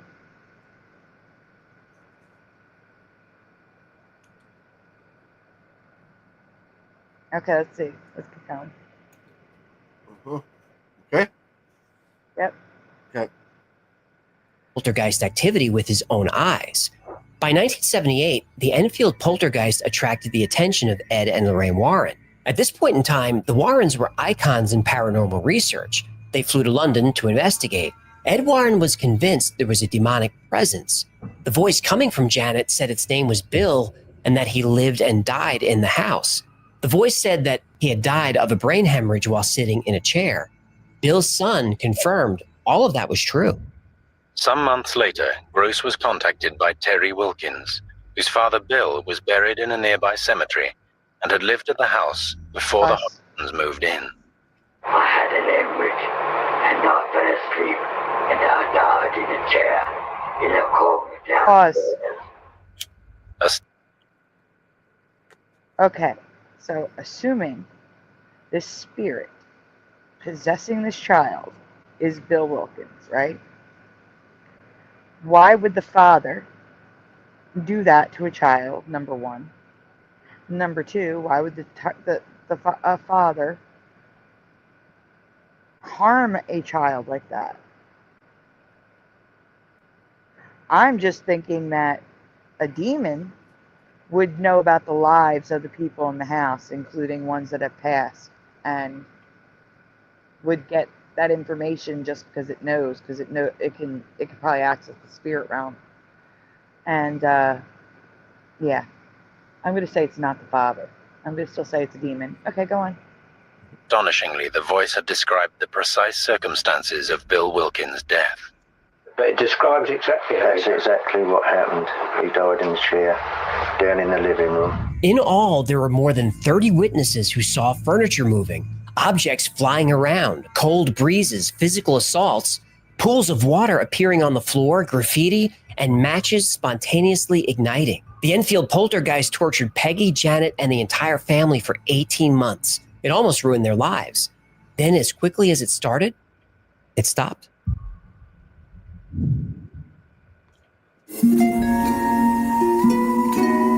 The Snedekers lived in upstate New York, but found themselves traveling to Connecticut a lot. Philip, eldest son of Carmen and Alan Snedeker, had Hodgkin's lymphoma, and his hospital was in Connecticut. In 1986, Carmen and Alan had had enough of the commute and decided to rent something near the Yukon Hospital. They packed up their 4 children and 2 of their nieces and moved to a spacious duplex on a quiet street in Southington, Connecticut. As soon as they moved in, Alan began renovations on the basement to make a bedroom for Philip, while cleaning out some rust.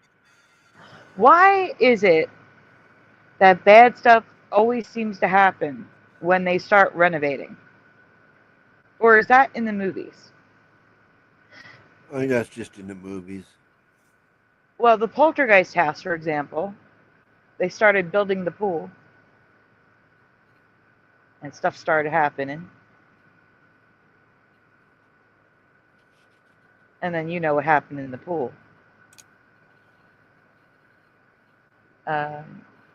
Quick question for the chat about Poltergeist. Yes or no, do you remember a tree in the middle of the street?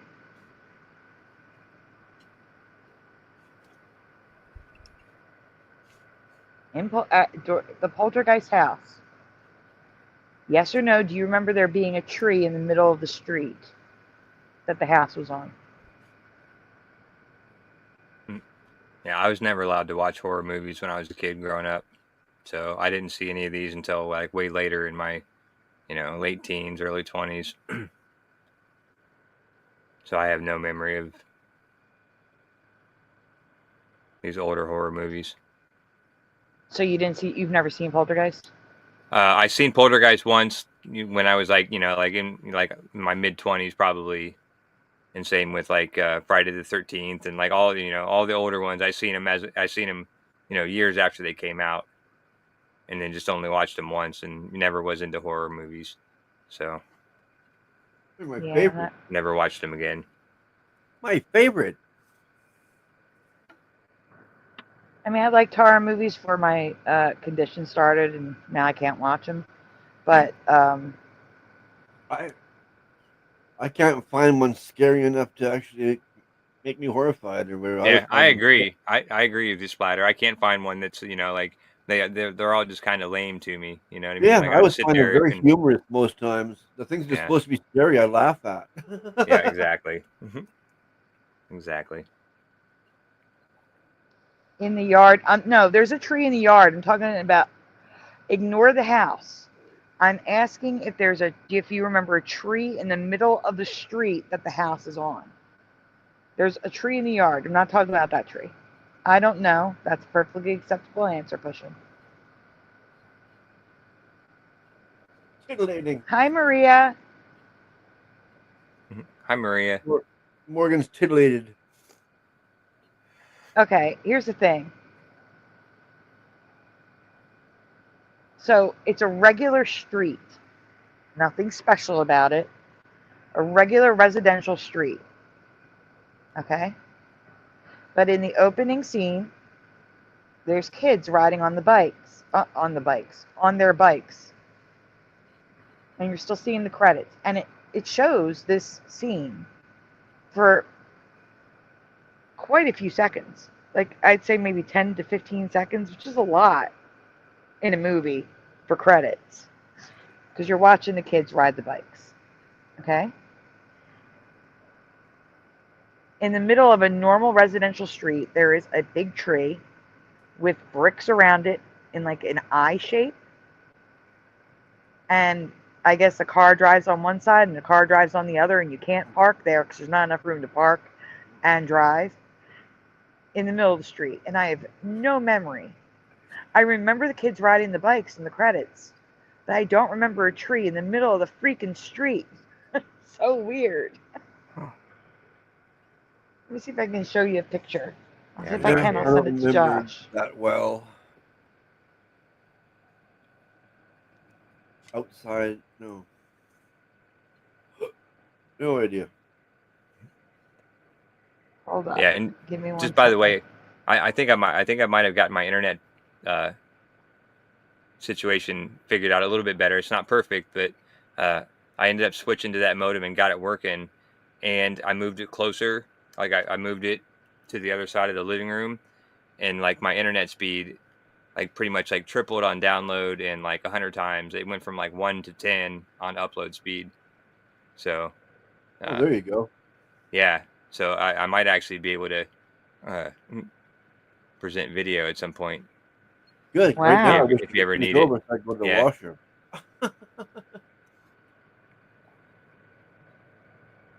Yeah, we definitely need to do a test when you're both here, Yeah. just in case, you know. Yeah. No, I gotcha. Yeah, totally. Yeah, totally. I agree. But Oh, I've got it.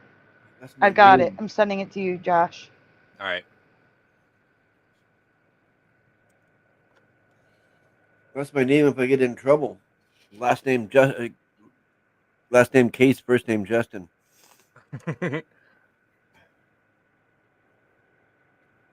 Oh yeah, I think we showed this picture before.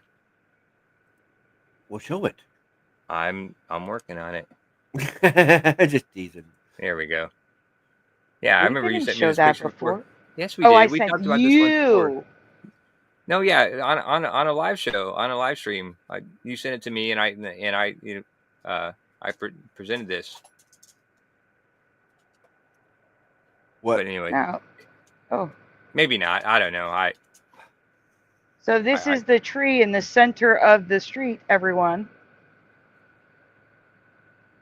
Okay. I don't remember that there. I remember the kids riding the bikes on the street. I don't remember a tree in the center of the road. That's weird looking. That would have gotten my attention. Yeah, that is weird looking for sure. David says, what? Hello, sadly, Karen. Morgan does remember that. Looks very odd, says Mandela Mile.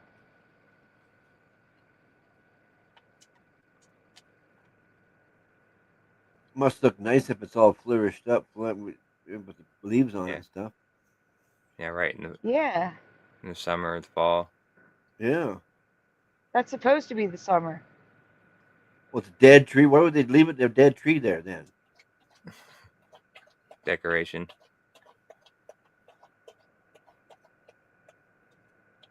There were trees in the streets where I used to live in LaGrange, Texas. Here's the thing. We have trees in the middle too. But it's on a grass median. It's not just a tree by itself with concrete around it. Yeah, literally in the middle of the road. Like, yeah. Yeah, right. Yeah, because those roots are gonna like mess up that road within every 5 years. They're gonna have to be like digging that road up and I mean, because like the roots will just just like pull that road up and make it horrible to drive on. Not all smooth and everything like it looks like now. But Morgan, it's not a graveyard. This is a real development in California You can go to the poltergeist house and rent it out. It's an Airbnb, and it's themed, obviously poltergeist, because it's the poltergeist house. It's the house they filmed in. But the weird part is they only filmed certain rooms, like the staircase in Poltergeist. That's a set.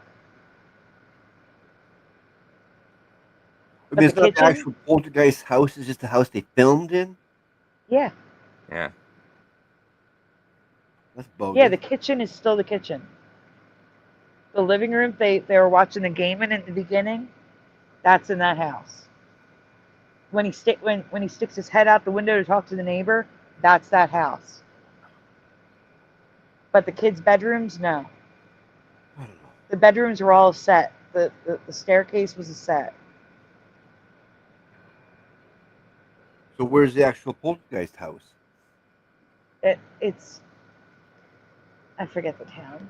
I'll look it up. Give me a second. I gotta add Woo Riders to the list. Hey, Woo Why Riders. didn't they use the real one? Because it's not as grand looking. It's much smaller than the house looks in the movie. In the movie, you've got those high ceilings and that weird curvy staircase. Yeah, I guess just like everything else is movie fakery, right? Yeah, right. Yeah. Hollywood. They take something real and distort it into what they want. But that is a real neighborhood. All those houses are real. Somebody, I forget which YouTube channel, because I'm not subscribed. They went back and what houses? Showed you all the houses today, and a lot of them still look identical to when they filmed the movie 45 years ago. Well, yeah, of course. A lot can change in 45 years. They can repaint it a different color. There was distinguishing features like overhangs and slats on like very late 70s, early 80s architecture that people changed. We went to the Holiday Inn that they went in, which is now a Motel 6 or something. Yeah. And the room number is still the same number letters on the door. Yeah, no, I just get a kick because I've lived in the same neighborhood for only like 25 years and nothing much has changed. It still looks the same as when I first moved in here. Yeah. Oh, that's weird.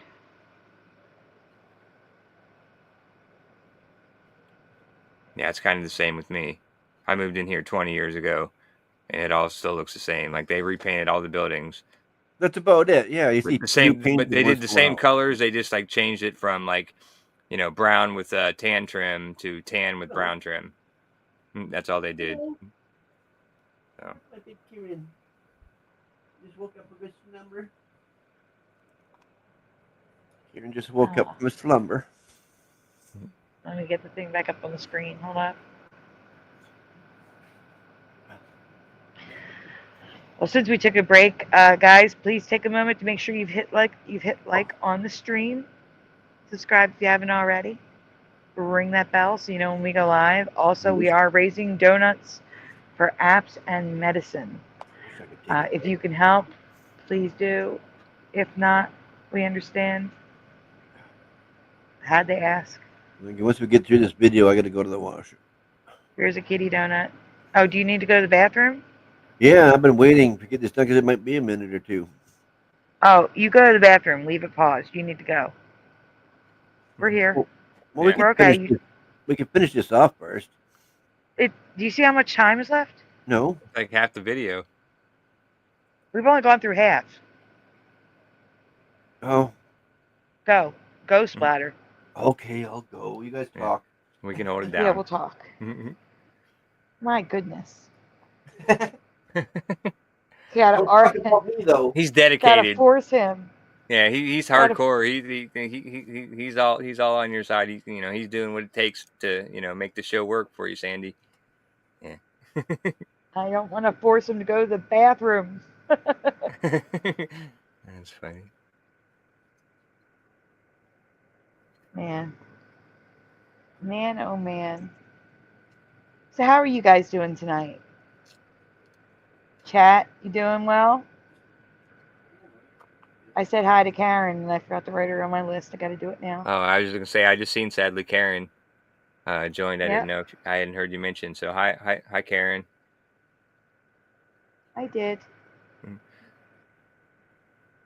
But I needed to write her down.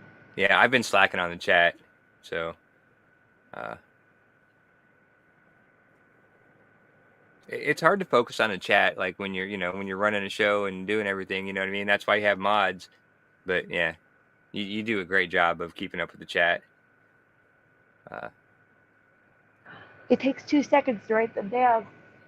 I know, Although but like, sometimes I will forget. But I'm doing a show and I have like 10 people in my chat, or 5 or 6 or 7 or 8 people in my chat, and like I have a hard time keeping up with what they're saying and following with what I'm talking about on the show sometimes, and that's just I'm talking one-on-one with somebody and keeping up the chat, it's hard.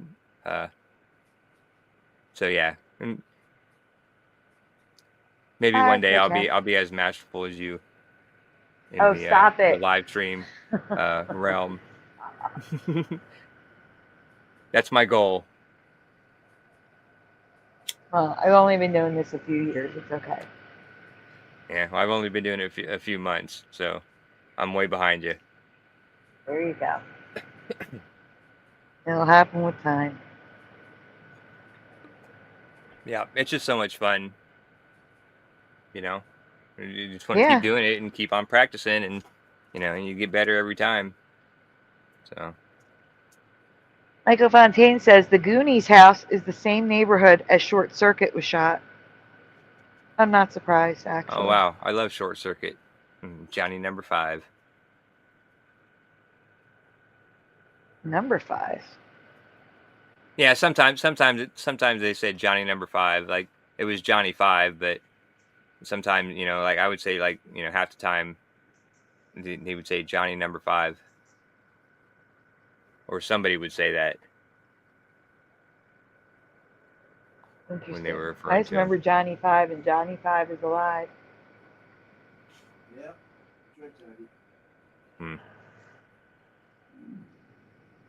Interesting. We have covered Mandela effects with Short Circuit. Like, I don't remember him looking like the bumper of a 1970s vehicle. Covered in stickers and like bumper stickers on Johnny 5. I don't remember it. Well, yeah. Well, Michael agrees with me. He says Number 5. I think. That's weird.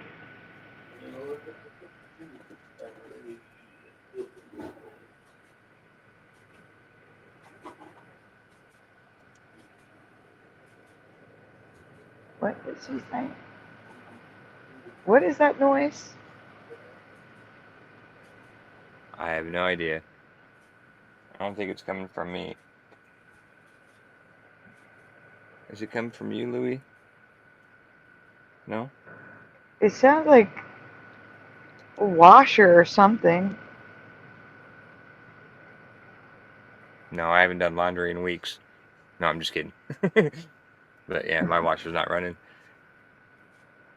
Jeepers. One more second. I have to come back and say I'll be in another more minute. Yeah, and seconds up. Yeah, I know. That's why I changed it to another minute. There's a part 3 coming out?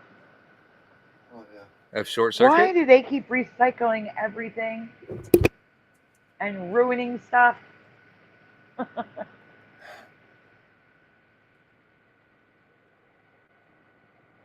Yeah, Johnny Number 5 is probably going to be like Juanita Number 5, or like it's going to be a girl version or something.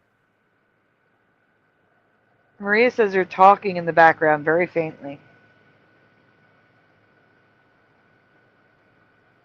Uh-oh. Maria's the one that was hearing all the EVPs when you were hearing them. She hears people talking in the background. I heard like something in a dryer. Oh, do I got to start time stamping stuff again? Yeah, I would check. I would check. It was 434. No, 440. Yeah. 440 or 441. Something like that.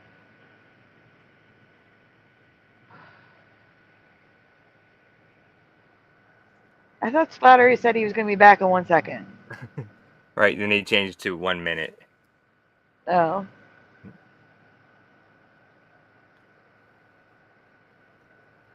It could have been Splatter. Splatter was talking for a moment. Yeah. Right. Yeah. That's what I thought it was. I thought it was Splatter kind of in the background, in the distance.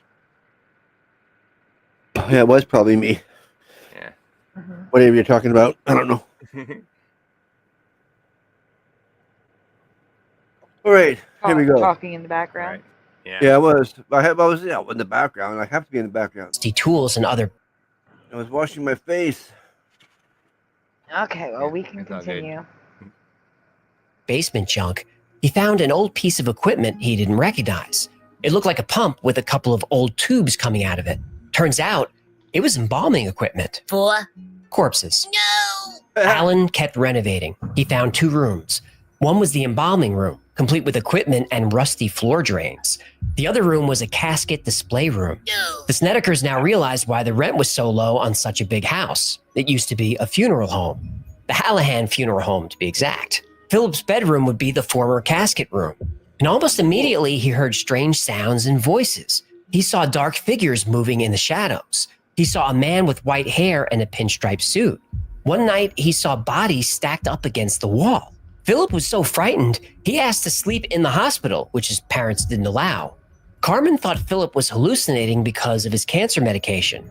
But then everyone started seeing and hearing things. How many bodies passed through that house over the years? Well, it was a funeral home for a few decades, so... Thousands of bodies. Yeah. Nope. The Snedekers knew they had ghosts. At first, the ghosts just made sounds and moved things around the house. They would find light bulbs unscrewed from their sockets, but still somehow emitted light. And all through the house was the smell of feces and decay.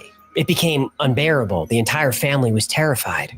And just when they couldn't take it anymore, the ghosts became violent. Pause. That's a good way. Just when you see the WF come up, that's when we hit shit at pause. That's a good timing. Just hit pause right there because we have to stop it. You know. It's just missing a T. I'm trying to think if I've ever heard of the Snedeker case. I don't think I have. It's all just right, we can missing continue. the T. What's missing the T? The WF.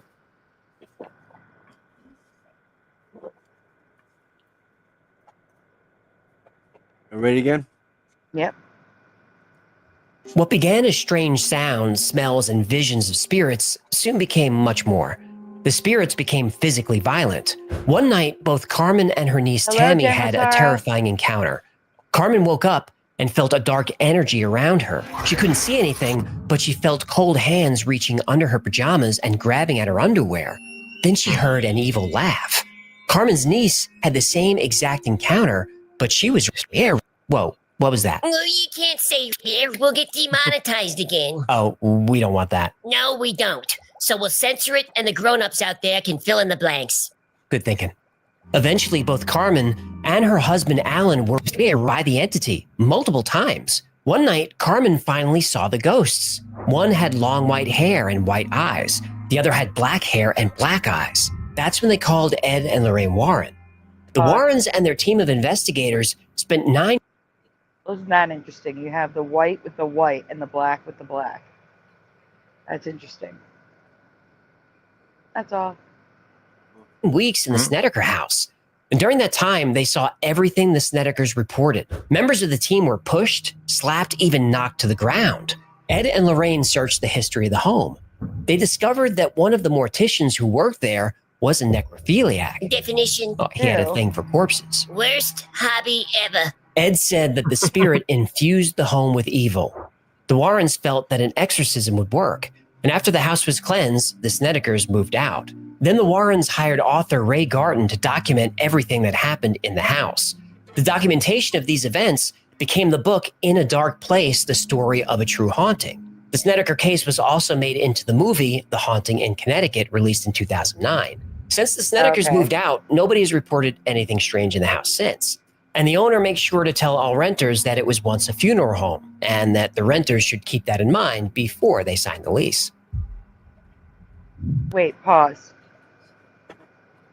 A duplex was a funeral home? Or the whole house was the funeral home? I think the whole house. Yeah. Was the house why a weren't duplex? Yeah. So why was it only on the left side?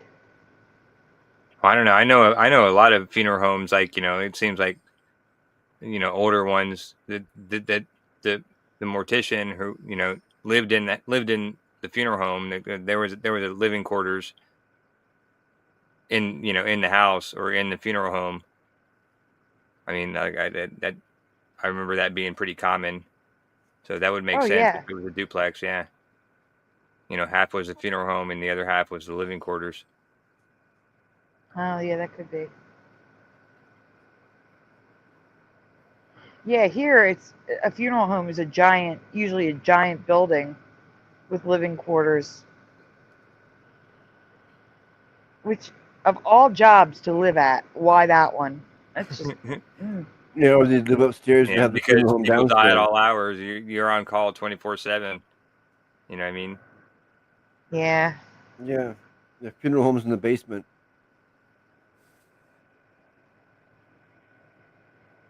Okay, we can go on. Ed and Lorraine Warren are possibly the most successful paranormal investigators in history. They've written or contributed to at least 30 books about their cases. Their work has inspired the movies in the Conjuring universe, a film franchise worth over $2 billion. But the Warrens have their detractors, with many skeptics calling them outright frauds and grifters. Yeah. So what's the truth? Well, Ed and Lorraine Warren met when they were 16 years old at a local movie theater. Their conversation soon moved to the paranormal. Ed believes he grew up in a haunted house, and Lorraine claimed to be clairvoyant. They were married when they were 19 when Ed was on leave from the army. They soon made their livings as artists. They would go to houses that they believed were haunted, paint them, and then try to sell the painting to the owner. Oof, that's a rough racket. It was. So Ed supplemented their income by driving a bus. Though they were making a name for themselves locally as paranormal investigators, their breakthrough came in 1979 with the Amityville horror case. When the Warrens arrived in Amityville, they brought an entire film crew with them. Unfortunately, the film crew didn't capture it. What's that? I said they just used the movie house. That's why it was all white. Okay, go on. Anything except for the moanings of a few psychics. Yeah, and the ghost boy. Right, the ghost boy on top of the stairs. Yeah, that's a creepy photo. But it's actually a photograph of Paul Bartz. Oh, the mall cop? No, Paul Bartz was one of the investigators. He doesn't have glowing eyes. That's just light reflecting off his glasses. The cameras snapped a picture of him when he was setting up some equipment. But the photo became so famous that nobody bothered to refute it. Now, the Lutzes did call Father Pecoraro to bless the house, which he did. He also said there was nothing strange about the house. It was a peaceful and lovely home. Other parts of the story are also a little sketchy. The Lutzes couldn't have seen hoof prints in the snow because there was no snow at that time. And all the damage that supposedly happened to the house didn't. Doors, windows, the entire house was in perfect shape when they moved in and when they left. The Amityville story was actually created by Butch DeFeo's lawyer, William Weber, and the Lutz family. One night they were discussing a way to help each other. Weber wanted an insanity verdict for Butch DeFeo. He was also a book deal. The Lutzes were struggling.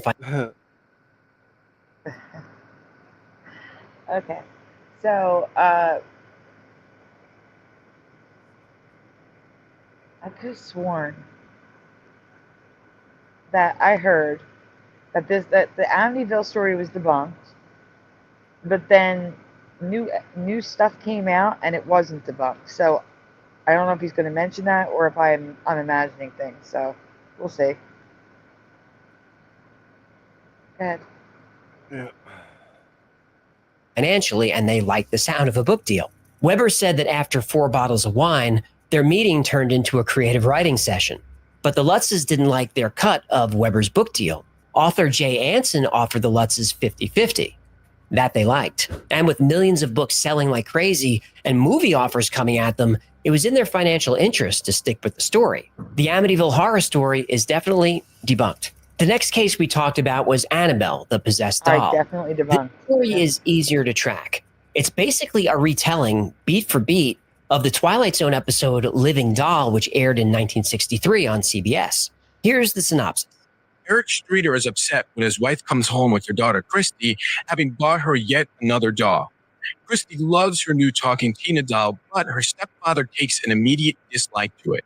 Anytime he is alone with the doll, it spouts comments to the effect that it hates him and This is a Mandela effect. Teresa Lynch remembers the doll a different name, and I have to look. That might be residue what they just said. Give me 1 second. Is that Ed Asner? It might be. Give me 1 second. I'm trying to find the name of this doll, the way Teresa remembers it.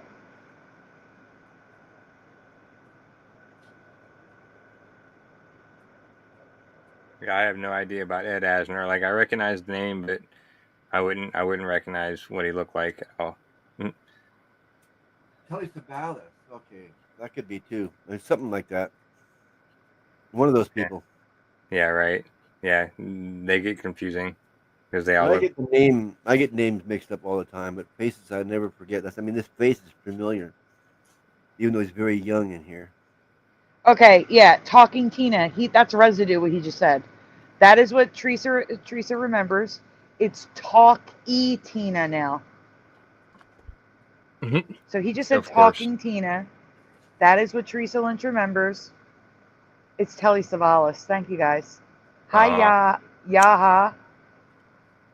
Welcome, Yaha. So everyone, do you remember Talking Tina or Talkie Tina? I don't know any.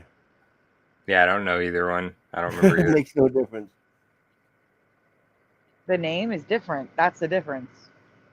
Yeah, Talkie that makes no Tina difference is to not me because I Talking don't know either of them. It could be like Talk F Tina, but I don't know. It makes no difference.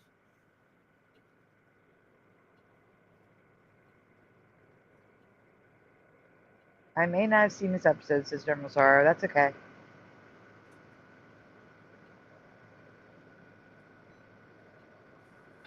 Now, Teresa would have been Talking Tina for Maria.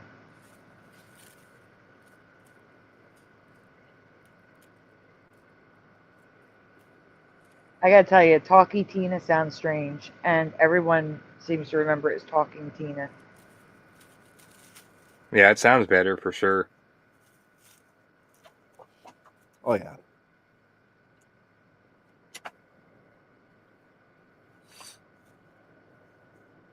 All right, we can continue. and it's going to kill him. My name is Eric Streeter, and I'm going to get rid of you. You wouldn't dare. It's a great episode, and every Twilight Zone fan knows it. Ed and Lorraine were apparently fans of the show too and co-opted the story. Still not convinced? The mother's name in the Twilight Zone episode was Annabelle. We can call that one debunked. Now, how about Bathsheba Sherman, the witch that tormented the Perrons as portrayed in The Conjuring? When The Conjuring was released in 2013, the owner of the house at the time, Norma Sutcliffe, was tortured. Break 9 Truth Copy says, does she say, let's go play with Ms. Beasley, or tell Ms. Beasley your secrets? I want to say it's tell Ms. Beasley your secrets, because that's creepy as heck.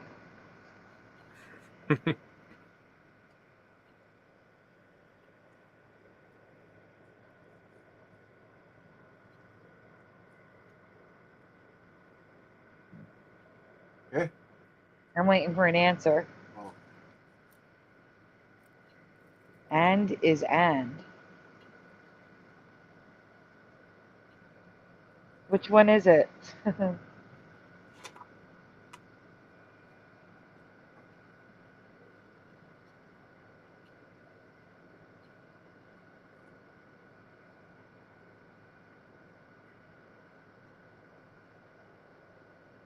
What do you mean V is or? I was wondering.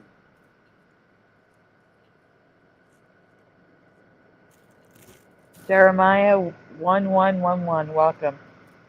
They're just making shit up in the chat now. Now he's talking about the ampersands and stuff.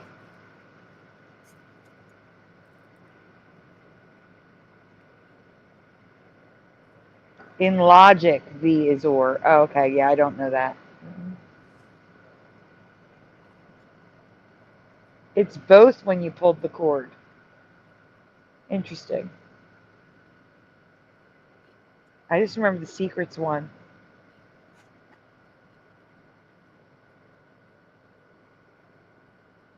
I know you're not Germosauro. Guy Fawkes just put out a video. Oh my goodness. Oh, did he really? I didn't see it. Mandela Effect 2025, Hocus Pocus.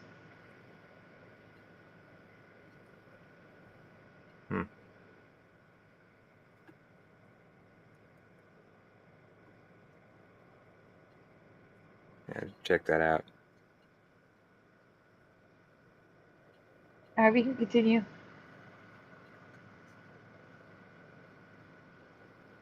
Oh, yeah. By the witch? No, by movie fans. She released a video that year complaining about how her property was descended upon by horror fans. At all hours, day or night, there would be people in her yard, exploring the barn on her property, and even sticking cameras and phones through her window. She was furious. She even sued Warner Brothers over this. In her video, Norma goes on to debunk basically the whole story. Bathsheba was a real person, but that's about all the story gets right.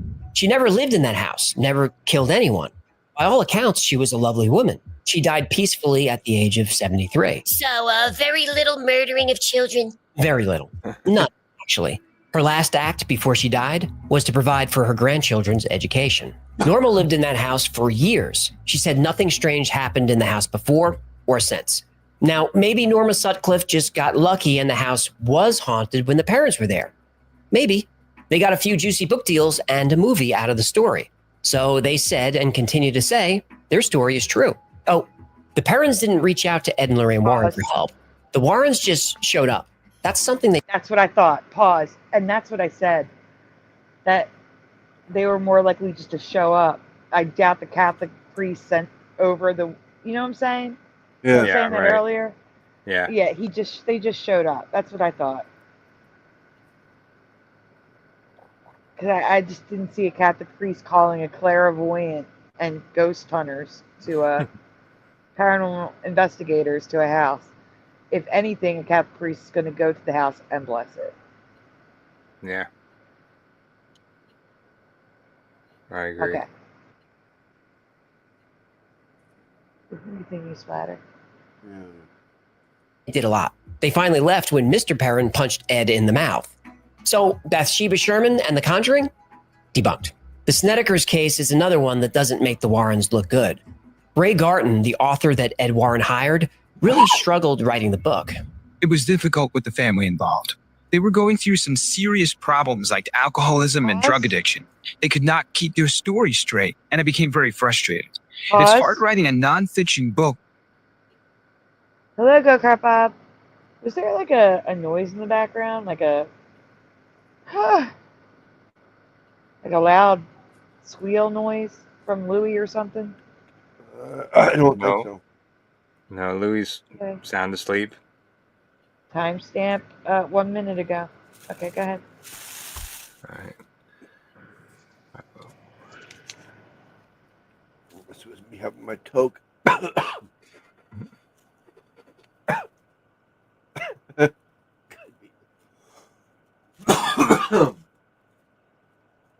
Yeah, right there.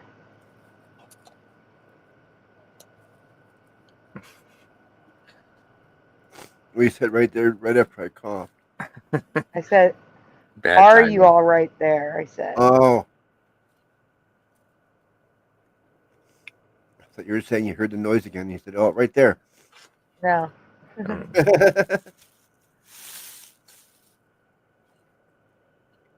Continue. Yes, please. Yeah. When all the people involved are telling you different stories. When Garton told Ed Warren about this, Ed said, oh, they're crazy. Only crazy people call us. So Garton asked what he's supposed to do about the book. Ed says, use what works and just make the rest up. Just make it scary. And this was not the first time Ed Warren hired a horror writer for help.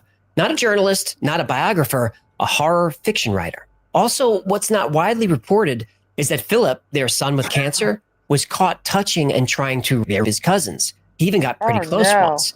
Police took him to a mental hospital where he was diagnosed with schizophrenia. And schizophrenia could certainly explain why he was seeing and hearing things. Yeah, but it wouldn't explain why everyone else was. No, but the Snedekers lived in the house for 2 years without an incident. But after they got behind on the rent and their landlady had begun eviction proceedings, suddenly the house was haunted. Also, their story has a lot of details that sound like the movie The Entity, which was popular and super scary. What's also not widely reported is that the family dealt with alcoholism and drug addiction, which makes everything worse.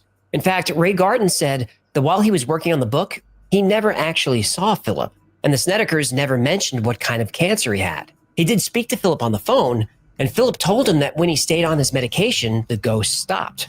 Then Philip's mother quickly ended the call. Ray Garden and some of the Snedekers' neighbors suspected the family might have been using cancer as a cover story for Philip's mental health problems and drug addiction. And despite their claims, they were fully... I mean, that's possible. Back then, mental health was not discussed, and there was like a stigma against, like a huge stigma against it, like a discrimination stigma. Yeah, right. Oh, yeah. Absolutely. And frequently, against their will, family members would be put into mental institutions. So, yeah, I don't know about cancer. Nowadays, they just throw pills at you. Yeah. And they don't even know. They just they pick one like blindfolded. Like, okay, they go down the list. Oh, this one. Right. They don't know which depression med to give you. They just like like I said, it's a guessing game. Yep. That's why I quit all of them. I tried several throughout the years, and I just gave up. Forget this. Yeah, I hate meds. Yeah, especially if you don't take them an hour after you forget to take your scheduled pill, you feel weird. I know, like I'm just now getting used to. I just had to go up and take, because like they told me I was really strict about taking the blood pressure. It's got to be 12 hours apart. So I got to set my alarm for 6 a.m. and 6 p.m. just to take these fucking pills. So yeah, that's bullshit. I hate it. Oh yeah, I've only been doing it for like 2 days. Oh man, I'd try to change that 6 a.m. ones at least to like a decent hour. Well, no, those are the hours that I'm up. That's the hours that I feed Louie, and so that's my normal hours. I figured, I just line it up with, I feed Louie, I take the pills. You know what I mean? Okay. But to me, that was too fucking early for me. No, Yeah, no, 6 o'clock. I mean, you should just go to bed around that time. Yeah, right. Well, yeah, I'm usually online at that time, so you know what I mean. Like I'm usually awake. Yeah, I know. I've been stuck in this horrible habit for a while now. Sleeping habits they're messed up beyond repair. Yeah, no, I agree. Yeah, sleeping patterns. Look at me right now. 3 o'clock in the morning or 3:30 in the morning almost. Yeah. Still watching Hecklefish. Well, we got to get back on. Okay, we got to get back to this now. Yep. Okay. We had our chat. aware that the house was a funeral home. And there was a tenant living in the upstairs apartment who never saw or heard anything. The Snedekers' neighbors, their landlady, even the person writing the book about the case, all said the story was made up. This one is safely debunked. The Enfield poltergeist is a tricky one. We know at least some of the story was a hoax because Janet admitted to it. And the kids were caught multiple times faking so-called paranormal incidents. And people say the voice was coming from her without her mouth moving, but there's plenty of video of her mouth moving. And the photo of Janet levitating above the bed looks a lot like her jumping off the bed. And that picture was taken with a motion-controlled camera in the girl's bedroom, so nobody else was in the room to confirm what actually happened. This was another case where the movie exaggerates the Warrens' involvement. Again, they just showed up uninvited. Yeah, but what about that picture where she's like hands like in a cat pose and the guy standing in front of her with his hand on her leg?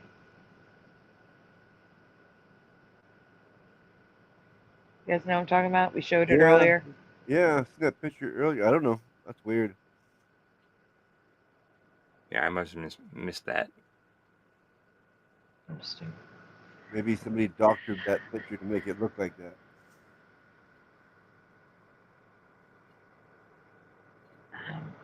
Could be.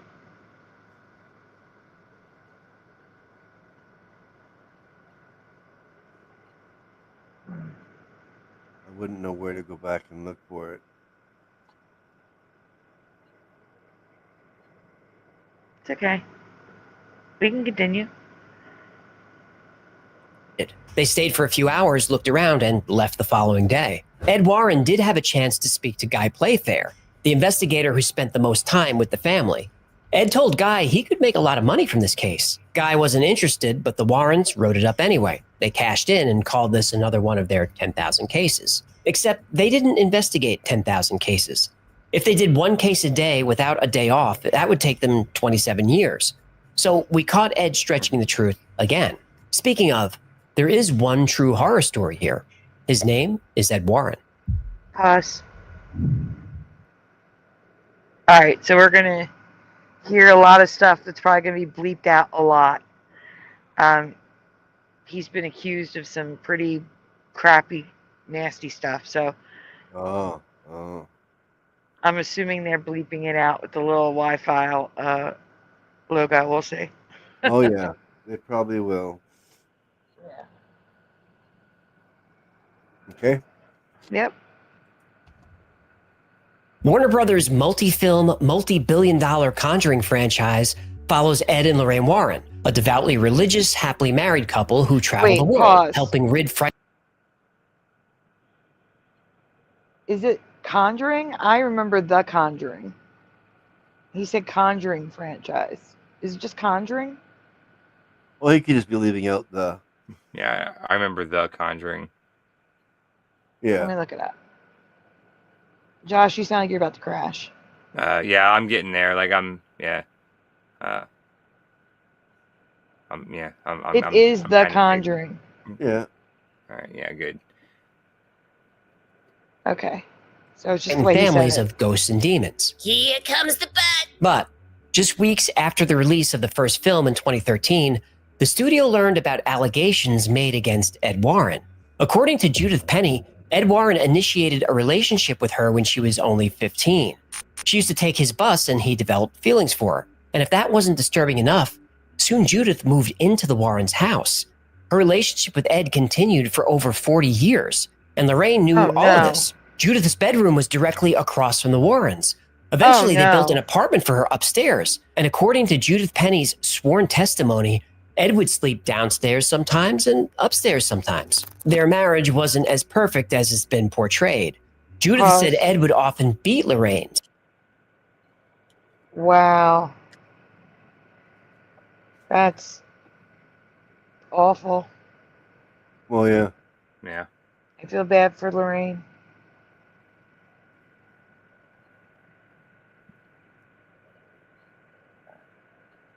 A mistress, a child mistress, a child living in their home.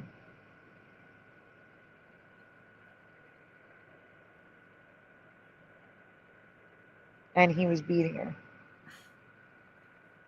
Sick people in this world. Oh, yeah. Anyway, continue. Yeah. Yeah, please. Sometimes knocking her unconscious. She said she was worried he might kill Lorraine one day. Ed often told Judith that she was the love of his life. And in 1978, she became pregnant. Whoa, she had his baby? Nope. Oh, yeah. Oh no. Yeah, I'm saying the same thing, Hecklefish. She was told a child would complicate the Warrens' business. When attorney Jim no. Smith was working through the Warrens' movie contract, there was specific language that she had never seen before. Now, it's not unusual for producers to sign a non-disparagement clause when adapting a true story. Nobody wants to sell their story and then look bad. But this contract specifically said that the movies could not depict an extramarital affair, relationships with minors, and some other specific things that I won't get into here. But suffice it to say, the descriptions were graphic. Now, in the Warrens' defense, they said Judith was a girl they took in for charity, and she would watch the house when they were traveling. Yeah, that is sick, disgusting, twisted, and horrific. And oh my God. Yeah, awful. I didn't hear all of that stuff. That's the first time I'm hearing that. Wow. I do feel really badly for Lorraine, but he's probably going to tell me she's just as bad. Guys, just a reminder, please take a moment, make sure on Josh's channel and my channel, if you're on Rumble, also on Rumble, please make sure to like the stream, subscribe if you haven't already, ring that bell. If you're on X, please give it a like. Think of maybe repost it. There it is. And maybe think of coming over to Sandy Diva Mandela Effects on YouTube, where you can join the chat, both Rumble and X. It'd be nice to have you over here. And also, we are raising donuts for medicine, and the apps are renewing. I could really use your help if you can. If you can't, we understand. Just have to ask. Little donut dance. Splatter's favorite right there. All right. And back to the show.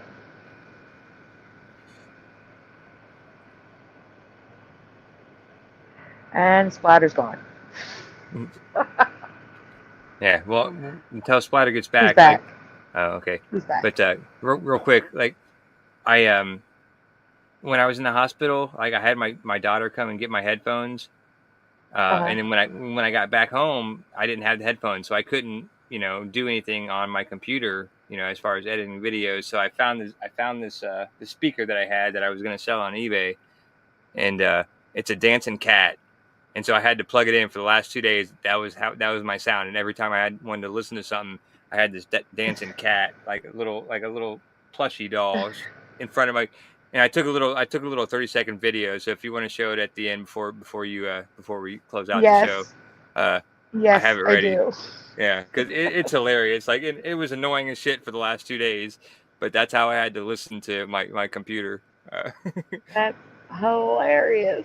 Yeah, but yeah, I figured you would love it. I figured maybe you could take that clip and turn it into, put some donuts around it and do whatever and make a little, little meme out of it. So okay. Don't let me forget. Well, do you have a link or you have to share it? I haven't uploaded it. I probably have to share it. But I could send you the link and you could show it some other time. No. Share it and that way I won't forget because it'll be sharing. All right. You see what I'm saying? Yeah. Sharing is sharing. Yes. There you go. There you go. Hello, General Sorrow. Thank you for liking over on Josh's channel. Okay. Ready? Yes. Yeah. Traveling. Judy and Tony Spera, the Warrens' daughter and son-in-law, say they never saw any of the alleged conduct. The Speras believe Judith Penny is being manipulated, though I don't know for what purpose. She's in her 70s, married, and doesn't make any money from the films. Though Warner Brothers did offer her $150,000 for her life story. Hush money. Yep. Judith says she remained friendly with Ed until his death in 2006. But despite her fondness for him, what he did was despicable and a crime. What it all comes down to is this. No case that the Warrens worked on was ever supported by any evidence besides their word. Ed claimed to have photos and video, but those were never produced. Yeah. They kind of do sound like con artists, I got to tell you. And I actually feel horrible for Lorraine now. That's horrible. Yeah. Okay, I'm sorry. Let's see one video that Ed spoke about, the ghost called the Lady in White.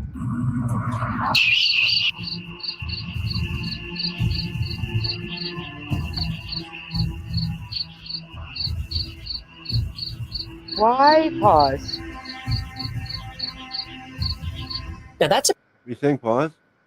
Yeah, why is footage like that always like the worst possible quality footage you could possibly get?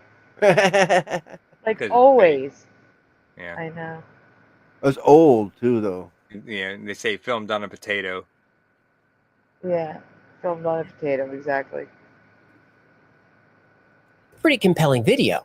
But Judith Penny said Ed told her to put on a white dress and walk around a cemetery, so she did. Now, I'm not saying ghosts aren't real and that the Warrens lied about everything. I am saying they lied about some things. And because of that, we have to question everything they say. Ed Warren was a self-proclaimed demonologist. He said that anyone who was possessed by a demon, he could find and eradicate it. I guess he would know. Ed Warren had a few demons of his own. No doubt. Yeah, of course. Today's episode is brought to you by one of the most unique sponsors we've ever had, show's Established over. Titles. That doesn't sound. That's the end of that one. That he's just doing the thing, and then they do the dance at the end. Uh, Josh, you want to share that video of the kitty cat? Yep, it's up now. All right, here we go. Let me get the banner off. Hold on. Let me make it full screen too. All right. Oh yeah, my God. So Oh basically, my God. this is my speaker that I've had to listen to for the last 2 days if I wanted to watch a video on my computer because my headphones weren't here. That's a speaker? That's my speaker. Oh my God. And it was a really short cord too. So I had to put it in front of my monitors, you know what I mean? So like I had no choice. But that's what I had to look at for the last 2 days. Oh, look at him go.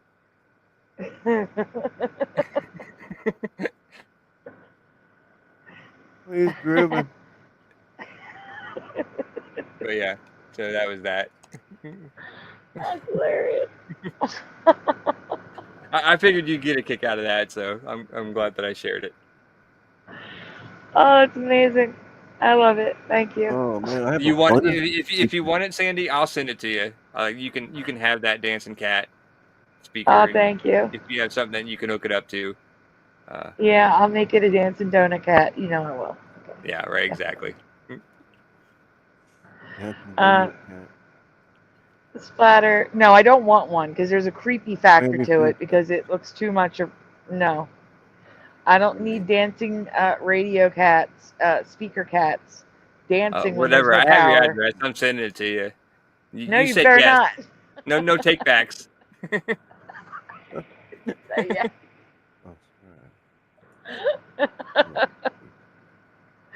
I'll just leave it on the step and someone will steal it.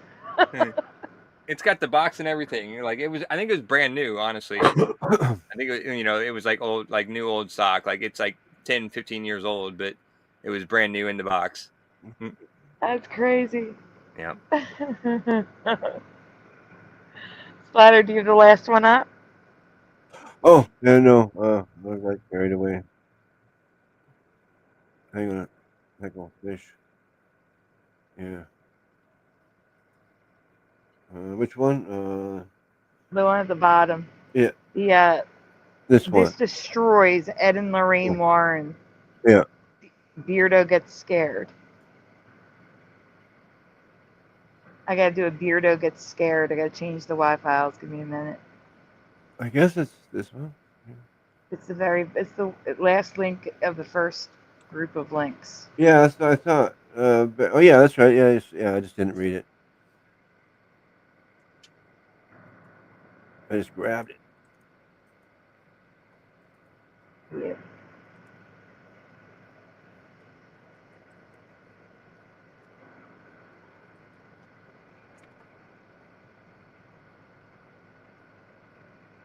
You don't say, Go-Kart Bob. Oh, go-karts here. Christ was not Jesus' last name. Actually, Jesus' last name should have probably been Carpenter. Because his father was a carpenter. In a place where there's no trees? That's how last names happened back then. Like Smith was someone who forged swords and. That's a myth. He was a mason. Joseph? Yeah. There's no trees in that area. How can you be a carpenter? They did have trees. They had like those wiry, small, thin trees. They did have trees. They just weren't the trees like you're thinking of. Do you know what I'm talking about? Like a Joshua tree? Like they did have trees, but not the kind of trees you're thinking of. And they also had plants with vines that were like that weren't like just a plant. It was like a wooden. I'd have to look it up and see what the species. Oh yeah, I know it's okay. It's okay. But you know what I'm saying. Yeah, exactly. And Mason could be a last name too, so I'm just saying that's how they did last names back. Oh, in the I day. know, I know. Yeah, I come from a long line of blacksmiths. Yes, Jesus of Nazareth. Nazareth. I can't talk. Jesus of Nazareth. Yes, they also did your name and where you're born. Or where you live.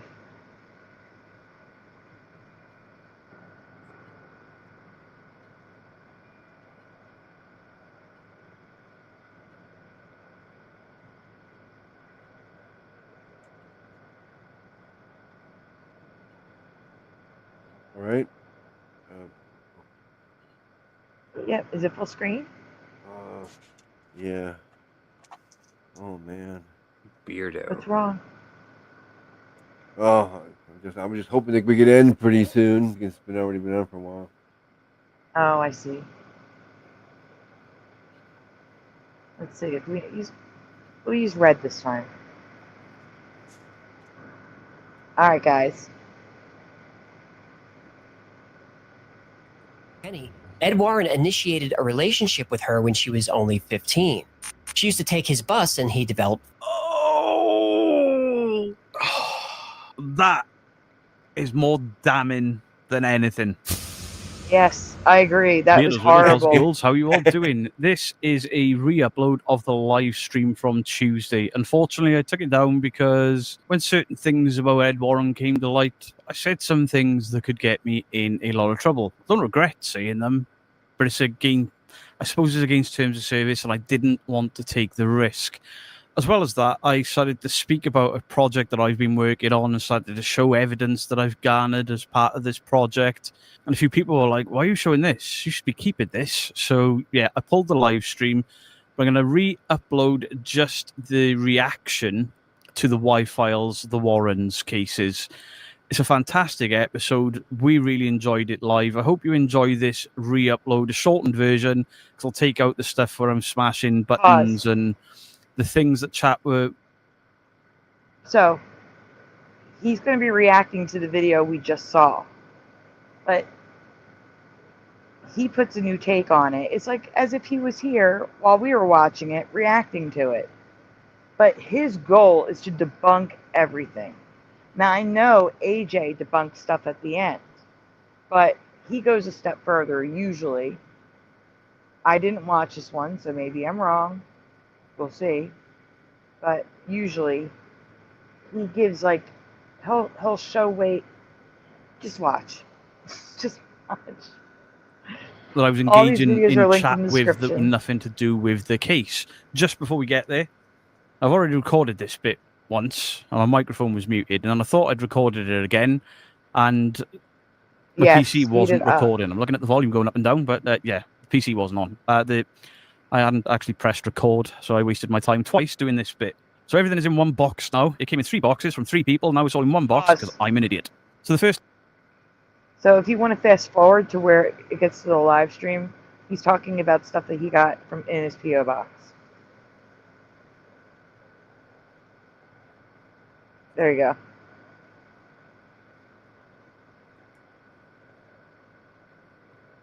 Started on the ceiling now.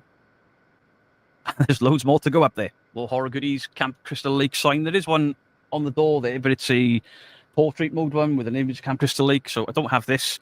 The door is covered in signs. We've got signs on the bathroom. Love them. We've also got a back junk room where all the guitars and stuff are, and I've got Thor Fantastic Four tin plates on the wall as well. So we'll do the horror socks. If I keep looking weird, it's because I've moved my monitors. I've got different arms for them, and I've moved my camera. I've got a second camera up there again. I've got a teleprompter over there that I never use. You can just supposed to see it there. Is that it? Yeah, you just supposed to see it there. So with socks. Chucky. Everybody loves Chucky. Well, I do. Fred Krueger. Love me some Fred Krueger.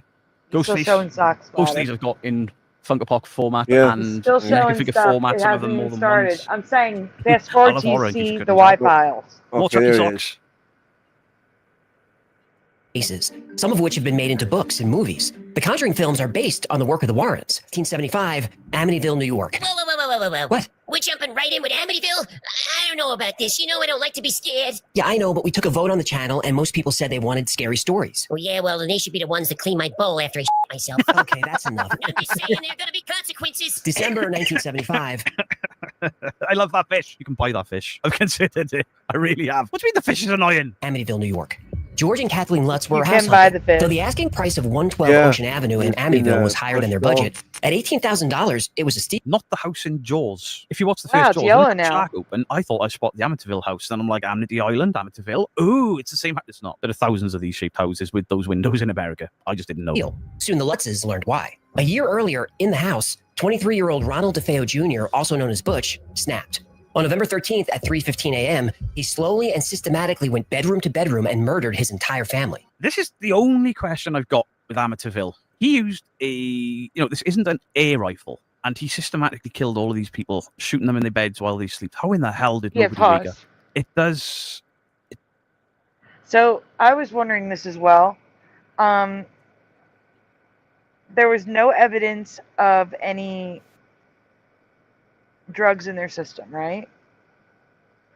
But I do know there are drugs that sometimes don't show up in toxicology. Supposedly, all of them were shot in the head with their faces face down in the pillow. They were lying on their stomachs. All of them. Like execution style. Right. So how is it with a rifle, none of them moved? None of them woke up. None of them tried to get away. Silencer. That's weird. On a rifle? Sure. And they all sleep on their stomachs? Yeah, well, yeah. I mean, that's weird. And even with the silencer, there's still a loud noise. So unless they're all like heavy sleepers, or and it's a huge house and all the bedrooms are apart, like you would hear it, the shot, even with the silencer, or you hear some sort of noise. But yeah, all of them sleeping on their stomach face down is weird, unless he put him that way before he shot him. Who sleeps on their stomach? I do sometimes. I mean, not often, but I would say like never. 20% of the time. The only time I'd lie on my stomach is if I was tanning and out there in the sunshine. Sunbathing. Yeah, that's the only time. Other than that, never. Or getting a massage.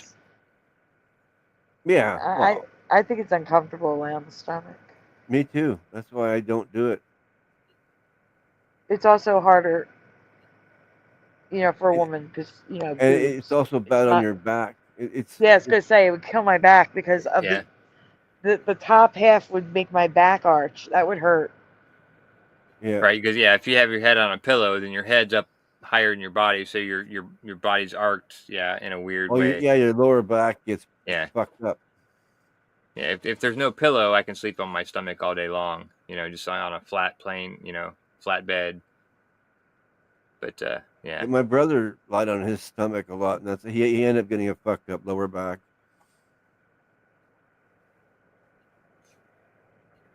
Yeah, much easier to sleep on your side than on your stomach. Yeah, I just find it uncomfortable on my stomach. I just don't do it. Yeah, don't like it. I don't blame you.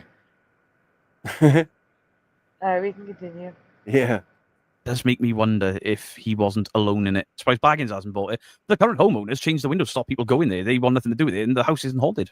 Butch DeFeo's father, mother, 2 sisters, and 2 brothers were all shot with a .35 caliber rifle while they slept. Yes, you could buy the fish. Yeah, no one had shots. It's the only part of the story that possibly sleeping meds suspected drugged. Yeah, but there was no proof. There was no proof. A 22 is fairly quiet in a house, in a closed house. Some of these kids shared a bed. Which claimed he heard voices urging him to kill. His attorney, William Weber, tried the insanity defense, but it didn't work. In November 19... I have a theory on why they didn't wake up. I'm going to be doing some FOIAs to try and get the autopsy tox report.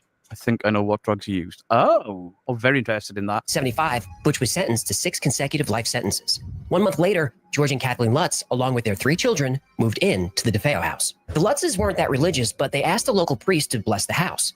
While the Would they do an autopsy on headshots? I'd assume they'd do an autopsy on any murder, especially something that weird, to see if they were drugs. Unless it was right, but that many people? I wonder how loud a .22 is. It's not like a 22 in the UK. family was unpacking, Father Pecoraro was in an upstairs room praying. Hello, Daniel Riffle. Welcome. They did do autopsies. Like I said, he must not be aware. And they said they found no drugs in their system. So I don't understand. I don't understand. But I do know there are some drugs out there that do not show up in the bloodstream. Yeah. My question is, does chloroform? Maybe he knocked them all out with chloroform. Yeah. I don't know, but there's something suspicious there. What year was it? Was this? 1975 or 73. Oh yeah. They probably weren't testing for chloroform. Hold on. Yeah. Did chloroform? I'm looking it up. Like I remember seeing that like on CSI New York and stuff like that, but that was in the late 80s, early 90s or whenever. But yeah, in the 70s, I don't think chloroform was something that they ever had in their forensics.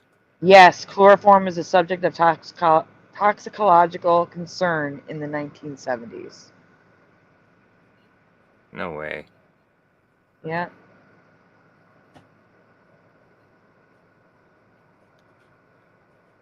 Oh, wait a minute. Hold up. Stop it. No.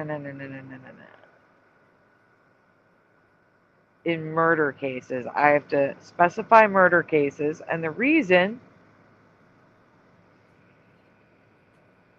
yes, did appear in toxicology and murder cases during the 70s, though it was a rare and unusual cause of death. One of the most documented cases is the unsolved 1977 chloroform murders in Minnesota. The couple were found dead in an apartment that appeared staged. It took the medical examiner a month to determine the cause of death.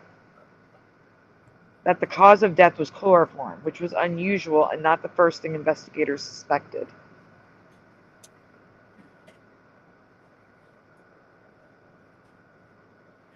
Hold on. Well, I mean, in the 80s, chloroform wasn't the cause of death. Chloroform was just the way to get them unconscious to be able to, make them dead. Yeah, but what if someone's allergic to it, right? Yeah, no, not sure. I'm not saying it can't kill you, but it was like easily, it was one of those things I think that went undetected by the police. Like they weren't looking for chloroform, like, when they're thinking, how'd they get this person into their house, or they didn't know or whatever. Because it was just like a trace. It was just like a trace element.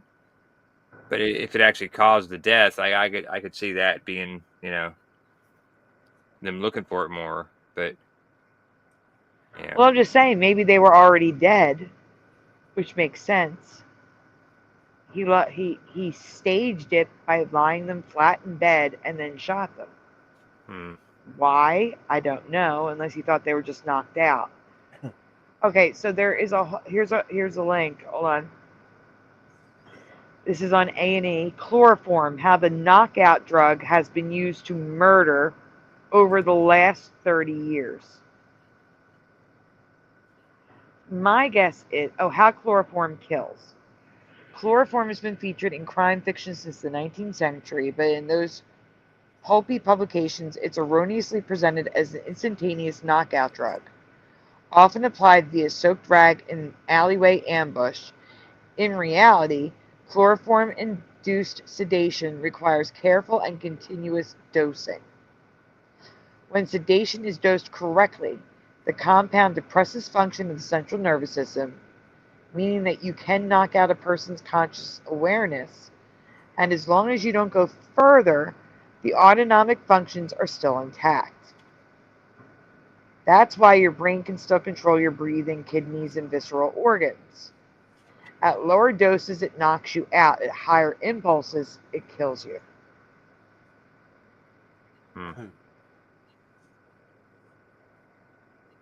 Wild. Yeah, that's how I remember it. It was always the rag. You know, you dump it on, put it on a little rag, and then you just come up behind somebody and put it in their face, and they pass out instantly, and you just drag them off to wherever. So basically, they could have accidentally been killed with chloroform. Or been knocked out, laid out on the beds face down, and then shot. Yeah. But I mean, that's easier to do for the kids and stuff, but the parents sleeping in the same bed, one's not going to wake up as the other one's struggling when they wake up realizing they can't breathe. Yeah. That's I agree. It's just very confusing. What's that? It's Continue? just strange to me that they died in that manner. And they never found how he did it. Like, and if he did use chloroform, why wasn't it detected? Did they test for it? Why wouldn't they test for it? Yeah, they probably never looked. It was probably another cover up. Way back then. They were happening back then just like they are now. So I'm looking, was chloroform used in the DeFeo murders?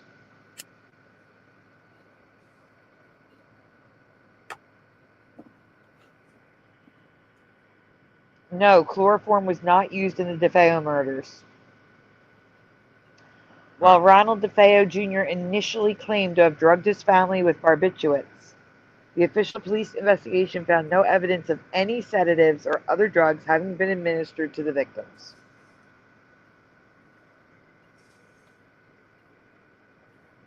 And to be more specific, Josh, it was a .35 caliber Marlin lever action rifle.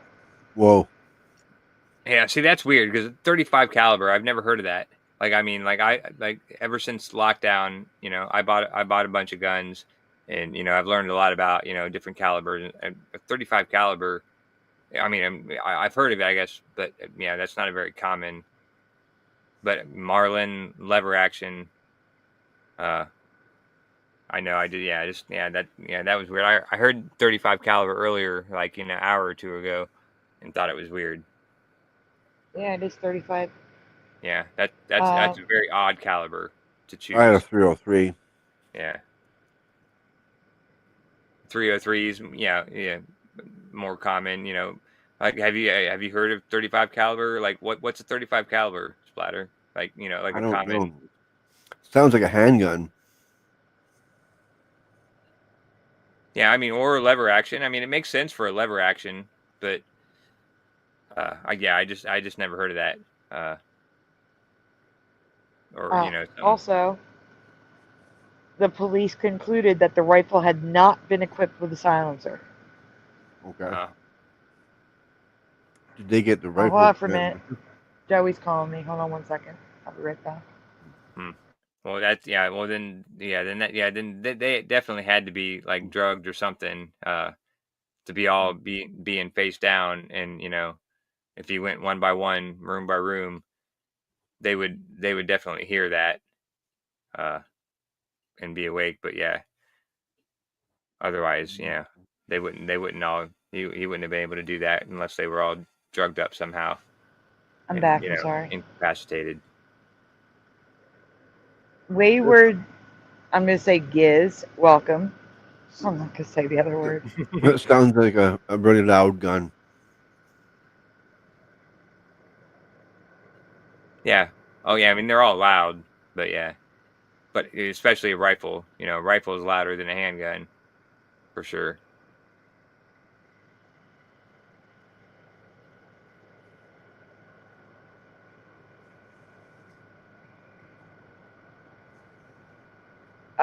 Guys, I don't even know if it's really a prophecy. I would just say go back to the beginning and go watch it. What? I don't know. They're asking what's the prophecy say about the word beloved. Nothing. It has nothing to do with that. Oh. Only beloved.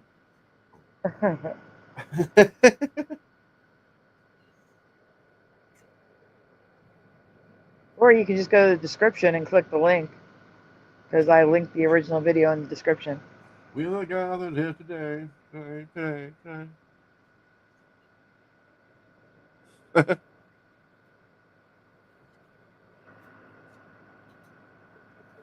I'm looking at the chat. Hold up. What?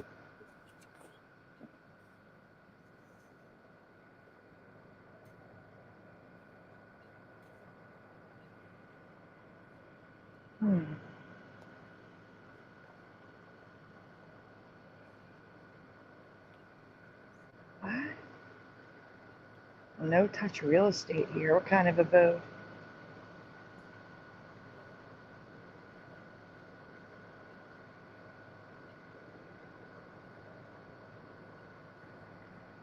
Interesting.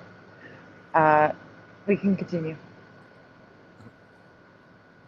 As soon as he splashed holy water, the priest heard a voice that said, "Get out." No, he Father didn't. Pecoraro didn't tell the Lutzes specifically what happened, but he warned them not to use that second floor room for a bedroom and stay out of the room altogether if they could. Did they stay out? They wish they did. I don't like this. Within a few days, the Lutzes noticed strange activity. Wasn't Butch the one who used Devil Made Me Do It as a defense? No, that was DeFeo? No. Yeah, that was a completely separate case. That was the Warrens trying to get somebody off with fucking murder. And that's what it was. It was a drunken argument. It was some guy stuffing his missus. Stabbed the guy numerous times. Outright crime. At first, it was just sounds. Doors slamming, footsteps, strange mumbling. Then the house wouldn't get warm, no matter how high they turned up the heat. So they kept a fire going. This is Ronnie. This is Ann Johnson. I've confused myself now. This is Ronnie Butch DeFeo, so Ann Johnson is the other one. Sorry, I confused myself there. He got away with it. No, he spent a lot of time in prison. Not as much as he should have. At 22. I'm noticing some things that AJ didn't address at the end of the video, when he was saying it's just debunked. Did he address the fact that they couldn't get the house warm? Yeah. He did? Yeah. He said no matter how hard they tried, they couldn't get the house warm. No, that's not what I mean. AJ at the end, the Y-Files guy. Oh yeah. I don't think he did. No. I don't remember. I don't remember him saying anything about the temperature or anything. Yeah. I remember him saying that the house had no damage. That's about it. All right. Well, let's see if Beardo says anything. Rifle form is much louder than a cap gun, but in an enclosed house in the middle of the night, I'd use a cap gun in my house to shit my pants. Going day and night. George sometimes saw demonic faces in the fire. Missy Lutz, then 5 years old, started talking about an imaginary friend named Jody. Green slime was found oozing from the walls and through keyholes. Doors and windows were found suddenly damaged. One night, George saw his wife Kathy transform into an old woman who... Doors and windows were damaged. Now here's my question. Couldn't they fix it? Did they fix the doors and windows before they left? Like, I don't know about you, but if a window breaks in your home, wouldn't you fix that? Yeah, or put up a sheet of plywood or something at least. Something. You know? Yeah. A sheet of plywood. But yeah, that's what there you was do. no damage. Yeah. Temporarily. Right, yeah, because he said there was no damage when they left. The house was beautiful, but could they have fixed it? You know what I'm saying? Like, I don't know. All right, and I don't remember him addressing the green slime either. in the keyholes and down the walls. I don't remember him addressing that. So we'll see. All right, continue. Looked like a witch. He saw hoof prints in the snow leading into their house. George would wake up at 3:15 every morning, the same time the DeFeo family was killed. One night, he heard his children's bed slamming up and down on the floor, but he couldn't do anything about it because... Right, let's have a look.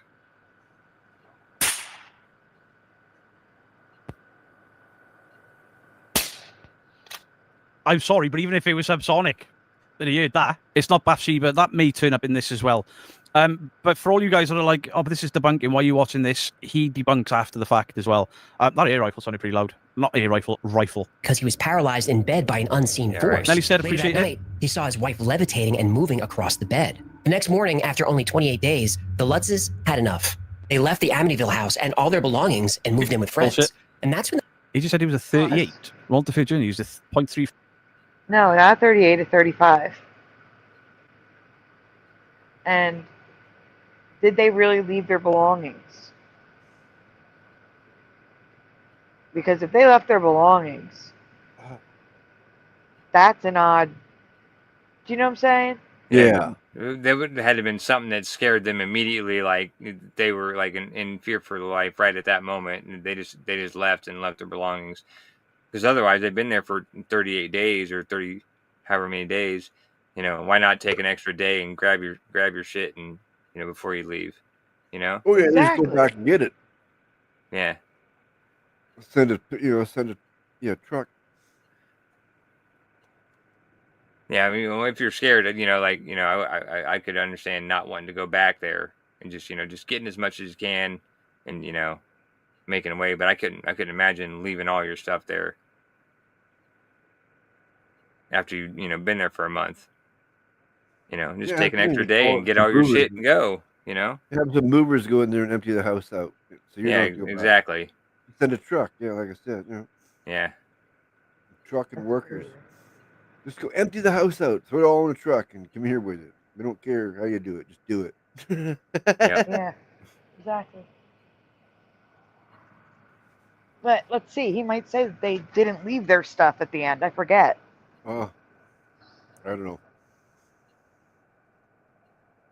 Continue. Yep. 5 caliber lever action Marlin. Right. Better not give me a fish. Hey guys, it's Clint with the lever action hunter.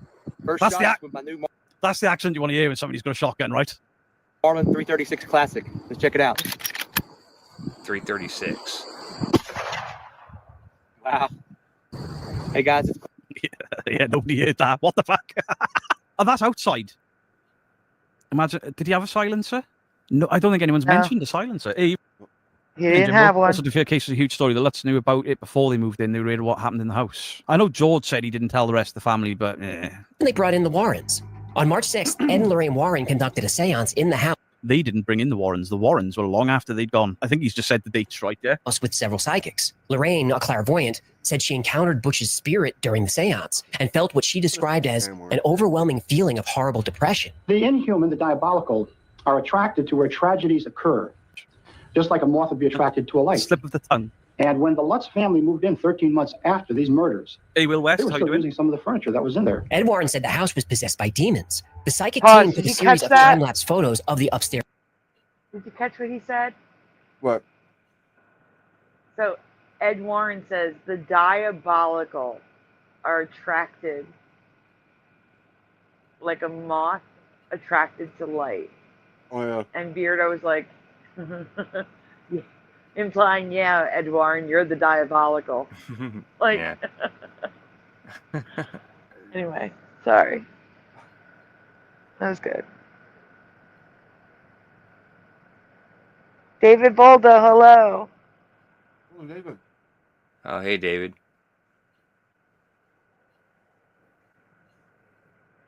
David, you should rewind and check out the video I made about the thumbnail. You should check that out. What?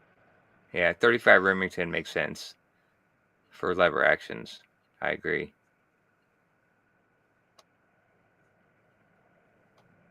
Okay. Yep. Landing. None of the photographs showed anything out of the ordinary except one.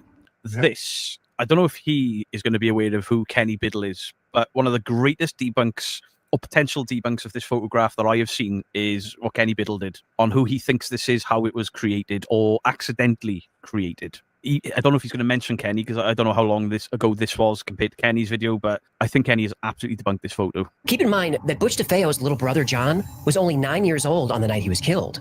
The photo shows, peering out from one of the bedrooms, a little boy with glowing eyes. After the Lutzes moved out of the house, things returned to normal. 2 years later, they would tell their story to author Jay Anson, who released the book, The Amityville Horror. I thought that this was the book. They said they're all crazy, make it scary, right? I read the other day that it wasn't. It was in the Snedeker haunting. He was like, they're all crazy, just make it up, make it scary. I thought it was this book, and it's not. The book was an instant sensation, selling over 6 million copies. The story gained even more notoriety in 1979 when the movie Amityville Horror hit theaters. Since then, 12 books and a total of 28 films. 12 books and 28 films. I know of like 3. 12 books. That's crazy. All right, 28 films. That's just crazy too. All right, continue. Films have been inspired by the story. Today, the Amityville house looks much like it did in the 70s. After all this time, it's still one of the most famous and frightening houses in the country, and maybe the world. All right, pause. All right, guys, quickly again, I'm sorry. Please make sure you hit like on the stream. Subscribe if you haven't already. Ring that bell so you know when we go live. Also, please send donuts if you can. All the apps are expiring to run the show. I need to pay for medicine and renew the apps. If you can't, we understand. No worries. Also, I need to look at something that David's saying in the chat. The Guardian is reporting that the federal government developed a gay bomb in 2000. And there's a link. Josh, please grab that link. Yep. Thank you, David. I need to see that. Okay, well, I'm going to drop it over San Francisco. San Francisco didn't need it. I would say Texas or Florida. All right, hold on. Let me take the thing down. Banner down, splatter down. You on stage, full screen it. All right, here we go. What, me? Air Force, I can't read it. Air Force looked at spray to turn enemy gay. Hold up, scroll up. I'll try to read a little bit. Make love, not war may be the enduring slogan of anti-war campaigners, but in 1994, the U.S. Air Force produced its own variation on the philosophy. What if it could release a chemical that would make the opposing army soldiers think more about the physical attributes of their comrades in arms than the threat posed by the enemy? And thus the gay bomb was born.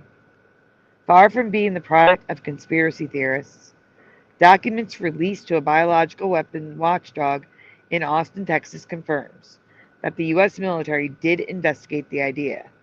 It was included in a CD-ROM produced by the U.S. military in 2000 and submitted to the National Academy of Sciences in 2002.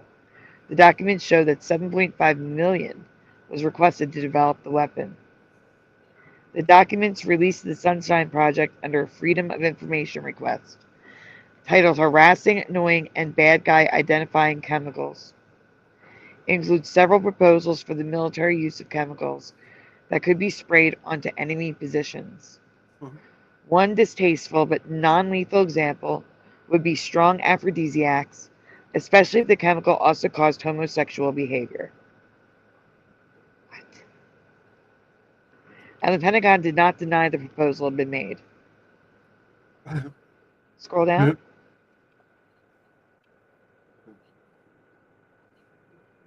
The idea that you could submit someone to some aerosol spray and change their sexual behavior is ludicrous, said Aaron Belkin of the University of California's Michael Palm Center.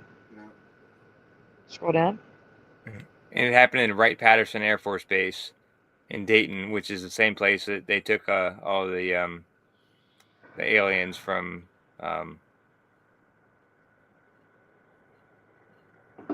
You know, the New Mexico crash. But anyway, sorry. Oh yeah. The aliens. I used to believe that.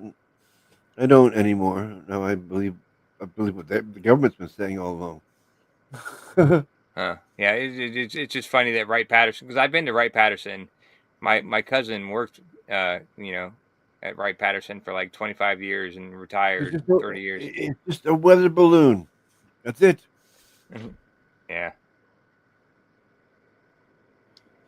But yeah, Wright Pat's fishy. What link are you looking for, Break?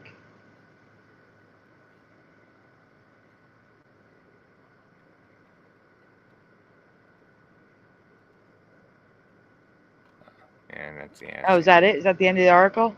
Yeah, Yep, that's the end of the article. pretty much. Yeah. That's still craziness. That's wild. But I got to tell you, David, I am not surprised. I'm not surprised by anything anymore. Me neither. They're turning the frogs gay. And they were. Oh my gosh. Yeah, Alex Jones is right about a lot of things.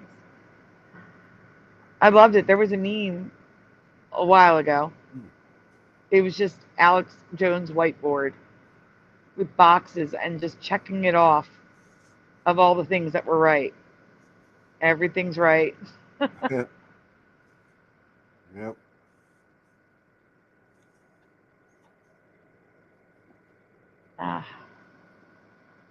Let's get through this. We can do it. We can do it. Annabelle. Yep.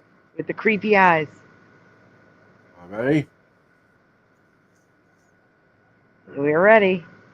Oh, I got to put the Warrens banner were up, not but the real yes, deal. go ahead. You'll never convince me otherwise. In 1970, Donna, a nursing student, received a gift from her mother for her 28th birthday, a Raggedy Ann doll. Donna loved the doll and took it back to her house that she shared with another young nurse named Angie. The doll's place in the house was sitting up on the couch, but Donna and Angie... This story is so bullshit. We haven't even got the original people's testimonies. noticed the doll would be found in different rooms. Donna would set her on the living room couch before she left for work.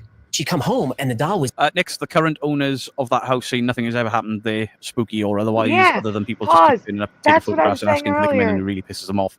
Hence why they changed the windows. Yeah, if you're into Pause. debunkings of... So again. That's what I said. It's a duplex. It's only happening on one side. That's one house. That would be like if I had a haunting upstairs in my apartment and the store downstairs in the same building had nothing happening. That's weird. It's the same building. Or do ghosts not go through walls now? I'm just saying, that's weird. And he's saying the same thing, so. Alright, making me feel less crazy.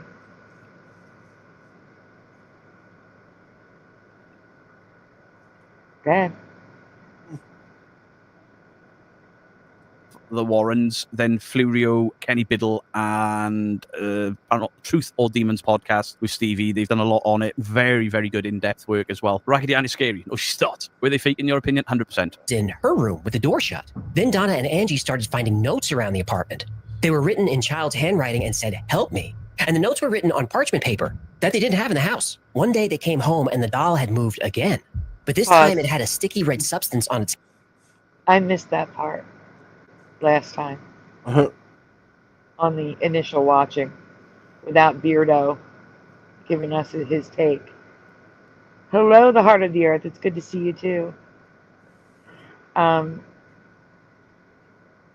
Notes on parchment paper that didn't exist in the house. So no one could go buy said parchment paper to set up. Okay. I'm just saying. Yeah. All right. hands that appeared to be blood. Within a few hours, the red substance was gone. Angie's boyfriend Lou said the doll gave him a creepy feeling and told him to get rid of it. They wouldn't. How can anyone be scared by this? Really? Yeah. They didn't pick a creepy doll. It was like something at the yard sale. That night, while Lou was sleeping, he heard a noise in the room. You Yeah, see, you there's can the- like Warrens Pause. all you care to. Honestly. There's the one with the white eyes. It's right in the video. How did we miss that? I had to go searching for it. Oh, probably because, all right, never mind. It's because we paused it at the very beginning when I saw the button eyes that I didn't remember. Okay.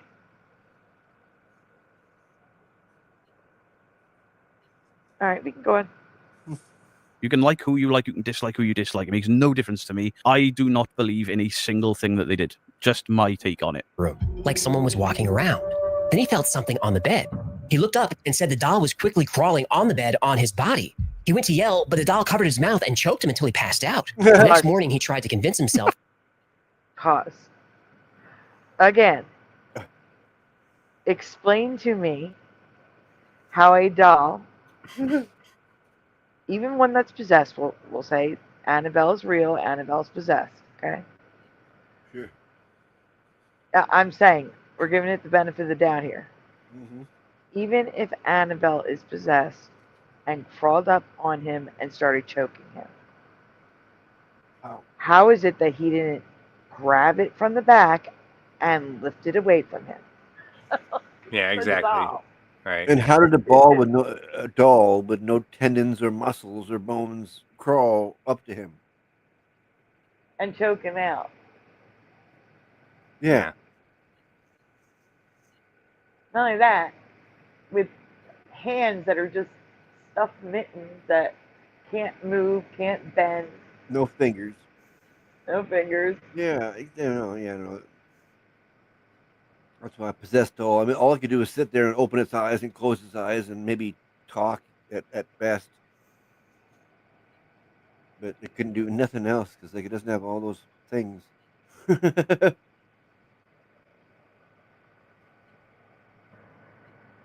saying it's weird. Let's see if BEARDO says something about it. He was laughing. That it was all a dream, but he couldn't shake it. Donna and Angie didn't know what to do. They felt like they were going crazy. They contacted a local medium for help. Sounds like Toy Story. No, if you look up Outer Limits, there's a story in there about a killer doll. And even the mum of the doll owner's name is Annabelle. They took so much, and it was what, 2 years later? Twilight Zone. Thank you, Tracky Turtle.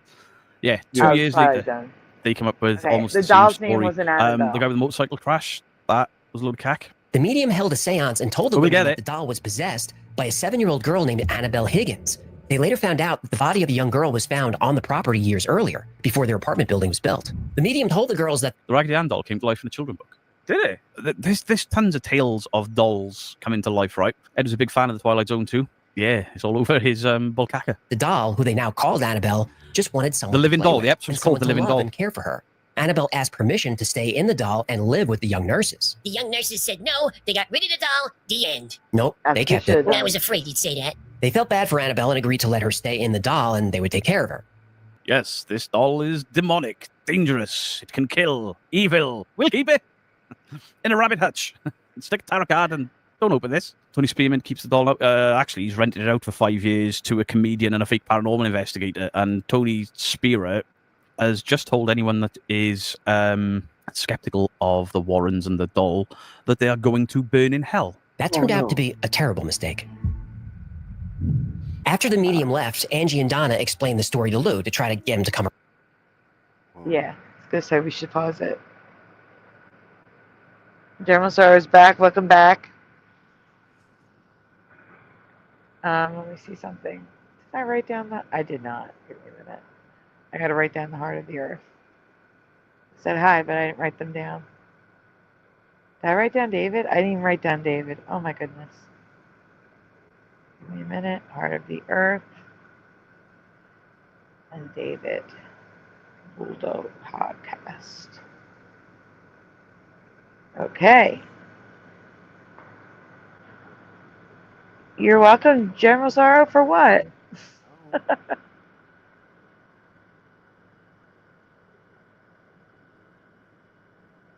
We can go in.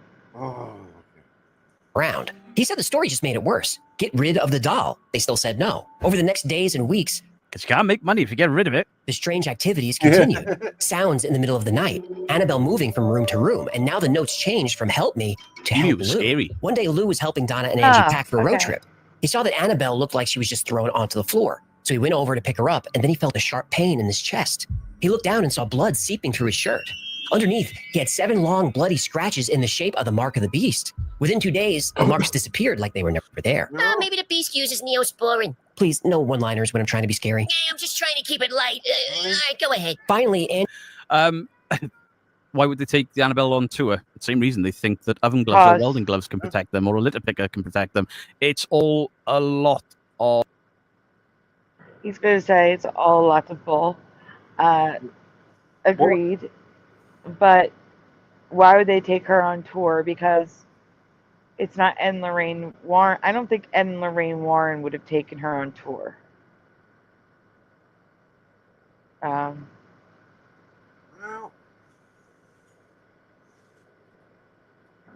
just don't understand if a doll is really possessed with a demon, how a little case with glass is going to keep it from doing stuff. Do you know what I'm saying?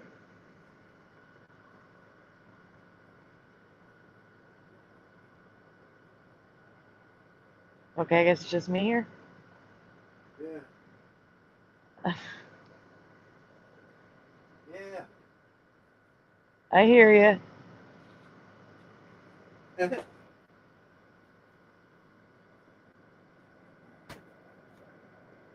I guess we're waiting for Splatter to come back, everyone. Oh, yeah. Blame me. Well, what else am I going to say? Bullshit. Angie and Donna agreed to do something. They called the church and explained what was happening. The church reached out to Ed and Lorraine Warren. Ed Warren was the only layperson recognized by the church as a demonologist. The Warrens arrived and spoke to the young women at length. Ed and Lorraine... Sorry, Fluvio. So much stuff happened with the boyfriend around. I think you're trying to get... Are there any documentation from the original people that owned the doll? Because as far as I thought, they just pulled it out of thin air. Almost like they watched that episode, bought a doll, and made the entire story up. Sell them. What doll? A lot of people said that... The documentation is the mother bought the doll new for her daughter. What was that? In this movie? I don't remember a doll in here. I have to go check to see if the dog is out. Yep, the dog is out. Luba came in here running. She's hiding under the bed. I'll be right back. I have to close the door. Yep. I gotta get my drink.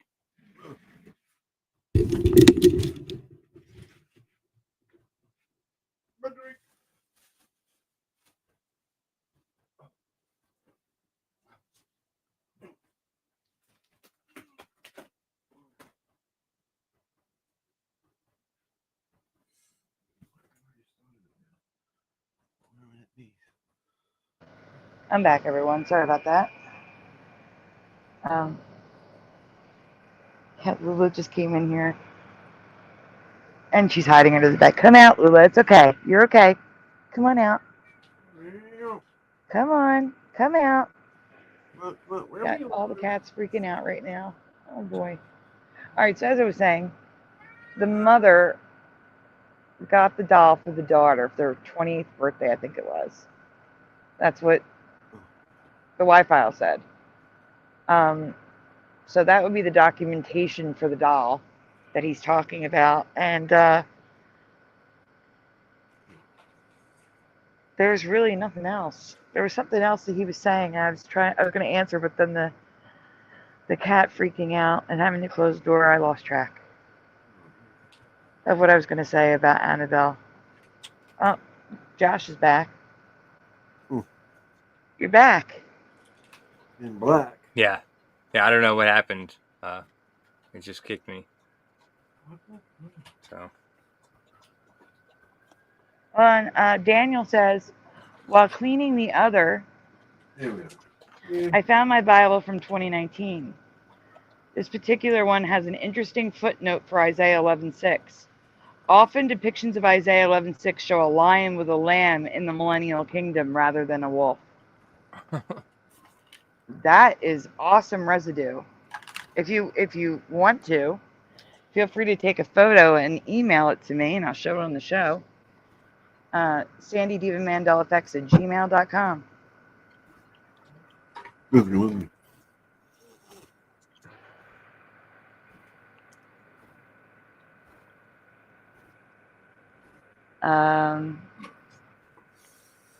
Yeah, it's just a Raggedy Ann doll without the Andy. Yep. Raggedy You have a Ann. link? What? Drop the link. Link. Yeah, link to the residue.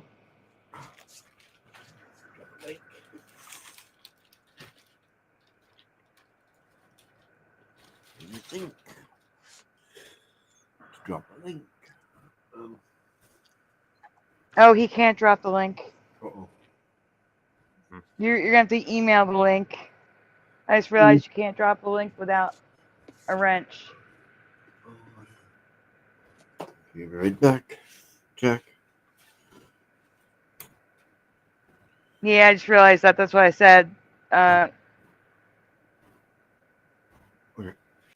That's what I said. You can send an email, sandydivamandelaeffects@gmail.com. Yeah. And I'll grab it from my email. Yeah.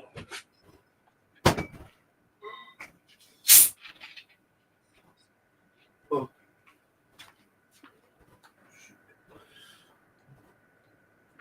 Melissa sent me something.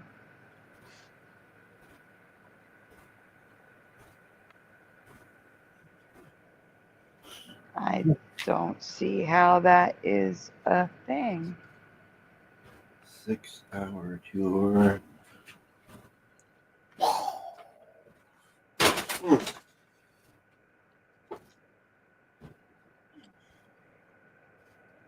It's on your YouTube channel.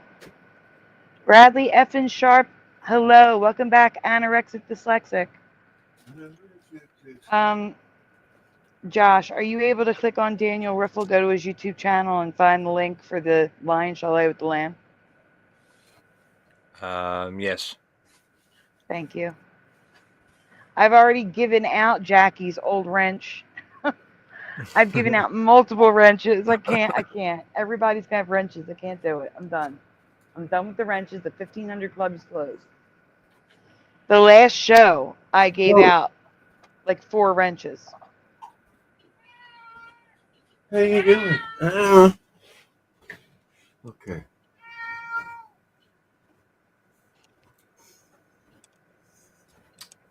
Okay, we'll mute it. It's okay. It's not an issue. There's music set to it. Okay. All right, Splatter, taking you down for a second. Yeah. Let's see you do that. Already did. Oh. Let me take the banner down. There you go. Okay. Uh-oh. Take me down. I heard medicine fall. That's not good. Okay. I can't see that. It's too small. Yeah. Can you see it? That's going. The wolf shall also dwell. It's below at the bottom of the footnote. Oh yeah. The wolf shall also dwell with the lamb. No, we have to see the footnote. It's in the footnote. There you go. The wolf also shall dwell with the lamb. The nature of animals will change back to what it was in the days of the Garden of Eden. Other depictions, it's underneath the words. Oh, well, that's what wolf shall live with the lamb used to mean. No, I'm saying the words that we need are underneath the subscribe button. Yeah, right. Well, maybe he'll pan There we down. go. Show a lion with a lamb. That's crazy. Oh yeah. There it is, right above the subscribe button. It keeps going. It moves underneath it. Ever so often. Right there. Lion with a lamb. That is great residue, Daniel. Yeah. Yeah, good stuff. That is very good. He's my big boy. That's in a Bible. That's amazing.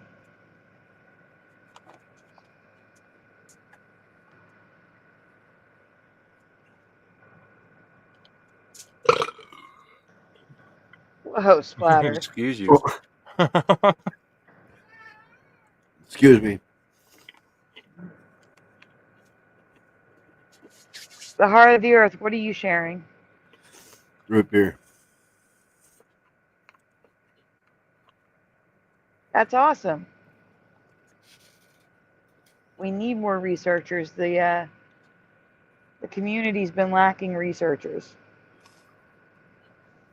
and creators. Plenty of people still here, just not in the creator and researcher space. It's always good to have people researching. Yep. And that is great residue in a Bible, honestly. That is hard to come by.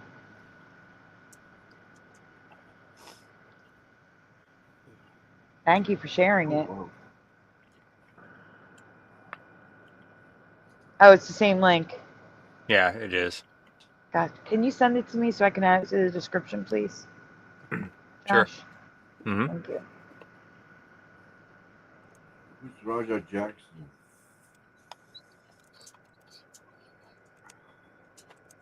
All right, we can continue, Spotter. Oh, okay. Ed sold the original doll, but I can't find any proof of it. All about the money in the two. Of course it is.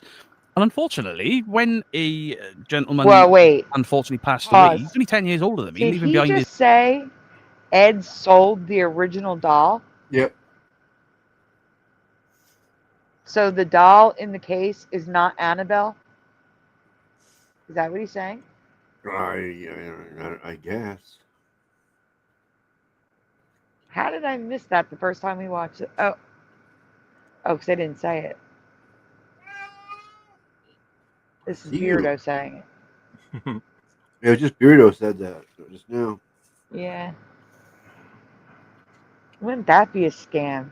He sold it for $10,000, he said. I know, that's what I'm saying. Wouldn't that be a scam?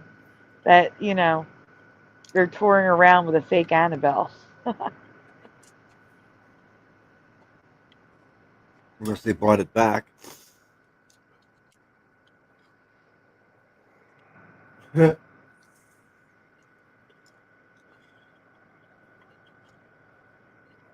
don't know.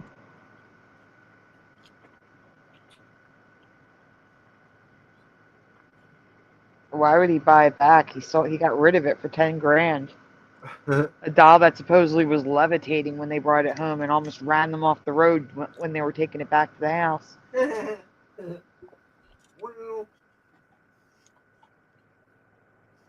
He also said he didn't find any proof that it was sold. Yep. But I mean, let me ask you this: has anyone ever sold anything through an app like OfferUp, Let Go, a yard sale? Do you have proof of things you sold from those things? I sure don't. No. You just sell them. Oh, at the yard sale. Oh, it says 10 cents. Thank you.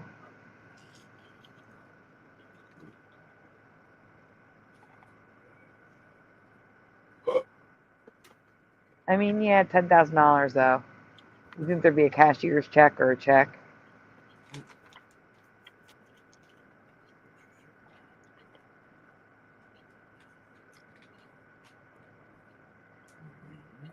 Money order.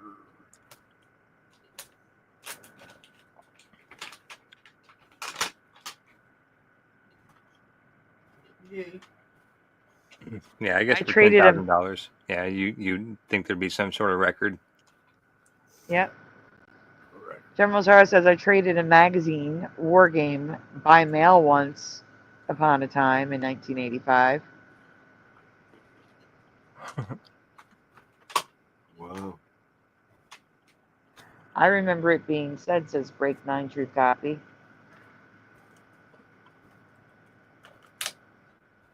Spider, we can continue. Oh. As kids, everyone was more concerned about the fucking doll. I mean, fair play to the guys from Overnight and Matt Rife giving £90,000 to his family. We'll never take that from them. Fucking fair play. Tony Spira, how deep are your pockets? Where are you helping the family? explained that the doll was not possessed by a little girl, Steve, you interviewed but possessed reporter, by a demon. And now that the demon was invited to live there, it would try to find a human host. The Warrens agreed to take the doll and put it somewhere the demon couldn't. Don't touch the doll! Apparently, that wasn't the original doll. They had another one just for photographs. So how do we know that the one people are paying for to watch now is the real doll? Escape. So Ed put Annabelle in the backseat of the car. He suggested that they don't take freeways home, and he was right.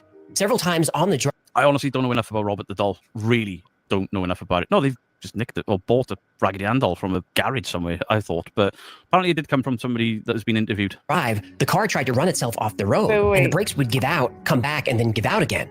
Ed turned around and split. What? So, Robert the doll. Is that a different doll? No. No, because I've heard of Robert the doll. I think it's a creepy looking one that looks. I think I know what Robert the doll looks like. Okay, never mind. I know what it is. Different, yes, as General Sorrow. Yeah, I think, yeah. Yeah, totally different, right? Yeah.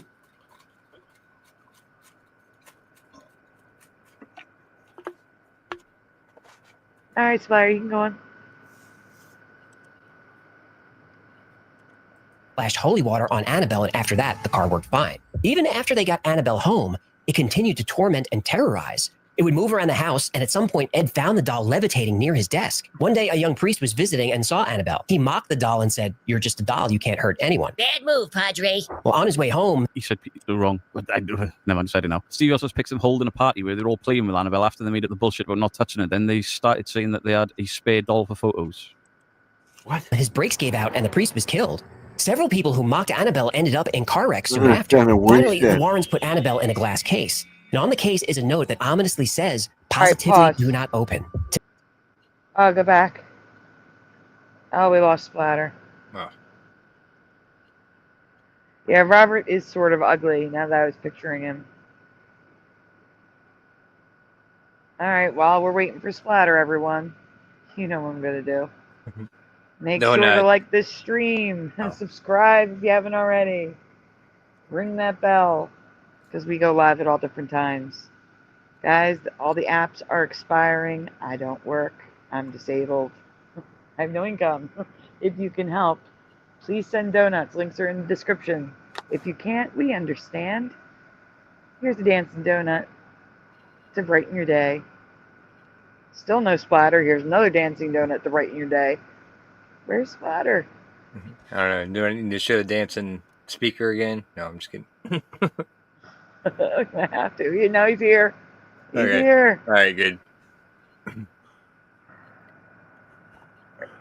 I'm like, I'm running out of dancing donuts. Where are you? I was fighting to get back. It didn't want to let me click on our group. Yeah, StreamYard sucks. No, it wasn't StreamYard. It was Facebook. Didn't let me click into our group to get into StreamYard. Oh, yeah, Facebook sucks even worse. Yeah, it does. I can confirm. Okay, where was I? Uh-oh. Don't tell me you lost the link. I won't tell you then. Oh, no. I'm getting it. Hold on. I'm trying. Yeah, I don't have any links either. It's alright. I have it. I didn't. My mouse was way up. Yeah, in the wrong It area. says scared. Yeah. It's just scared. Scared. Yeah, Beardo is scared, yeah. Yeah, scared. It only selected Oh yeah, look scared. at that. It's leaving it where we left off. Perfect. Oh, nice. That's a blessing. Yeah, it really is.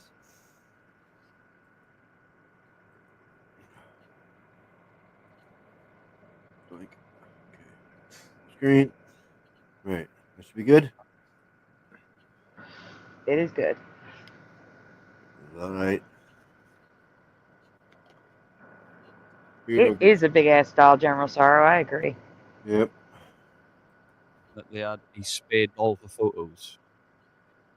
His brakes gave out, and the priest was killed. Several people who mocked Annabelle ended up in car wrecks soon after. Finally, the Warrens put Pause there. Pause there. Yes. Whoa. I'm looking. Those look like two different dolls. Like one. Hold on. I'm taking the thing down and I'm making it full screen. I need to look at the picture.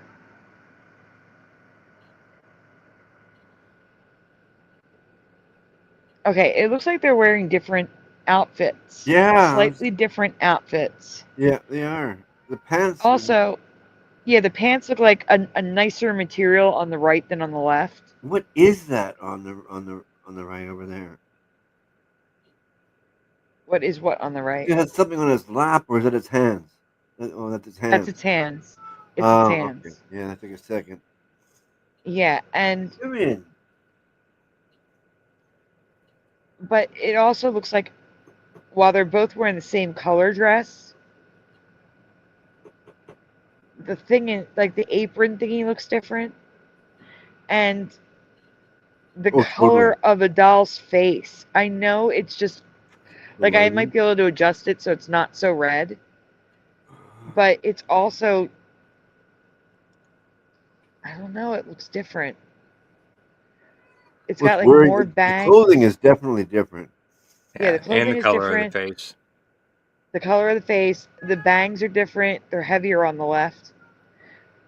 I think the stripes on the legs are thicker on the left and more vibrant. Yeah, darker red. Yeah, more vibrant. And the legs are shaped a little bit different. The one on the right looks like an actual little kid sitting in there. Yeah, right. Yeah. The way the legs are like that looks like an actual child sitting there. And the one on the left looks like it has creepy cheekbones. Do you see that? Am I imagining stuff? Well, yeah, I see that too. Yeah, weird. Yeah. What is that? It looks like it's growing puppy ears. Huh. Interesting. All I know is that they look like different dolls. Kieran, enough! Holy crap! Yeah, they do look different. Like I wouldn't imagine that being the same, two different pictures of the same doll. And I don't understand why the one on the right has gloves on. Raggedy Ann dolls didn't have gloves. They were just stuffed hands, like a little mitten-shaped hand.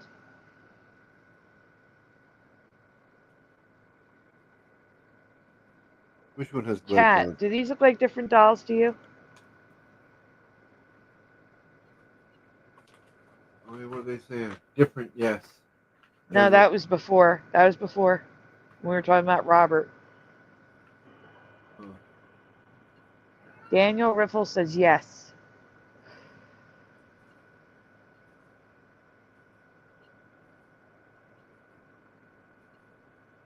I mean, like he said, there were rumors that they bought a second doll to take photos with.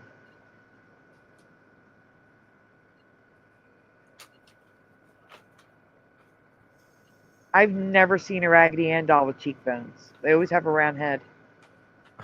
A round, flat head. Yeah.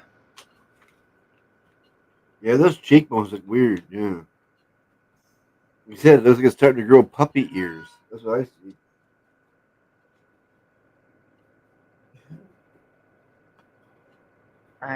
I'm so confused. Puppy ears. But your cheek makes it look cheekbones. Yeah. Yeah, we were just looking at this picture the other night. I remember this. Mm-hmm. Yeah. No.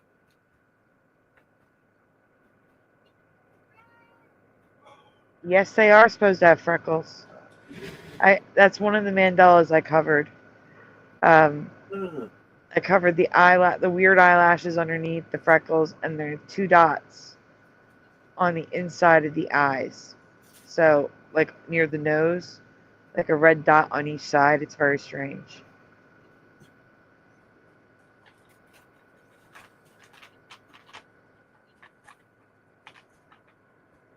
All right, we can go and splatter. Yeah.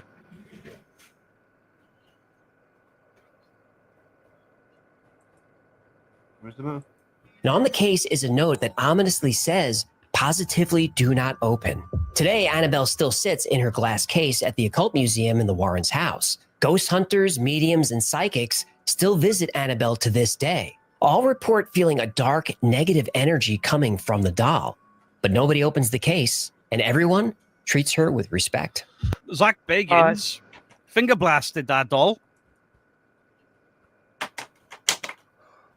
I have no idea what he's getting at there. But I was gonna say, the whole mystery surrounding the tour, the horrible event that happened in Pennsylvania with the caretaker before Matt Wright bought the house and the museum and everything. His passing was from, they said, was from moving the doll. But if the real doll was sold for $10,000,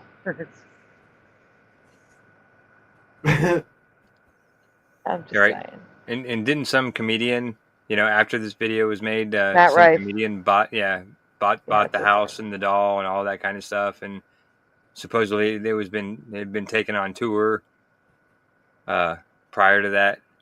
Yeah, and all kinds of weird stuff with this thing. Why not? It's a moneymaker, right? Yeah, right. That's all it is a moneymaker now. Yeah, at this point. Bring it out. We want to see the doll. We want to see the doll. Oh my.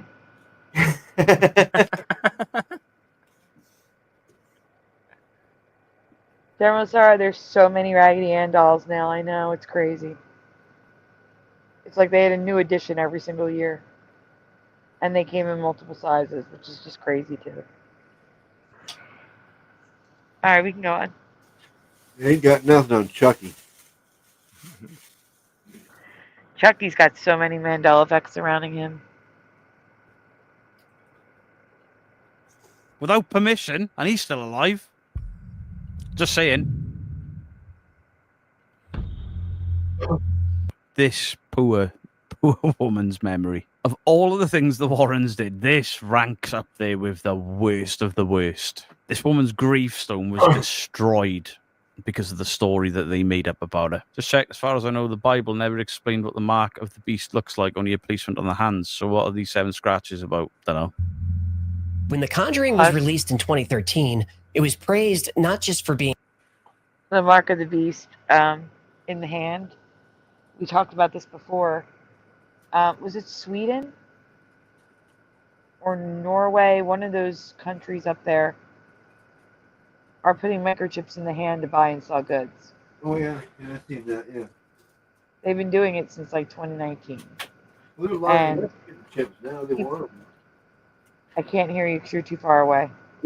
They're lining up to get the chips over there now. They want them. Yeah, right. They get so convenient. Yeah, that's what I was saying. People are lining up. Exactly. Just like you said. Yeah. Yeah, I seen the video of it.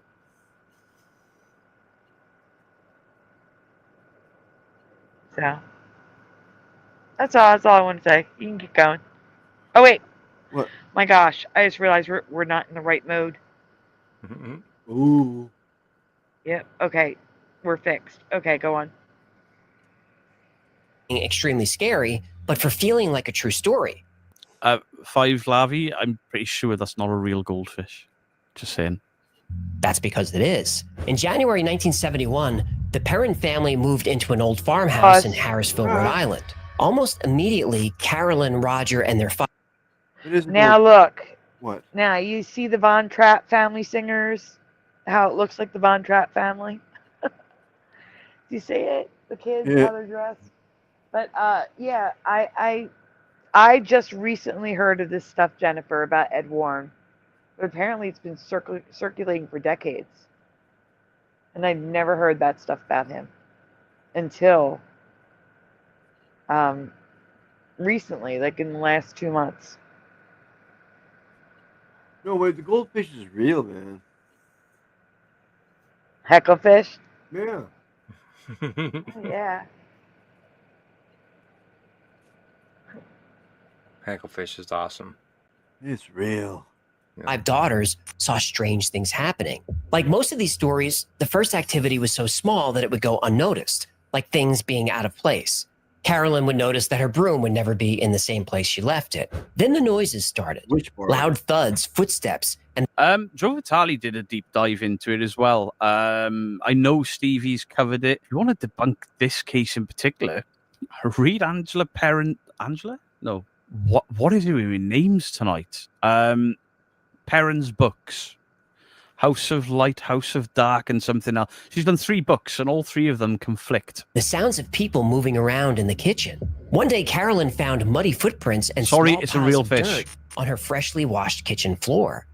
Then the girls started seeing spirits around the house. Most of the spirits ignored the girls, but a few didn't. Andrea, and all thank those you. spirits were angry. 8-year-old Cindy Perrin kept hearing a voice whispering in her bedroom. It said, "There are 7 dead soldiers in the walls."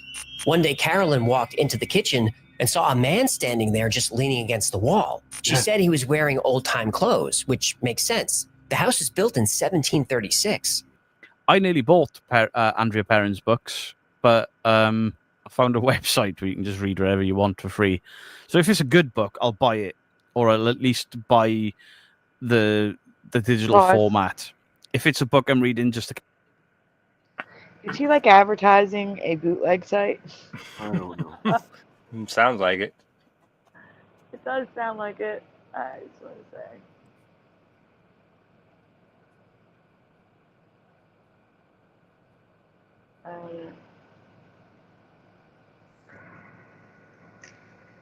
catch people out, I'll use one of those dodgy sites for it. I'm just going to skip ads every now and again. Ghosts also appeared sitting at their dining room table, and some seemed to be aware that the Perrins were there. The ghost pointed at them and then vanished. Other ghosts ignored them before disappearing. So Carolyn researched the history of the house and discovered it had been in the Arnold family for generations. She thought the man she saw in the kitchen was John Arnold. Carolyn learned there had been at least 8 deaths on the property, some of them gruesome. Now, in my own research, right, let me see if I've still got it, because I was going to make a massive video on this, but there's so many out there that I gave up. Have I got the Conjuring House on here? Basically, I've gone through the history and owners of the house, and the history is all wrong. All of it. Basically, I've got all of this stuff. So you got the Conjuring House there, Manning Arnold, John and Abigail Arnold's farm, and from the look of it, and the Arnold family plot, from the look of it, some of the Arnolds that they say died in the Conjuring House had never even been there. They were there. You should make it. I'm not very good at that sort of stuff. A few of them, children. Carolyn learned that the primary evil force was the spirit of a woman named Bathsheba Sherman, who lived in the house in the mid-19th century. She was... No, she didn't. Not a nice lady. She had a reputation for beating Not a and nice starving the lady. hired help. While her she husband Judson farmed the land, she took care of the house. Bathsheba had 4 children, 3 of whom died very young. Local legend claims Bathsheba was a witch because an infant, while in her care, mysteriously died. The cause of death was determined to be a sewing needle that impaled the baby's skull. Oh. Locals believe that this was an offering to the devil, Hey, Mariah. but Bathsheba was never convicted of New any channel? wrongdoing. When Bathsheba died, legend says she turned to stone. The parents said that at 5:15 every morning, there would be the smell of rotten flesh in the house, and the air would become terribly cold Probably and should the pause heat this. wouldn't work. One especially scary night, So the heat wouldn't work. They're messaging that again. Interesting. All right, go on. Roger Perrin's bed was lifted into the air and dropped. Soon Carolyn started feeling like Bathsheba was trying. Bathsheba, the name, only sounds evil because of the Warrens and the movies. That's the only reason that name evokes this evil witch creature, is because of the way she has been portrayed. Trying to make her kill her children the way Bathsheba killed hers. That's when the parents called Ed and Lorraine. Yeah, Cody Satori talked to Abigail Arnold. I have no idea. I mean, they were talking to his ankle. Yes, excuse me. Yes, I'm friends with Jason, but I don't believe those pay. Warren for help. The Warrens spent a few hours walking the house and talking to the parents. Then they performed a seance against Roger Perrin's wishes. Here's Roger in his own words. The Warrens came over and they did the seance in the house, and that was not a good thing. I was against it, but they did it anyway. And 3 to 5 minutes into the seance, and my wife got her whole body went out of shape and extorted. And it was like an extortion. Somebody was squeezing her, and her chair got off. This is This horrifying. is from Amityville to Annabelle, the truth of Lorraine Warren's scariest cases by the Y-Files. He does debunk stuff after the fact, so please go and check it out.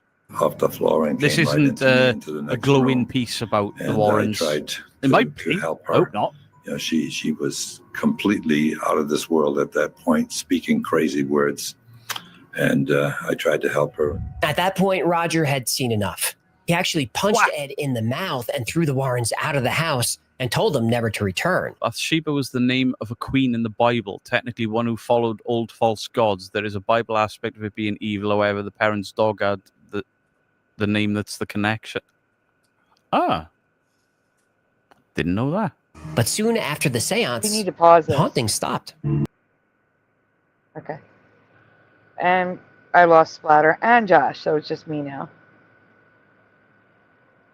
The goldfish isn't real. Stop! It's Hecklefish. You can buy Hecklefish.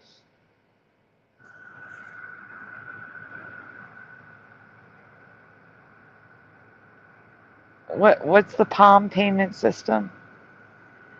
And what's that for?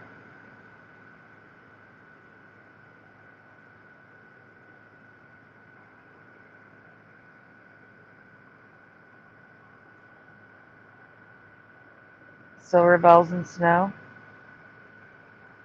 Oh, Splatter's back. There he is. I'm back again. I was gonna say, Josh, I got dropped from StreamYard, but I'm still here. I just have to lay down and listen. It's okay. Lay down, Josh. It's all right. Yeah, I just hit the wrong thing. My mouse, I didn't notice where it was. I'm trying to eat a donut with my one hand and my left hand the thing, and you know.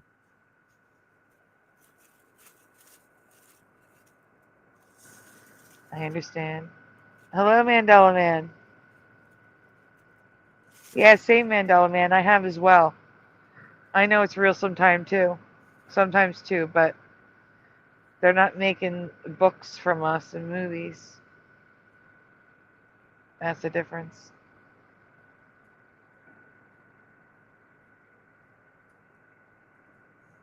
It's a donut. Oh, I could do that. I just did it though. Last time you got kicked, but guys, we are raising donuts. The apps are all expiring that allow me to make the show for you. If you can help, please send help. Links are in the description. If you can't, we understand. Have another dancing donut. And a kitty donut. And one sending love.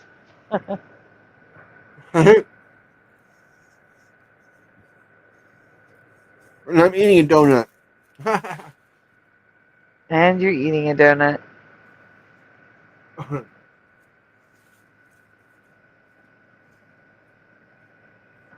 Oh my goodness. I just thought of that. All right. Again, guys, please make sure you hit like on the stream. Subscribe if you haven't already. Ring that bell. Because we don't even know when we're going to go live sometimes. The weekends, yes. But weekdays, it's a free-for-all. Your best bet is to ring that bell. Yeah.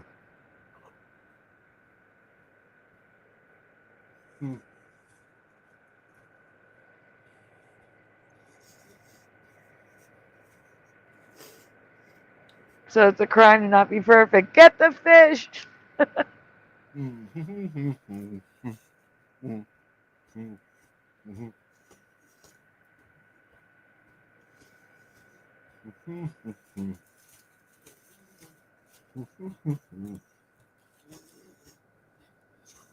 What are you doing, Splatter?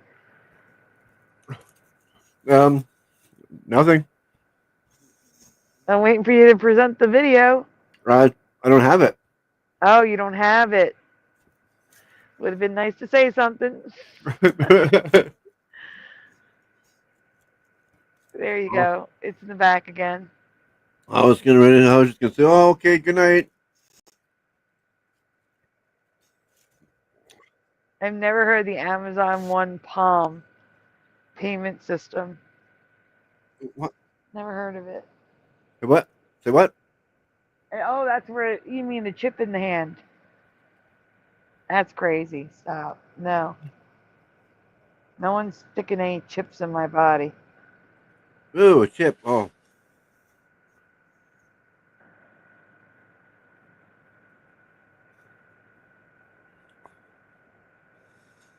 Yeah, they just type you into a computer and they do things with you. He is eating the donuts. Yeah. He is eating the donuts.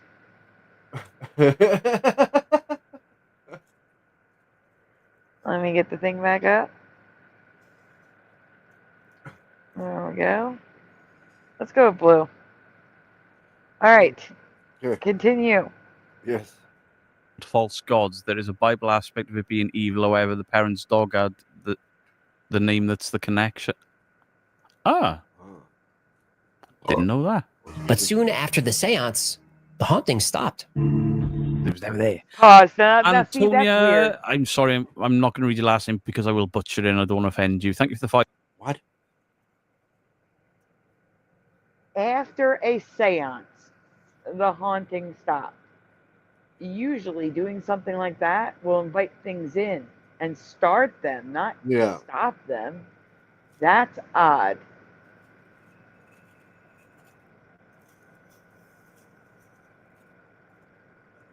That's just odd.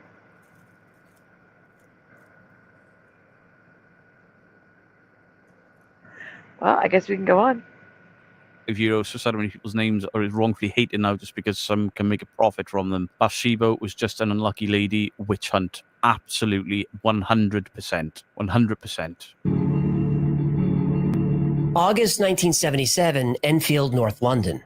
This is considered one of the events that proves the existence of poltergeists. Say what you will about this case. Why Ed and Lorraine Warren? No. You can let it play. I want to hear what he has to say. Maybe we can respond to it. And apart from the movie, get dragged into this, I don't know, because they turned up and were told you're not needed, and they went home. Peggy Hodgson had just put her children to bed when she heard the sound of a chair being dragged across the bedroom floor. It's Peggy went I'm into good, the thank room you. and her daughters were under their blankets, terrified. The chair was upside down on the floor, and they said they didn't do it. They said the chair moved on its own. So Peggy turned out the lights. So Peggy turned out the lights. Because, you know, ghosts don't want to be seen. They can only do stuff when it's dark. Sure. I know. I'm just saying.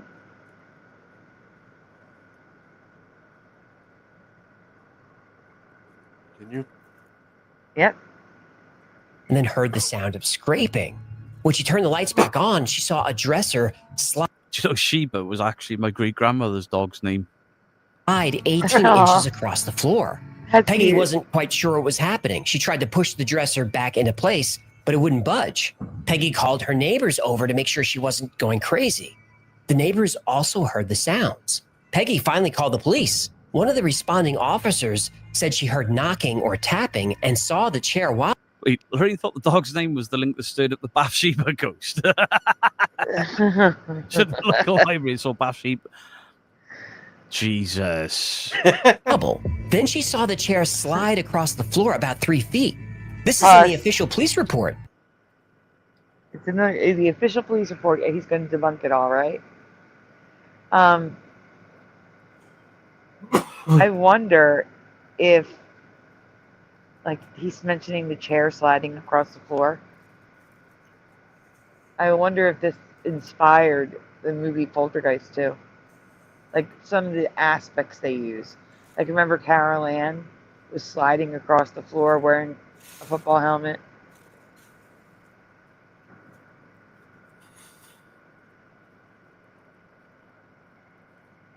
Splatter. Yeah, isn't it a different place though? Yes. How many Amityville's in Amityville?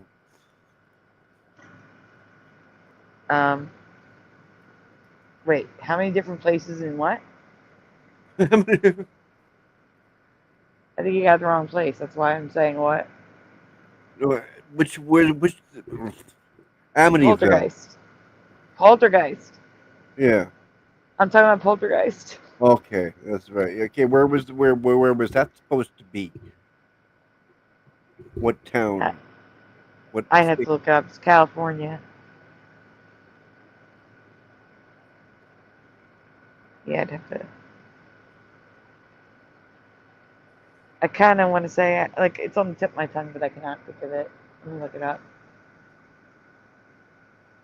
And where is Amityville? Is that Florida? I'm looking. No, Amityville's in New York. Oh, Cuesta Verde, California. oh yeah.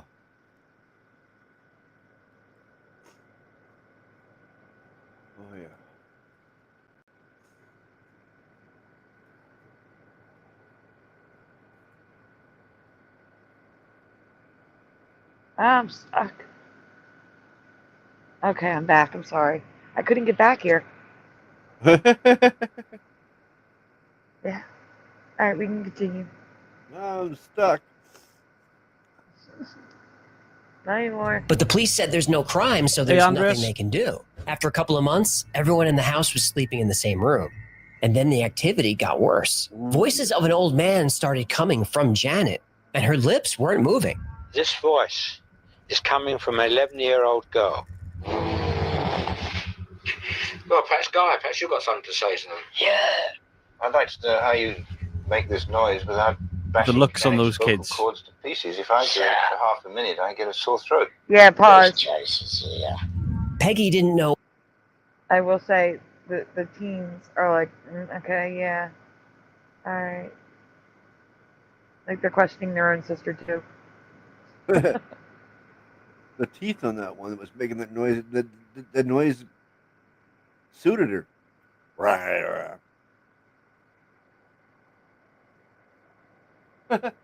Yeah. Ragnarok. Where to turn, so she went to the media. Soon reporters and paranormal investigators descended on the family, performing test after test. There are photos of Janet being levitated out of bed. There's video of knocking sounds jumping. responding to... I mean, that calf muscle there is fully locked. The foot, Yeah, look as at much the as I toes. hate feet, Pause. she's launched herself there. She's launched herself there? I don't know. Why are the toes separated like that?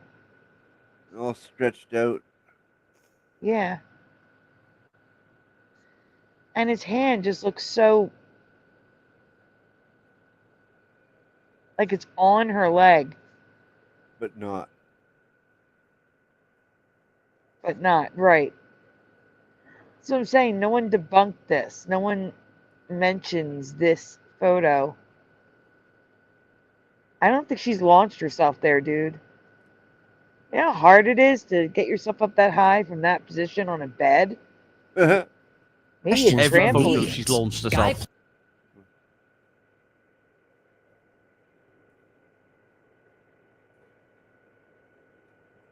The looks on those vocal kids. cords to pieces. If I do it for half a minute, I get a sore throat. Stop. I heard something. Josh, timestamp it.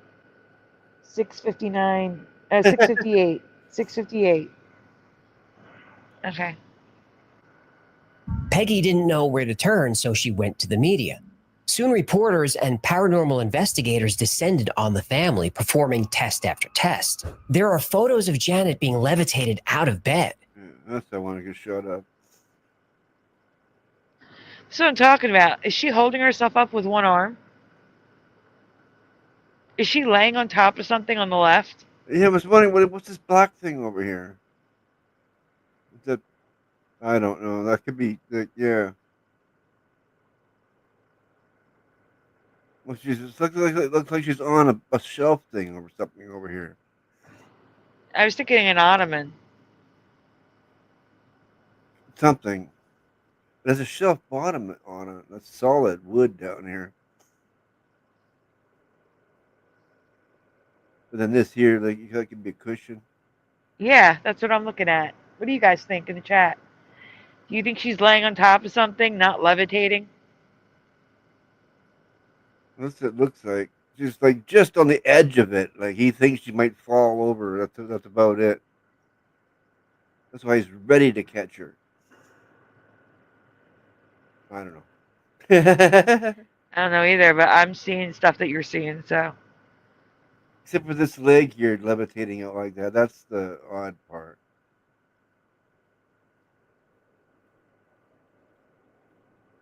Go on. There's video of knocking. And that foot does not look real. I know. Sounds responding to. I mean, that calf muscle there is fully locked. The foot, as much as I hate feet, she's launched herself there. To questions Every from photo, mediums. she's launched herself. Guy Playfair was a writer and parapsychologist with the Society for Psychical Research. He spent a great deal of time with the family. He witnessed a lot of It was poltergeist born in the activity with 70s. his own eyes. Adults were alcoholics. The adult.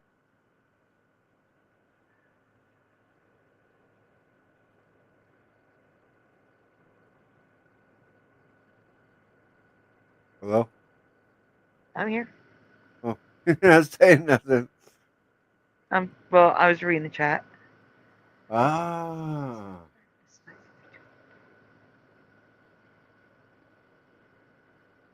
I'm trying to read what Mandela Man saying. Give me a second. There's a lot. All right, I can't. I got to go back too far. All right, continue. Were quite violent to each other by some counts. And then the Warrens came in, made things worse, and then said that there was necrophilia had happened there. Yeah, can And we the say whole that? town I was don't know if just we like can say that. they but, were well yeah. respected. Jesus Christ. I cannot believe the shit they said about innocent people. Philip, eldest son of Carmen and Alan Snedeker, had All right, Hodgkin's pause. lymphoma and is hospitalized. All right, so Mandela Man says there is something to that. Darkness, lights being turned off triggered the activity in my case as well. I find it weird that out of the 14 Amityville sequels, which, first of all, they said there's 28. 28. And 14, that's all too much. Too much. No one has ever made a film about the true Ron DeFeo story. And I think that's because they don't have the details. They don't know how the heck he managed to get them all in that position. On their stomachs, face down in the pillow. And none of them move. None of them try to fight him. None of them try to escape.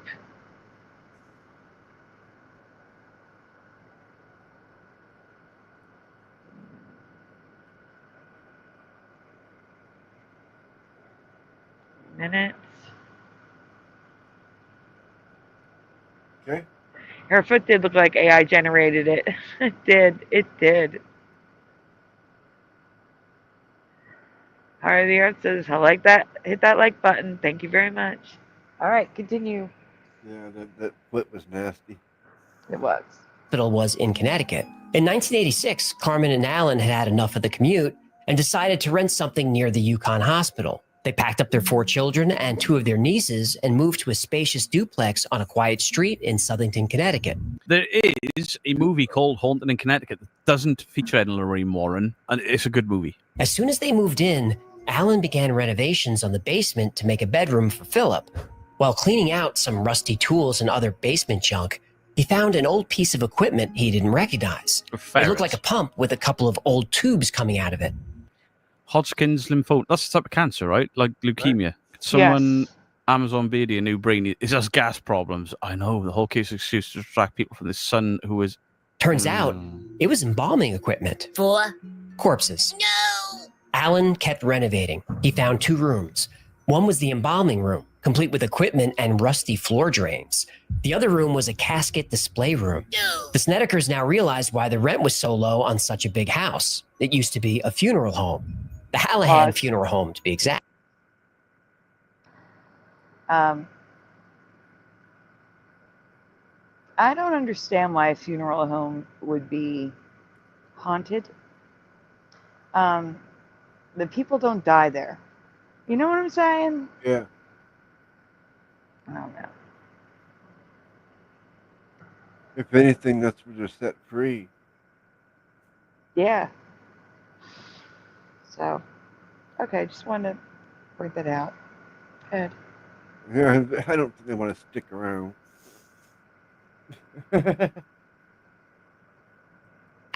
Philip's bedroom would be the former casket room. Where have you Almost sent the immediately, email? he heard strange sounds and voices. He saw dark figures moving in the shadows. He saw a man with white hair and a pinstripe suit.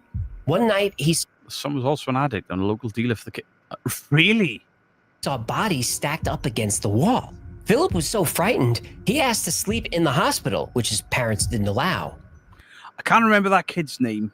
He's got a weird name. He's still in loads of horror films and stuff. What a fantastic, underrated actor. I just want to get that out there. What an incredible actor he is. Carmen thought Philip was hallucinating because of his cancer medication.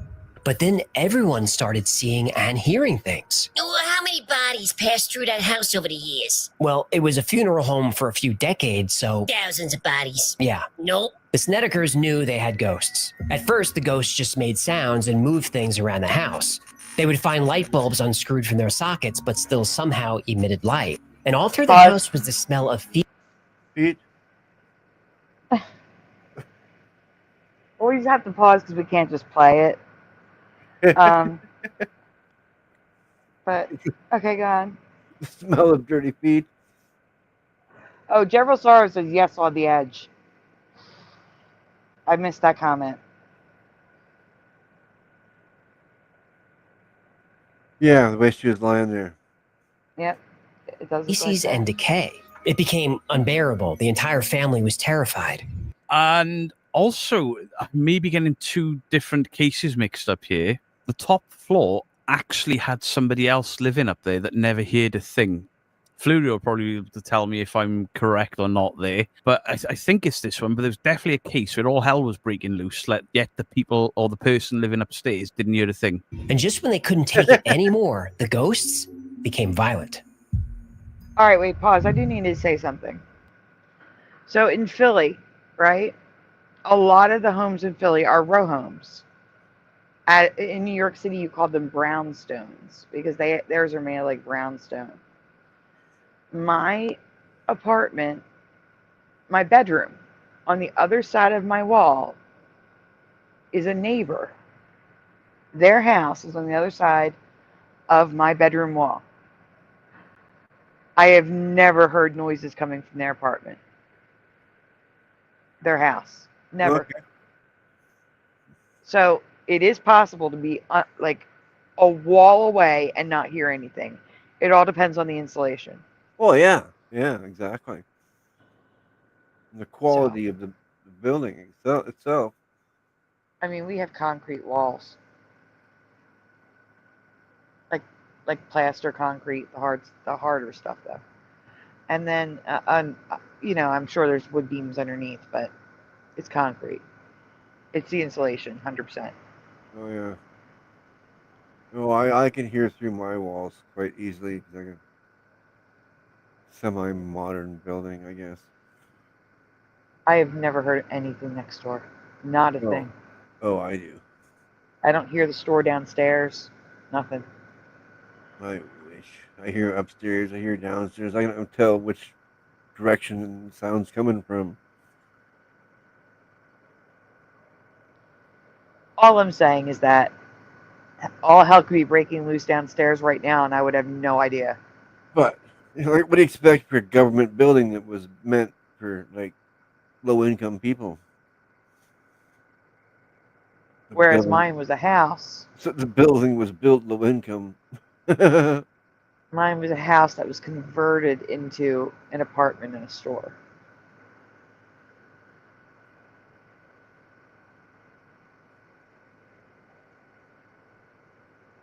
All right, we can go on. Yeah.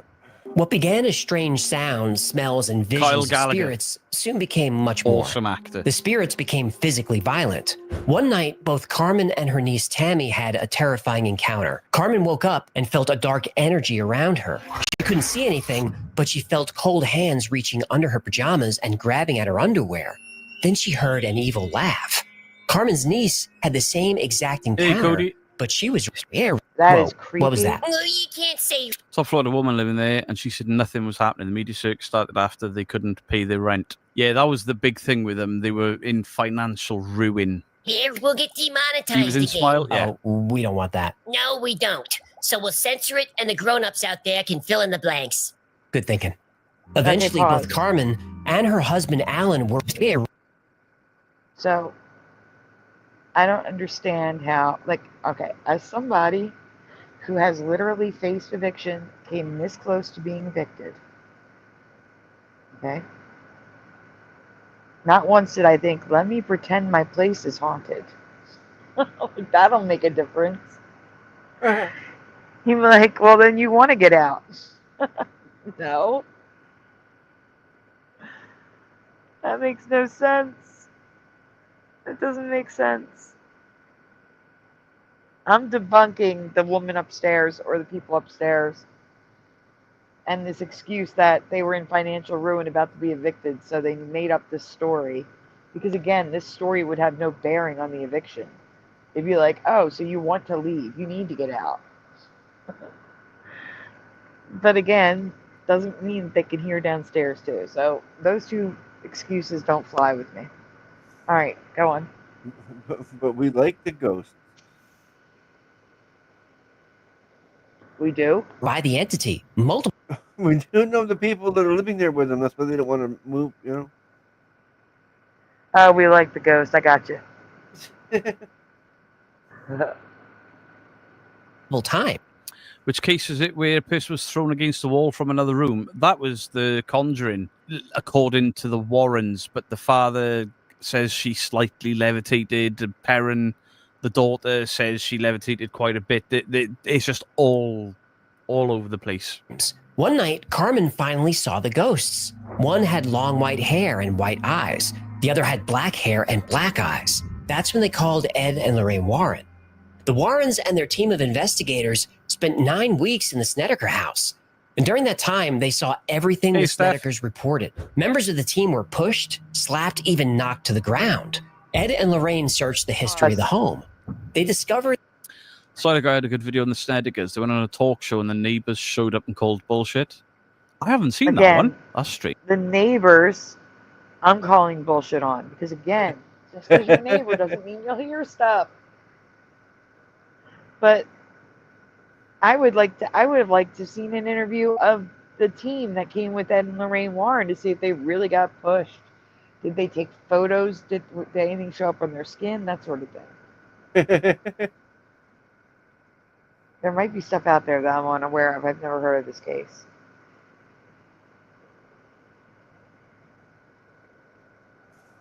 That's funny. David had a few disorders. Schizophrenia was in there too. that one of the morticians who worked there was a necrophiliac. Definition. He Oh had my a thing God, for don't say corpses. that word. Not you, AJ. All right, go on. Worst hobby ever. Ed said that This is the bit that annoys me. spirit infused the home with evil. The Warrens felt that an exorcism would work, and Hey, after the Steph. house was cleansed, the Snedekers moved out. Then the Warrens hired off. The Conjuring wasn't based on this one. Haunted in Connecticut was, but they didn't feature the Warrens. You have to watch the talk show thing, Beardo. It's hilarious. I'm definitely going to check that out. Their Ray Garten to document everything that happened in the house. The documentation of these events became the book In a Dark Place, the story of a true What's our haunting. reaction was The say? Snedeker case was I'll also definitely made check it into out. the movie The Haunting in Connecticut. I did not see The Haunting in Connecticut, which is probably why I didn't hear about them. Harlow there says, maybe the landlord was doing the haunting for some renters that can pay.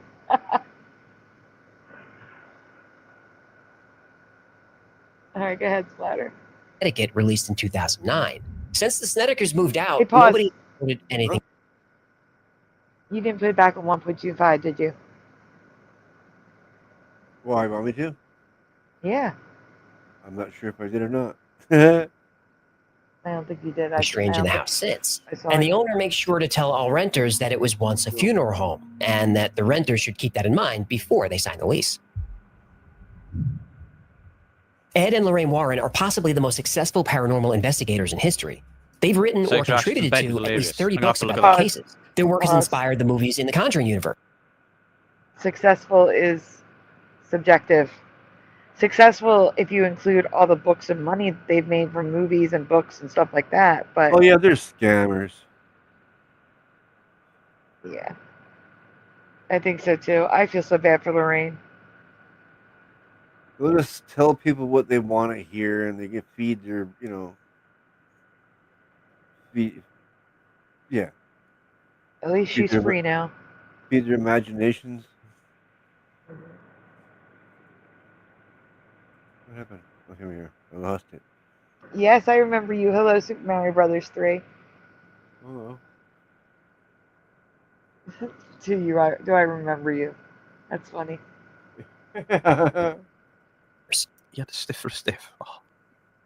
A film franchise worth over $2 billion. But the Warrens have their detractors, with many skeptics calling them outright frauds and grifters. So what's the truth? Well, Ed and Lorraine Warren met when they were 16 years old at a local movie theater. Their conversation soon moved to the paranormal. Ed believed he grew up in a haunted house, and Lorraine claimed to be clairvoyant. They were married when they were 19 when Ed was on leave from the army. They soon made their livings as artists. They would go to houses that they believed were haunted, paint them, and then try to sell the painting to the owner. Oof, that's a rough racket. It was. So Ed supplemented their income by driving a bus. Though they were making a name for themselves locally as paranormal investigators, their breakthrough came in 1979 with the Amityville horror case. Original, 100%.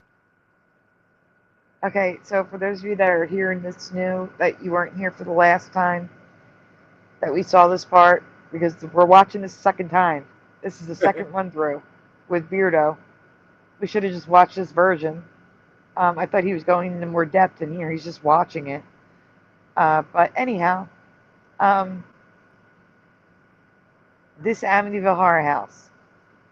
This is the movie version because the smokestack is on the outside. The real one, the smokestack's actually in the back on the left-hand side. This is the color I remember the house. Now it's like brown. And only the Florida room at the bottom is white. So, big Mandela for me. Anyway, go ahead. And I believe Ghost Watch, but my parents sent me to bed before the Parkinson thing happened because I was getting scared as a kid. And then when I watched it again a few years ago, I was like, holy, I can't believe I fell for this. Hang on, Parkinson got possessed. What the fuck? When the Warrens arrived in Amityville, they brought an entire film crew with them. Unfortunately, the film crew didn't capture anything except for the moanings of a few psychics. Yeah, and the ghost boy. Right, the ghost boy on top of the stairs. Yeah, that's a creepy photo, but it's actually a photograph of Paul Bartz. Oh, the mock. Yep. Oh, he's gone there. I wonder if he... Yeah. So, I forgot what I was going to say now about the kid. I mean, he's still a kid. He's like he's like maybe 20. Yeah, no, I don't know. All right, if it comes back to me, I'll let you know. Go ahead. So, Biddle or Dandalf out for this. I'm one or the other of those pay this out first. I'm sure of it. No, Paul Bartz was one of the investigators. He doesn't have glowing eyes. That's just light reflecting off his glasses. The camera snapped a picture of him when he was setting up some equipment. But the photo became so famous that nobody bothered to refute it. Now, the Lutzes did call Father Pecoraro to bless the house, which he did. He also said there was nothing strange about the house. It was a peaceful and lovely home. Other parts of the story are also a little sketchy. The Lutzes couldn't have seen hoof prints in the snow because there was no snow at that time. Pause. So again, the Lutzes. Let's see if he mentions leaving the stuff behind. Supposedly, they left all of their belongings in that house. They just left. Let's see if he talks about that. Because I know he's not going to talk about the heat, how it doesn't get warm in there. I'm curious about the belongings. All right, hit play. I didn't know that bit. And all the damage that supposedly happened to the house didn't. Doors, windows, the entire house was in perfect shape when they moved in and when they left. That's the guy, Dandalf, yeah. I I'm surprised he hasn't said about you or Biddle there. How old is this video, come to think of it? It's only 2 years ago. I'm sure Kenny did this like 7 years ago. The Amityville story was I might actually be wrong. created by Butch DeFeo's lawyer, William Weber, and the Lutz family. One night they were discussing a way. So, No mention. no mention so far. They're still talking about it. Talking about the book deal now. Scooby-Doo Paranormal Detective Agency. You can't. No, the real estate agent would have to charge less, not more, because a lot of people are superstitious. A lot of people believe in ghosts. I'm one of them because I've seen one.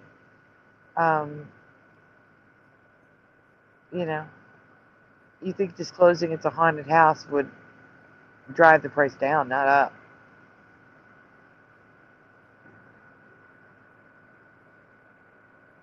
All right, we can go outside. To help you. Yeah, sorry, when I'm saying Dandalf debunked it, I mean Mr. Grey. I'm not sure which one of them did it first. Doesn't mean one has copied the other. Debunkers do it all the time. We all see something that piques our interest and we make videos. Me and Seg have brought the same a video out on the same day about the same topic without discussing it. Each other. Weber wanted an insanity verdict for Mr. Grey covered it when he had 3K subs or so. What was he saying? He was saying, it's hard to understand him. I know. He was saying another creator with 3,000 subs or so put out a video, the same subject and everything that he did at Yeah. the same time. Yeah, something like that. Several people. He's describing a sink, is what he's describing. Yeah, yeah. All right, go ahead. Oh, Jesus, that long ago. Wife has no idea who we are. That came from somewhere, right? He's a researcher. For Butch DeFeo. He was also working on a book deal. The Lutzes were struggling financially, and they liked the sound of a book deal. Weber said that after 4 bottles of wine, their meeting turned into a creative writing session. But the Lutzes didn't like their cut of Weber's book deal. Author Jay Anson offered the Lutzes 50-50. That they liked. And with millions of books selling like crazy and movie offers coming at them, it was in their financial interest to stick with the story. The Amityville Horror. I'm still waiting to hear if he mentions why they left all their stuff behind, because that's a very odd fact that did happen, as far as we know. Yeah, I don't know. Unless they got a really good book deal, they could just buy new stuff. Yeah. I guess. Is there nothing sentimental, though? That's kind Exactly, of crazy. though. There's got to be some stuff, yeah. That's not believable. I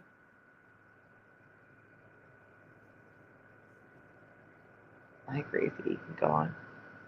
Story is definitely debunked. The next case we talked about was Annabelle. Pause. The possessed That doll. was easy. This story is easier to track. It's So, yeah, no mention of why they left all their belongings in that house. No mention of why if they could not get the house warm. Now, that could just be a heating and plumbing issue, to be fair. There was another thing. I can't remember what it was. There was another thing, though.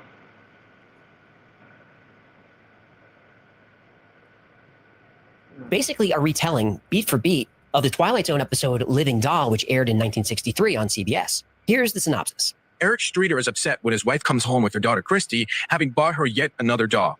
Christy loves her new talking Tina doll, but her stepfather takes an immediate dislike to it.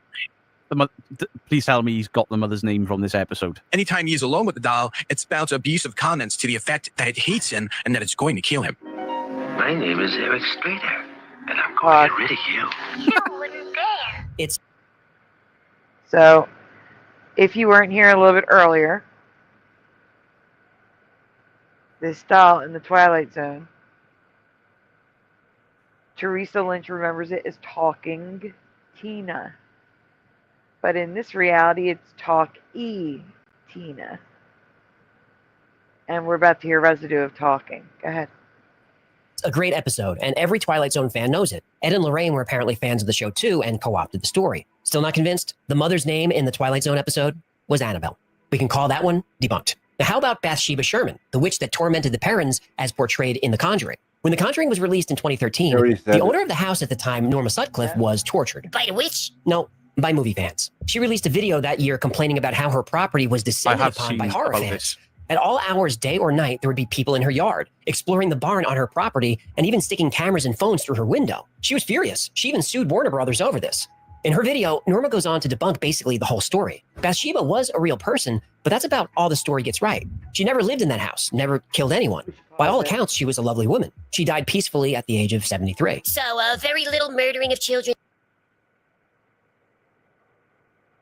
I don't even know what to say here. We just have to pause. Can't keep going on.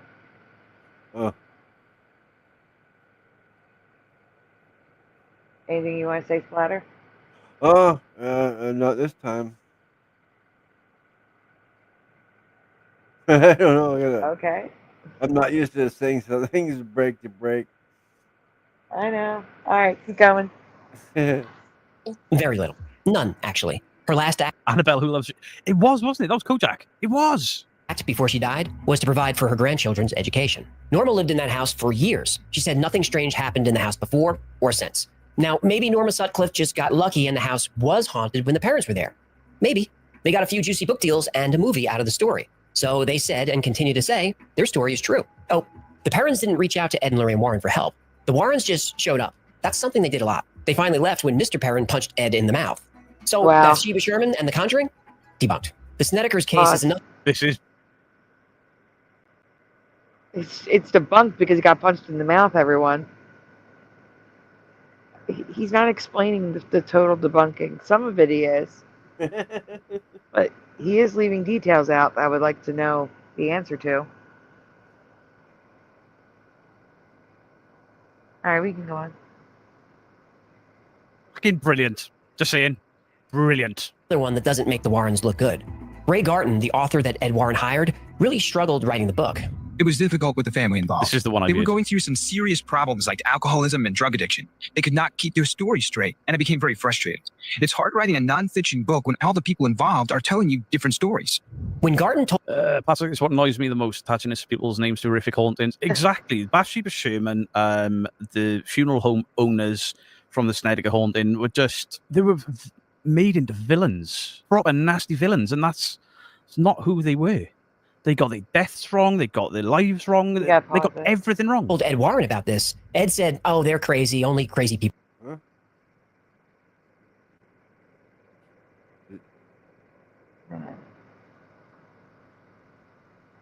will call us."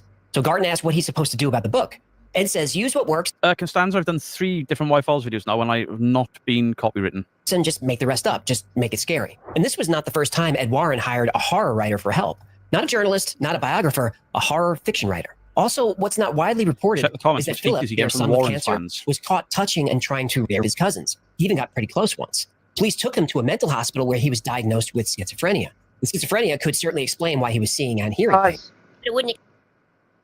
Good one. We have to pause it. So I'm going to take a moment to say, guys, I'm sorry to keep doing this to you, but it is dire. We are raising donuts. If you can help, the links are in the description. If you can't, we completely understand. Also, please hit like on the stream if you haven't already. Subscribe and ring the bell so you know when we go live, because even we don't know when we're going to go live besides the weekends. Alright, that took up some time. Check out that pause. That fish is just perfect right there. Yeah, it did. There's hecklefish for everyone. We can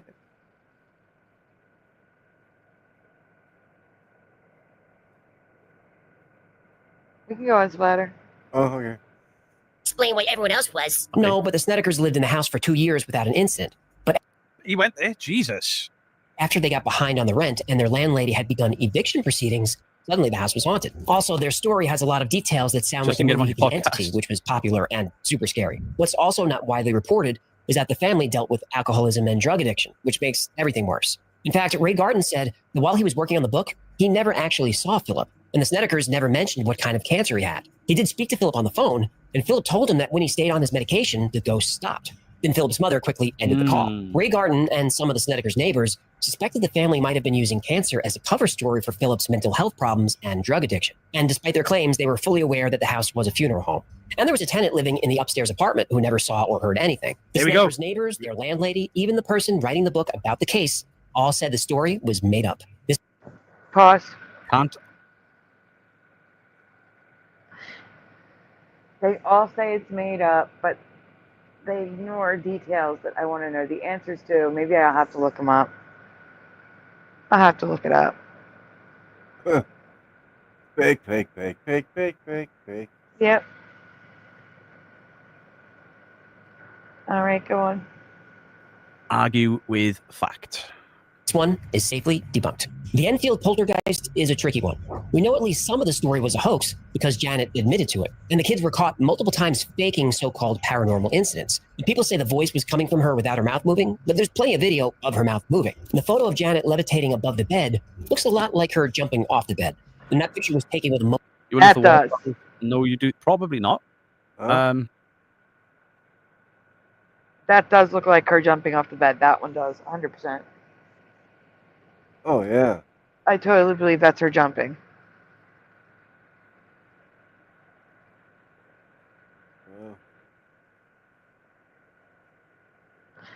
Mandela Man says, I noticed a lot of people just say the word debunked as though that makes something debunked. I know. Crazy, right? Hey, Chris Williams. The reason I picked the Y-Files is the mystery first and then the realization after. The Hecklefish is hilarious. It's just so well put together. There's a few little bits here and there. You could see he's got a little bit wrong on a couple of them.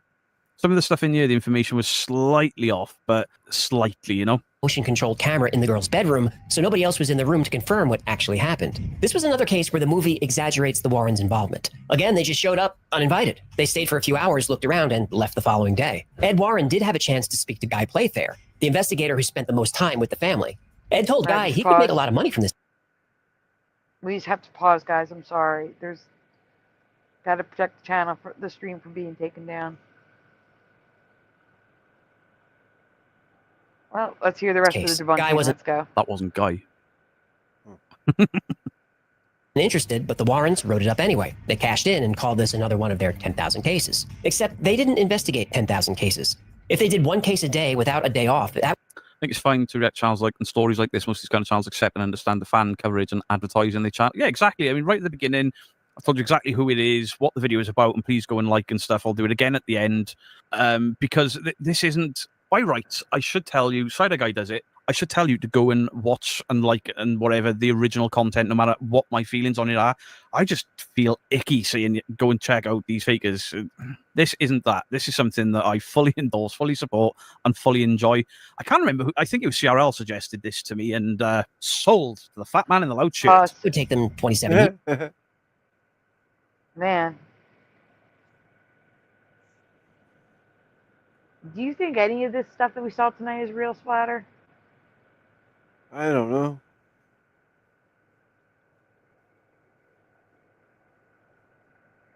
See, here's another thing that's bugging me. If it's so fake, why were they persistent before the book deals were brought up? To have someone come out to ask for help if it was fake. Yeah.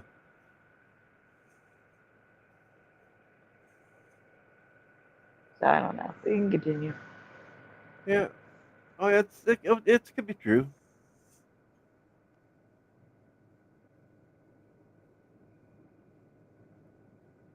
Years. So we caught Ed stretching the truth again. Speaking of, there is one true horror story here. His name is Ed Warren. He's going there. It's not so much excited. That's a very cheap subject, and it's a very like, oh, careful how you say it. I'm shocked that I'm going into trouble for my mouth and how I've called out Ed for it. Feelings for her. And if that wasn't disturbing enough, soon Judith moved into the Warrens' house. Her relationship with Ed continued for over 40 years, and Lorraine knew all of this. Judith's bedroom was directly across from the Warrens. Eventually, they built an apartment for her upstairs, and according to Judith Penny's sworn testimony, Ed would sleep downstairs sometimes and upstairs sometimes. Their marriage wasn't as perfect as it's been portrayed. You want to know what's worse? Judy, his daughter, was the same age. Oh, my fucking... Judith said Ed would often beat Lorraine, sometimes knocking her unconscious. She said she was worried he would kill Lorraine one day. He would beat Lorraine and knock her unconscious.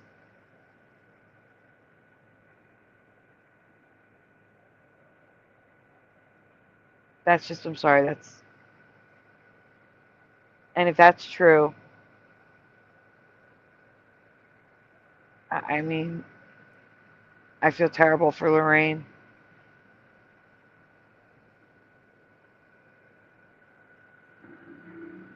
Oh, sorry about the motorcycle going by.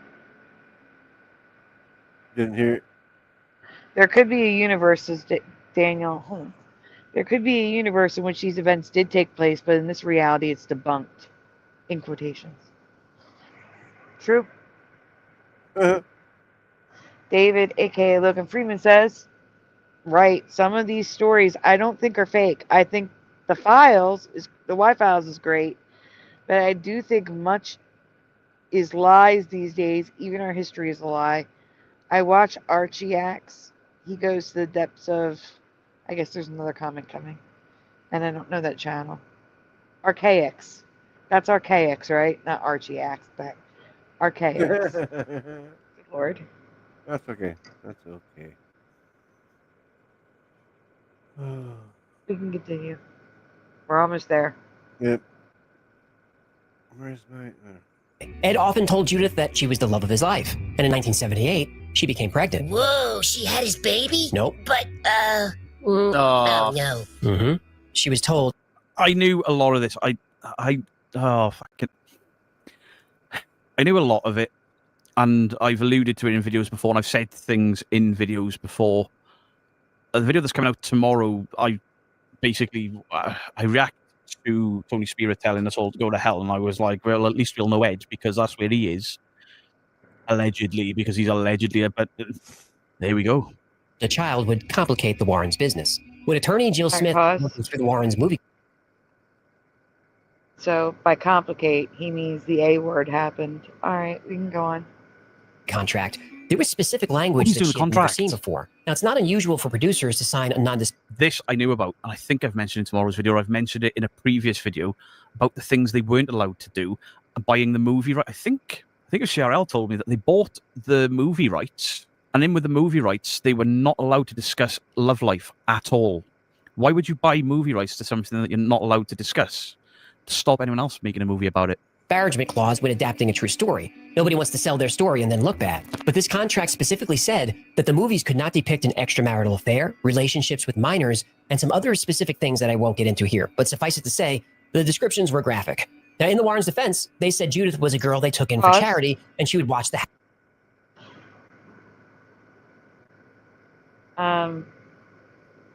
But in this reality, maybe these stories are already written, but in this reality, we came from the 1970s and 80s, they were true, and have a completely different background.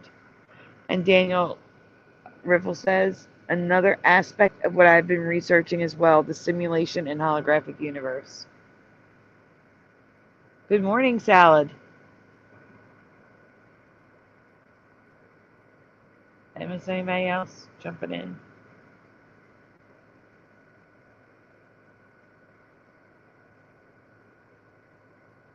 I got everyone.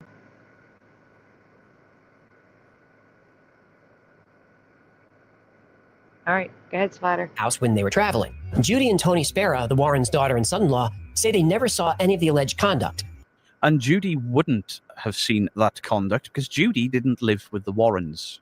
I may be wrong here, but I think that's something I picked up from watching Flurio. Flurio, you can correct me if I'm wrong. She actually stayed with the grandparents because these pair were off scamming everyone. So no, Tony wouldn't have been aware of any of it because Tony wouldn't have been anywhere near the place at that time. The Speras believe Judith Penny is being manipulated, though I don't know for what purpose. She's in her 70s, married, and doesn't make any money from the films. Though Warner Brothers did offer her $150,000 for her life story. Hush money. Yup. Judith says she remained friendly with Ed until his death in 2006.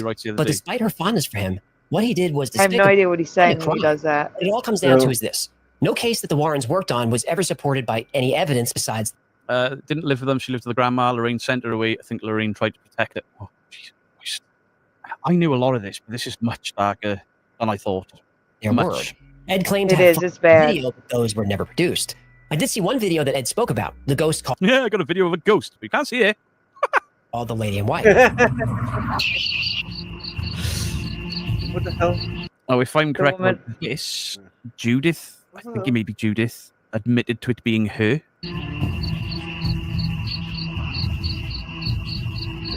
Woman in white. Yeah, being.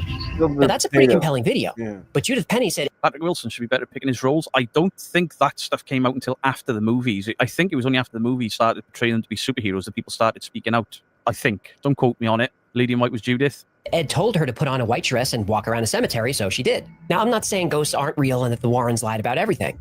I am saying they lied about some things. Because of that, we have to question everything they say. Ed Everything. Warren, claimed demonologist. He said that anyone who was possessed by a demon, he could find and eradicate it. I guess he was wrong. Ed Warren had a few demons of his own. I am. Yeah. I agree. I think evil attracts evil. Oh yeah. And if any of these cases were real, he would be attracted to them. And who knows, maybe he was possessed, going to all these places. I don't know. It's just, but that is the end of the Y-File. So he's just going to talk for a few more minutes. We are going to call it. If you guys want to, if you want to check out the end of this, if you want to check out any of the other videos, they are all linked in the description. All the stuff from earlier tonight, all linked. The only video that's not there is my version of the video with the added imagery that I cut up the video and added stuff. I made it my own. I will probably upload it to YouTube. However, as of right now, it is not available. It's unlisted.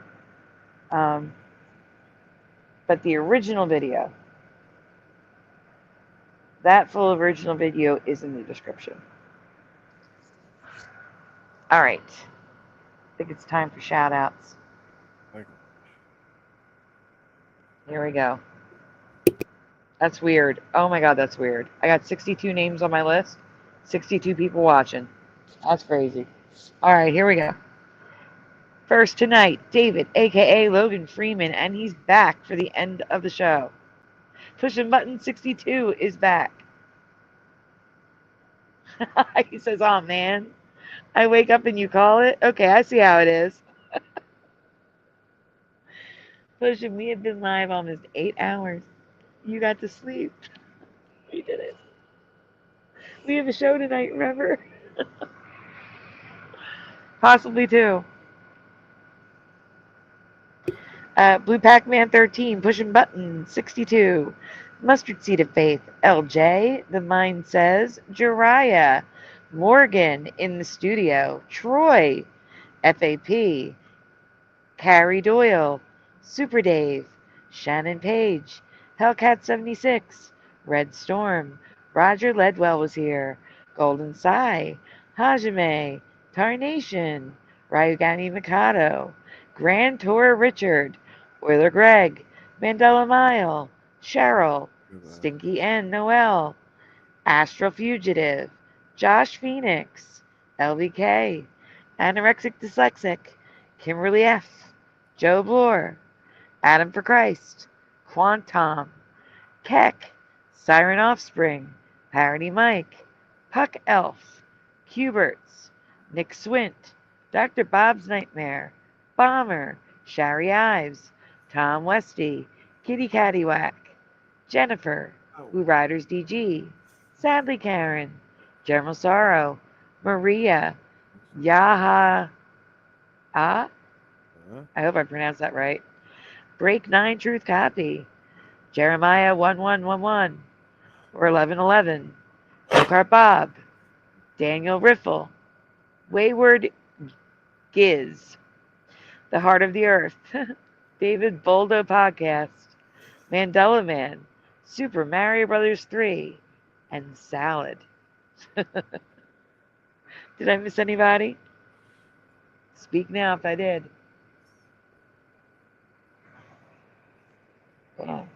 Again, I am so sorry, guys.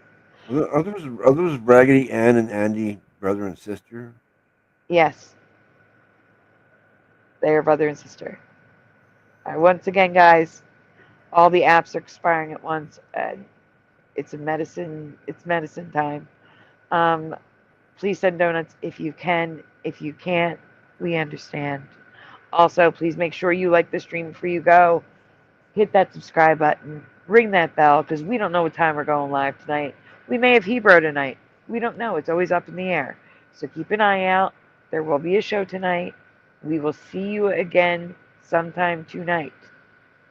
Okay? Splatter, you know what time it is. What time is it to say goodnight? Bit of Venom's working. He will be back soon. NeoFreak91X is here. Hello. And FAP is back. Welcome back. Astral Fugitive is here. Have a good day. We'll see you tonight. Time to say hello to all the latecomers. No. They're the ones waking up. Yeah. Whichever. We're happy to see you guys back. Sagarm is on vacation. He's taking a break. He is taking a break. But like I said, we will be back tonight. Everyone get some rest. Enjoy your day. And before you know it, you'll be seeing us again. Especially if Hebrew has a show. Then you're really seeing us again. I woke back up. See, I told you. They're waking back up. Salad says me too. I passed out and you're still going, says FAP. Not for long, because otherwise we won't be going tonight. We need to be awake for tonight. So get some rest. We'll see you tonight, guys. Say goodnight, Guy. I'm so tired. Good night. Good night, everyone. Oh, thank you again. I'm sorry. Sorry. Uh-oh. Thank you again to Pushing Button 62 and Siren Offspring. Oh, yeah. I really do appreciate it. Definitely. And with that, we will see you tonight. Oh, shoot. Yeah, good night. Yeah, you forgot it was Sunday. Yeah. All right. Good night, everyone. We'll see you tonight.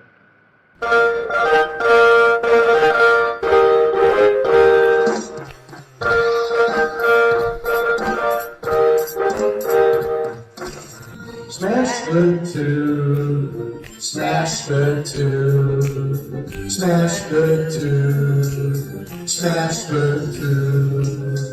Gonna scrap up, gonna scrap up, gonna scrap up, gonna scrap up, gonna scrap up, gonna scrap up. Please turn it off. Why must we watch Friends? Why must we watch Friends? Why must we watch Friends? Why must we watch Friends? I've seen this show about 1,000,000 times. Not even funny when I'm drunk or high. Why must we watch Friends? Why must we watch Friends? Is that freaky? Wait a minute. This reality is not going to be very pleasant when all the good people leave. I'm telling you now for the 100th time.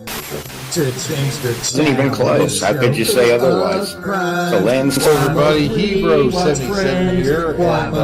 I'm doing good. Now that I'm home and off work. Why must we watch Friends? That laugh track is so important to me. Fog that's happening across everywhere. No. Pastor of Muppets. man, propagate, never too late. Yes, Lord. Working on Baby, It's Cold Outside. Part of your world, it flipped again. We all come from different realities, like I explained last week. Then watch TV, sleep down, and castle ballet.